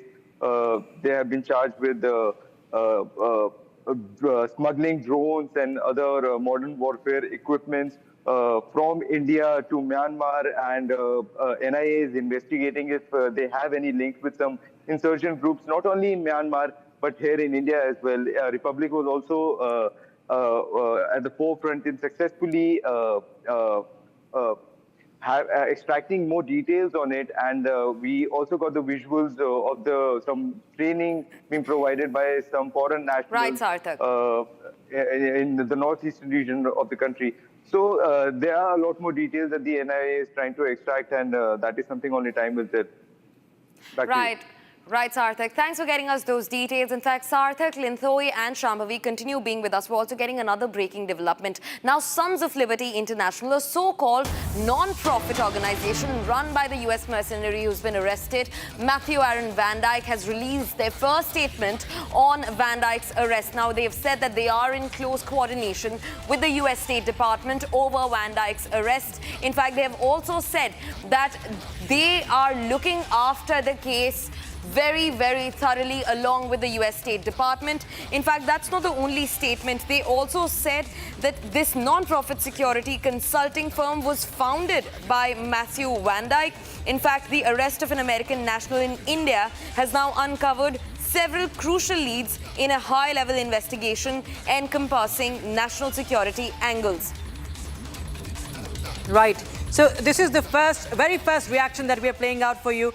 This is the Sons of, this is the organization Sons of Liberty International that has said that they're waiting for more details from the attorney in touch with the US State Department, which is aware of Van Dyke's arrest, and that US State Department in touch with Indian local. That is the statement.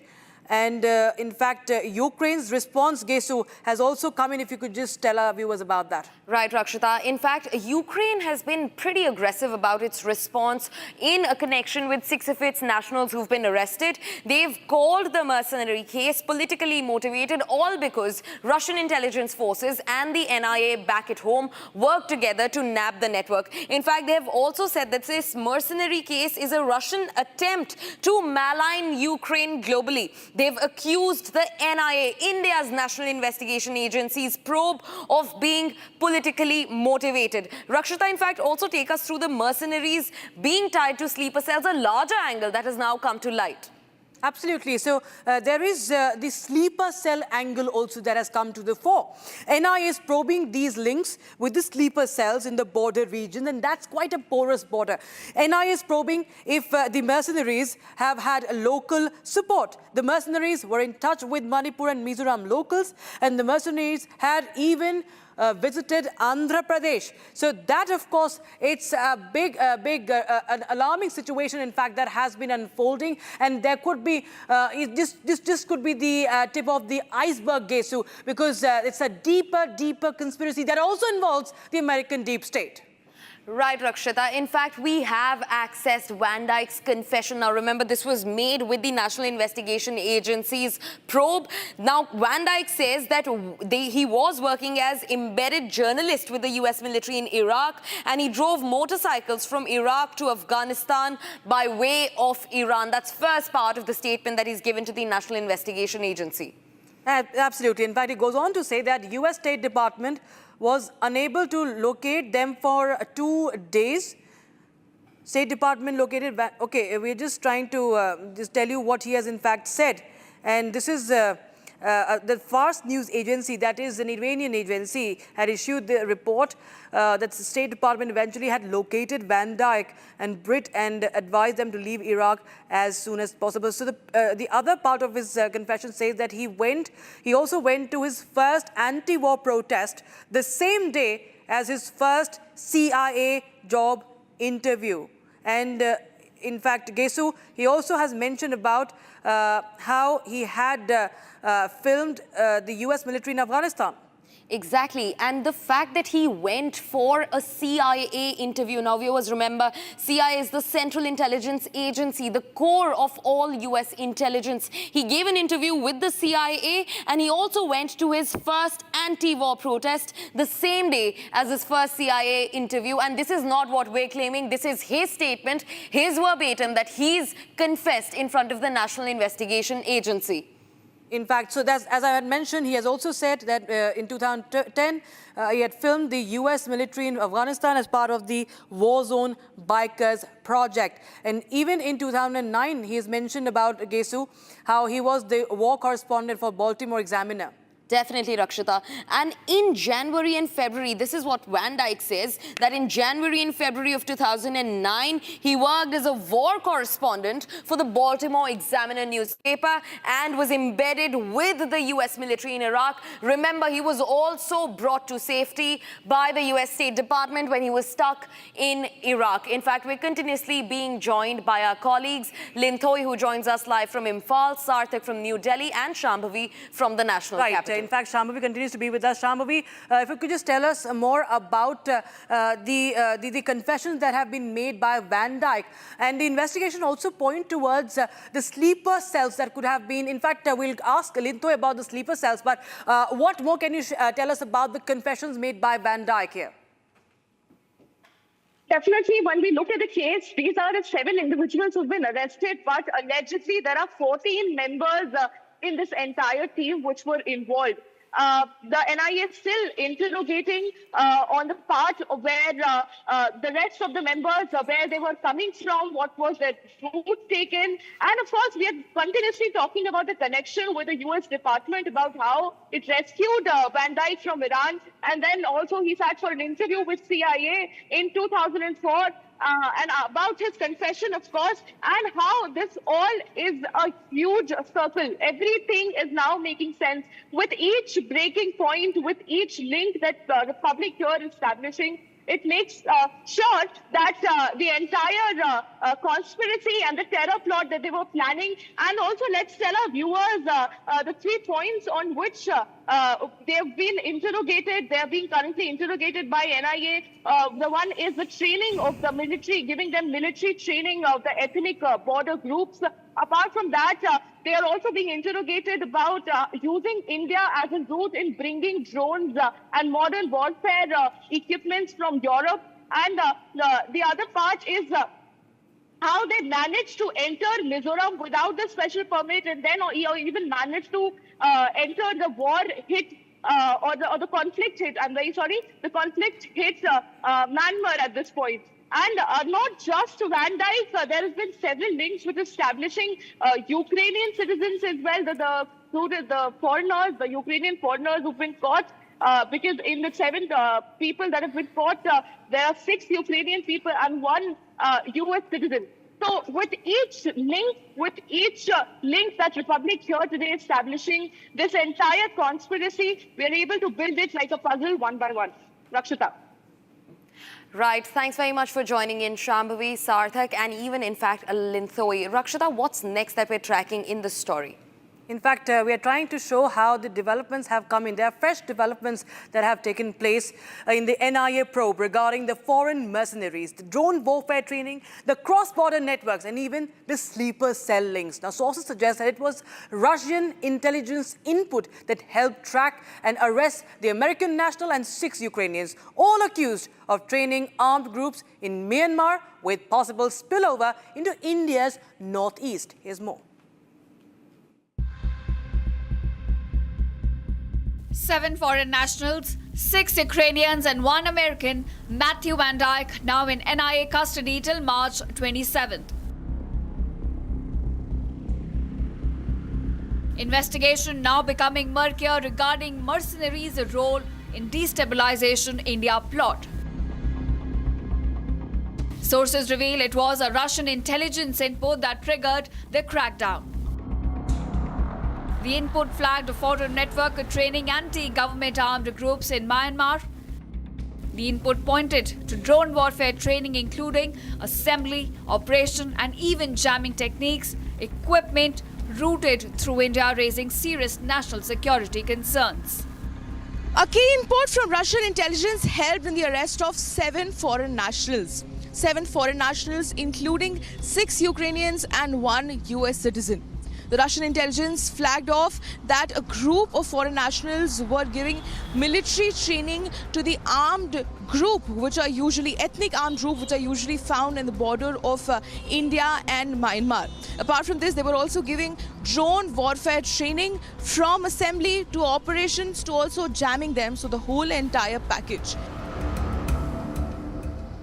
And now the spotlight is back on Manipur, a region that has seen years of ethnic violence, hundreds dead, thousands displaced. The probe has now expanded. NIA is looking at sleeper cells in border areas and the role of local contacts in Manipur and Mizoram. Sources say the foreign mercenaries were in touch with local networks and had even travelled to Andhra Pradesh. The foreign mercenaries who went to Myanmar via Northeast didn't just travel through the Northeast, like cities like Guwahati, Imphal or Mizoram, but they also built a local network. Now, as they have been arrested and the investigation is on, investigating agencies are also looking into deeper sleeper modules that could have existed. The local networks that they have used to cross over the border to Myanmar are also under scanner. Investigators believe this may not be just 7 individuals, but part of a larger group of 14, some of whom may still be in Myanmar. Meanwhile, Sons of Liberty International has responded saying it is in touch with the US State Department and awaiting more details from Indian officials. Sons of Liberty International, the organization founded by Matthew Van Dyke, has reacted to his arrest, saying it is awaiting more details from lawyers and the NIA. The group also says it is in touch with the US State Department, which is aware of the situation and in contact with Indian authorities. Van Dyke, an American national, is among 7 foreign nationals arrested in the NIA's drone terror probe. His arrest has now added both an international and national security dimension to the entire investigation. As agencies now try to unravel the full conspiracy, the pattern here is hard to ignore. Foreign operatives routing weapons through local networks in India. The question now, is this just an isolated module or part of a much larger global destabilization plot targeting India?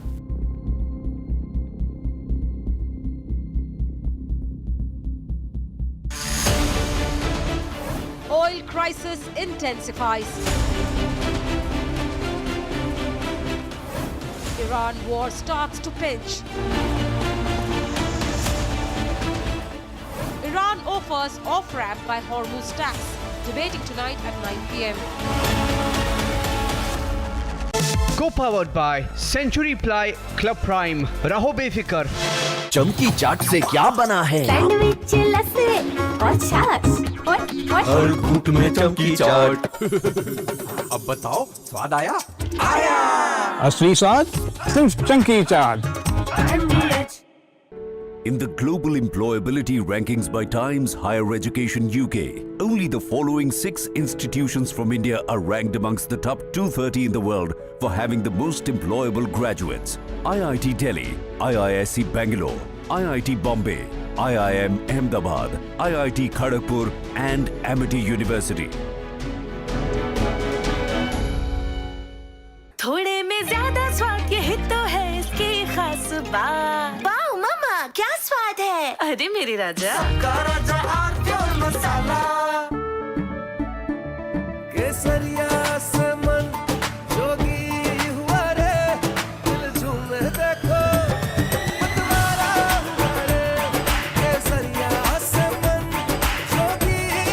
हर पल मनाओ केसरी त्योहार। विमल, बोलो जुबान केसरी। प्यास बुझाए ठंडक लाए सबको भाई जीरा से MDH का जलजीरा जीरा से। जीरा से असली रिफ्रेशिंग, असली स्वाद, असली मजा। MDH।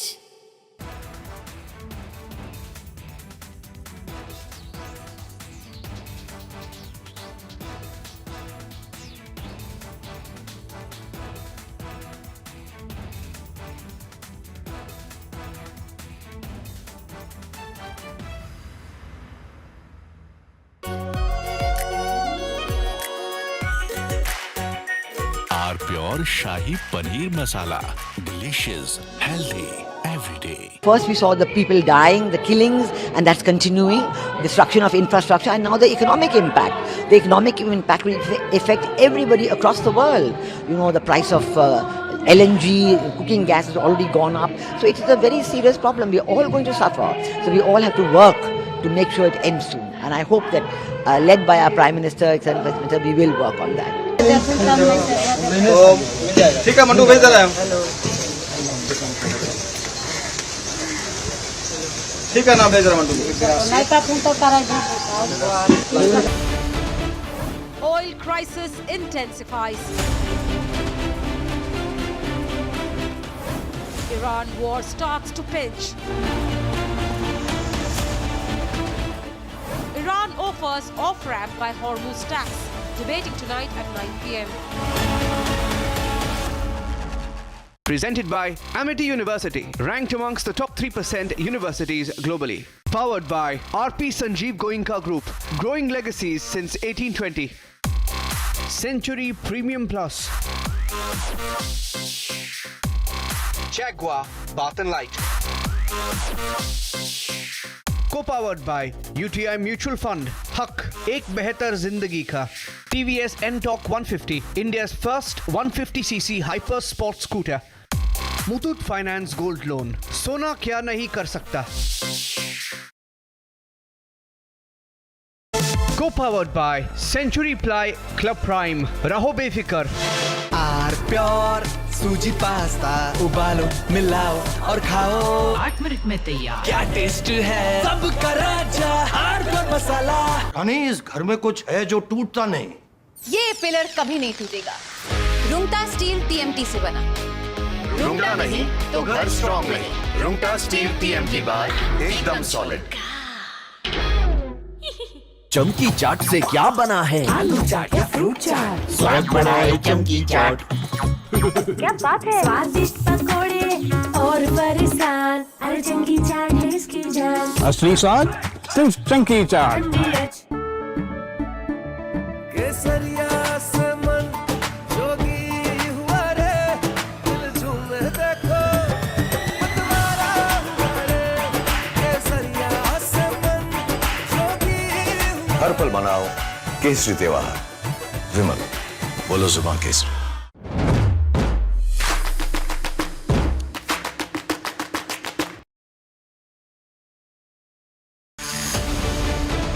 American mercenary, a CIA agent.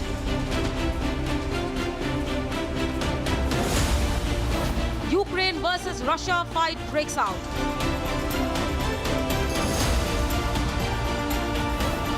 American deep state at work in India. Debating tonight at 8 p.m.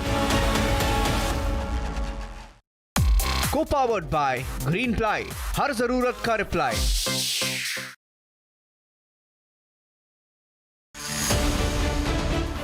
Oil crisis intensifies. Iran war starts to pinch. Iran offers off-ramp by Hormuz tax. Debating tonight at 9 p.m. Presented by Amity University, ranked amongst the top 3% universities globally. Powered by RP Sanjeev Goenka Group, growing legacies since 1820. Century Premium Plus. Jaguar Bath and Light. Co-powered by UTI Mutual Fund, Haq, एक बेहतर जिंदगी का. TVS N-Torq 150, India's first 150cc hyper sport scooter. Muthoot Finance Gold Loan. Sona kya nahi kar sakta?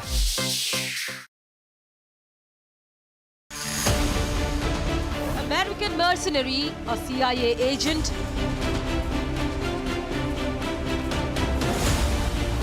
Ukraine versus Russia fight breaks out.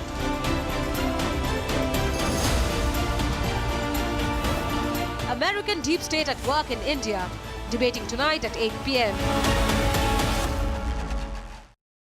Co-powered by Green Ply. Har zarurat ka reply.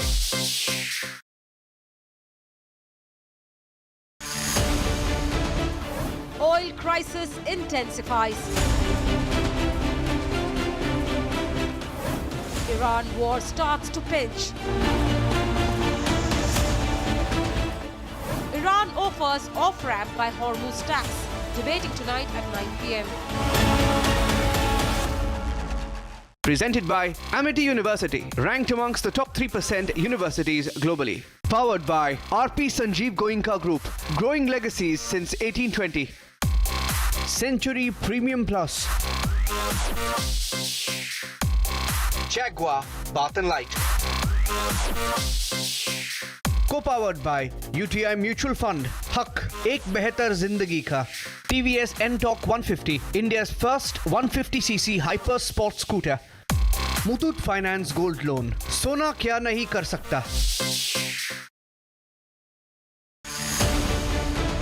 American mercenary, a CIA agent.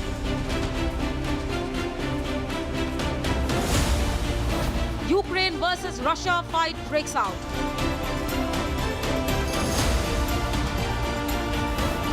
American deep state at work in India, debating tonight at 8 p.m. Co-powered by Green Ply. Har zarurat ka reply.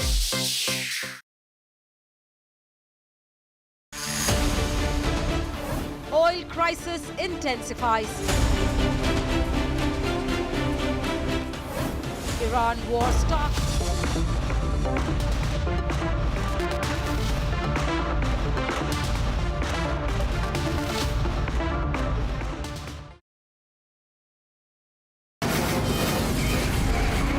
From the Republic Media Network headquarters, it's time for Arnab Goswami on the debate.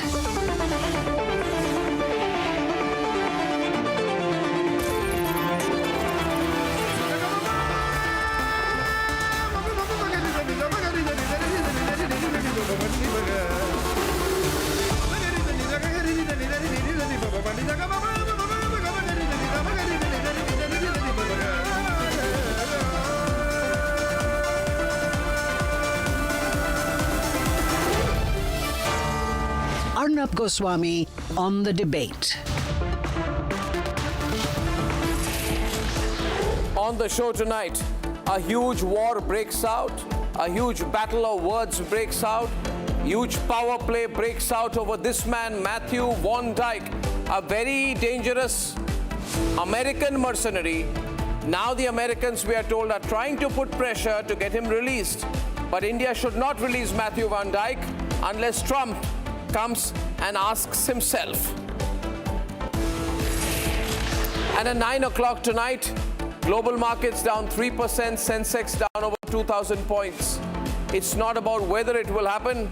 The energy crisis has already hit the world markets very hard, and it could get worse. And ladies and gentlemen, a global war, as I predicted, has happened and turned out that it's going to get worse over Matthew Van Dyke. Yesterday onwards, I've been talking about the story for the last 2 days. Matthew Van Dyke is a 45 to 47-year-old American-trained mercenary. He goes around the world fighting for American interests. He's believed to be working on behalf of the CIA and the American intelligence agencies. Ladies and gentlemen, on the 13th of March, Matthew Van Dyke was arrested from Kolkata. He was operating in India's northeast. And what he was trying to do was take drones and arms from India through the land route into Myanmar. And why is he taking this to Myanmar? Because in Myanmar, America wants to build big military bases so that America has influence across the Indian border in Myanmar, and they can base themselves there, their mercenaries, their soldiers, their trained, armed, quote-unquote, supported and financed rebel groups to fight both India and Myanmar. And this is the reason why I have long suspected that there is an American hand in Manipur. Otherwise, why did American mercenaries reach Mizoram and Manipur? How are drones landing in Manipur? Who is training these people? It is these Americans who are directly or indirectly involved in carrying out terrorist activities, whether from Myanmar towards India or sitting here in India through third parties. Now, ladies and gentlemen, Matthew Van Dyke, he's caused a global crisis. He's a 46-year-old from Baltimore, an American, and according to the inputs of the airport immigration officials and the Bidan Nagar police, he was detained at Kolkata airport on 12th March 2026, just before he was going to take a Dubai flight, FZ462 to Dubai. From Dubai, he was planning to take another flight to Warsaw in Poland via a flight FZ1839. I have the numbers. The NIA formally took him to custody on 14th of March 2026. Now he is in our custody. And my information is the backroom discussions have begun. The American embassy is working the phones. The American officials are trying to contact high-ranking Indian officials to somehow secure the release of this man, 46-year-old Matthew Van Dyke.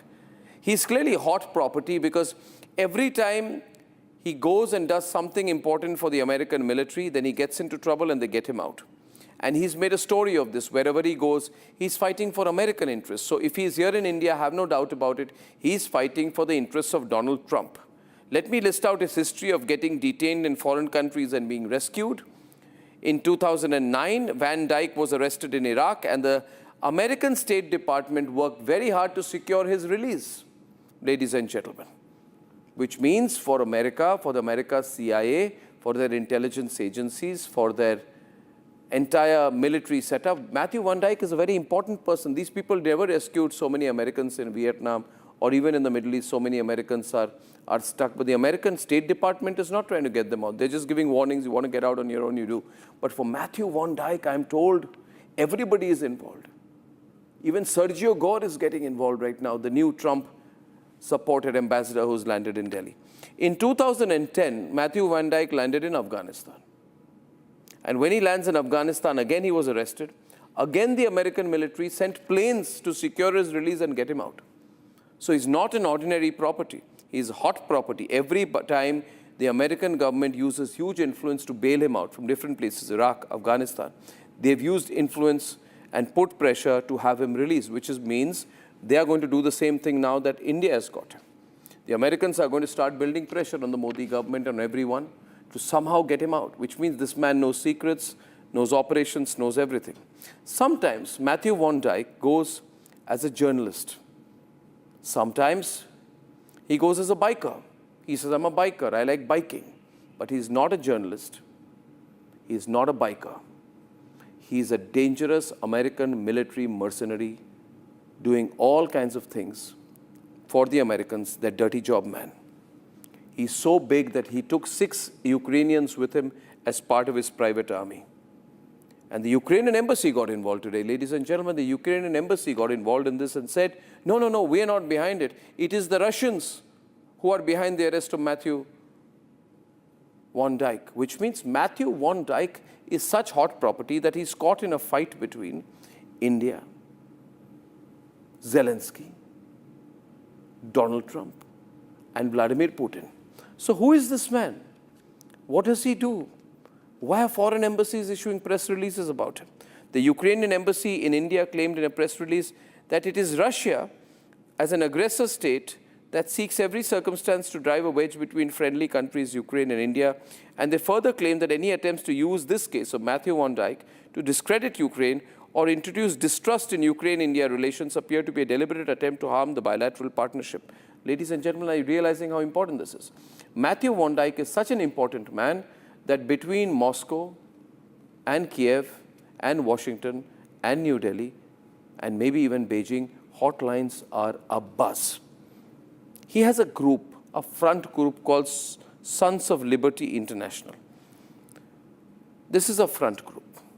It's a mercenary group or a so-called quasi-religious group, I don't know. But I know that it's a mercenary backing group. This group says we are awaiting details from his attorney, but has gone on to say and reveal that we are also expecting the American State Department to save him. So these guys also know that the American State Department, their foreign ministry, their CIA, their international agencies, all will come together to catch a man who's sitting today and who should be rotting in that jail in Kolkata, wherever he is caught. And they are saying we are in touch with local authorities in India. Now, ladies and gentlemen, you'd probably be thinking, what the hell is going on? Who is this man? Matthew Van Dyke, who Arnab has been going on about for such a long time. Let's be clear about it. There is a clear and obvious CIA link between all of this. Ladies and gentlemen, he's a CIA man. He joined the CIA in the year 2004. And the CIA is such an organization. He says, I went to my anti-war protest as my day of my first CIA interview. So let's turn the clock back. Let's turn the clock back 22 years when Matthew Van Dyke was 24-year-old. At the age of 24, he joined the CIA. And directly or indirectly, he is working for the CIA. Everything else is a cover. So a CIA man, ladies and gentlemen, who has even issued global appeals to mercenaries to join groups in Venezuela, Myanmar, and Iran, who's a transnational mercenary leader, is today in Kolkata in a jail. Can you imagine the amount of phone calls that are going from Washington to save him? Somehow save this man. What is this battle all about? Why has America sent its most important foreign mercenary to India, to the Northeast? What was he doing there? Let me tell you what he was doing there. He was furthering the interests of the American deep state.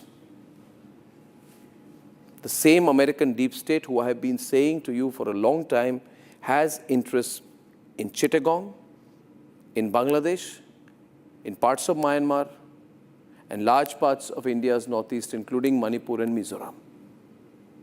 They want a base there, they want a military base there, they will use any amount of distortion, use of social media, use of foreign mercenaries, use of armed players, playing around like they have done in different parts of the world to create a military base for themselves.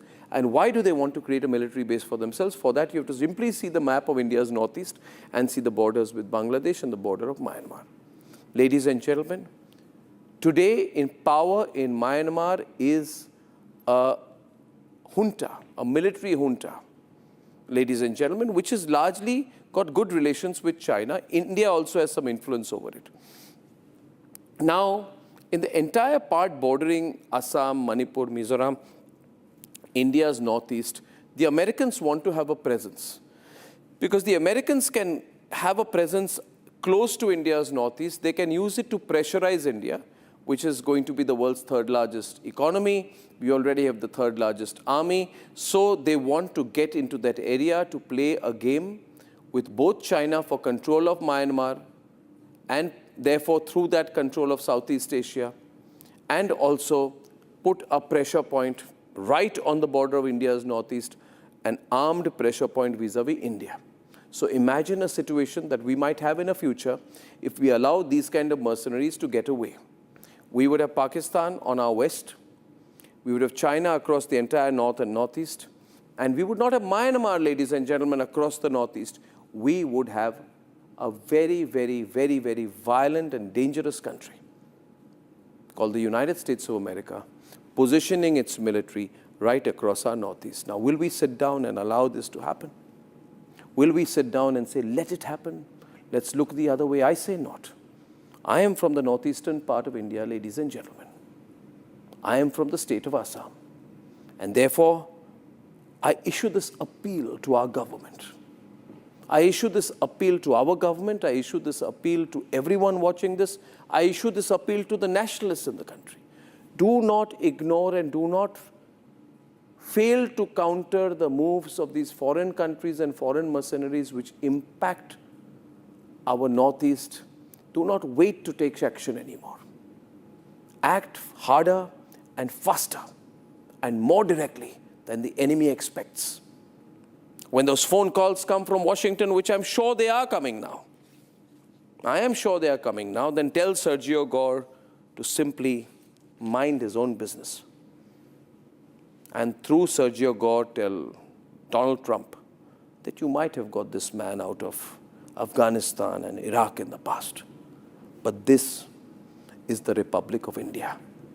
This is where a mercenary like Matthew Van Dyke should never have come. And now that he has, now that he's been caught, there is no getting away this time. Absolutely not. Let's debate.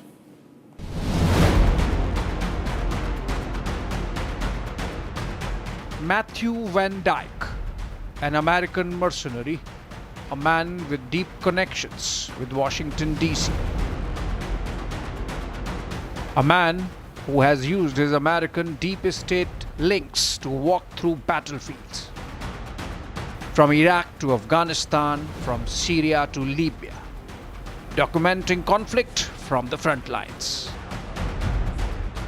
In 2009, embedded with US military in Iraq, arrested by Iraqi police, released after State Department intervention.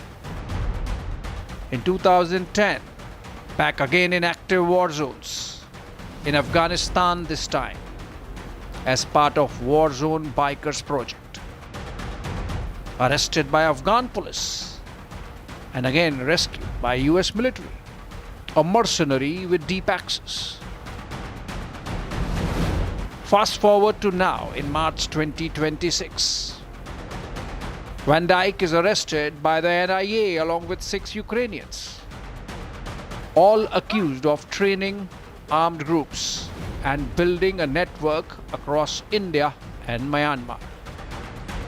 The breakthrough came from Moscow, according to sources. A key input from Russian intelligence helped in the arrest of 7 foreign nationals. 7 foreign nationals, including 6 Ukrainians and 1 US citizen. The Russian intelligence flagged off that a group of foreign nationals were giving military training to the armed group, which are usually ethnic armed group, which are usually found in the border of India and Myanmar. A Russian intelligence input flagging their role in drone warfare training of rebels in Myanmar. Now the probe is deepening. NIA is tracking local contacts, possible sleeper cells across Manipur and Mizoram. The foreign mercenaries who went to Myanmar via Northeast didn't just travel through the Northeast, like cities like Guwahati, Imphal or Mizoram. The local networks that they have used to cross over the border to Myanmar are also under scanner. But this is no longer just an investigation. It's geopolitics. Ukraine has hit back, calling the case possibly politically motivated, accusing Russia of trying to drive a wedge between India and Ukraine, denying any role in anti-India activities. Ukraine has raised serious concerns over the arrest of its 6 nationals in the NIA's drone terror probe, saying the case could be politically motivated. In its statement, the Ukrainian embassy has suggested that the case may have started based on inputs from the Russian side. Ukraine has denied any link to terrorism and said it is itself a victim of terror. The mercenary case now gets murky, involving an American with a war zone past, Ukrainian nationals with the army background under scanner, and a Russian tip-off that triggered it all.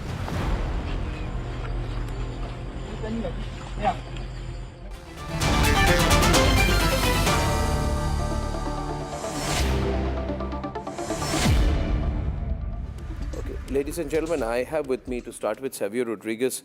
We all know him as the editor-in-chief of the Goa Chronicles, but I know him as a person who has deep understanding of intelligence excellent understanding of intelligence. Sometimes I think he's an agent himself. He knows so much about it.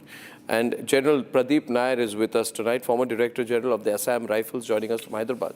Sierra Claire is there. She's joining us from Los Angeles. She's a foreign policy expert, has joined us in some of our recent debates. This is an unusual subject. What's happened is, Sierra, that there is this man, his name is Matthew Van Dyke. He's made a film called Point and Shoot. And he's a sort of a private military contractor who is with the CIA, joined the CIA in 2004, then claims that he's a tourist, sometimes goes driving around on motorcycles, sometimes he says he's a journalist, but basically he's there pushing war on behalf of America. So he has been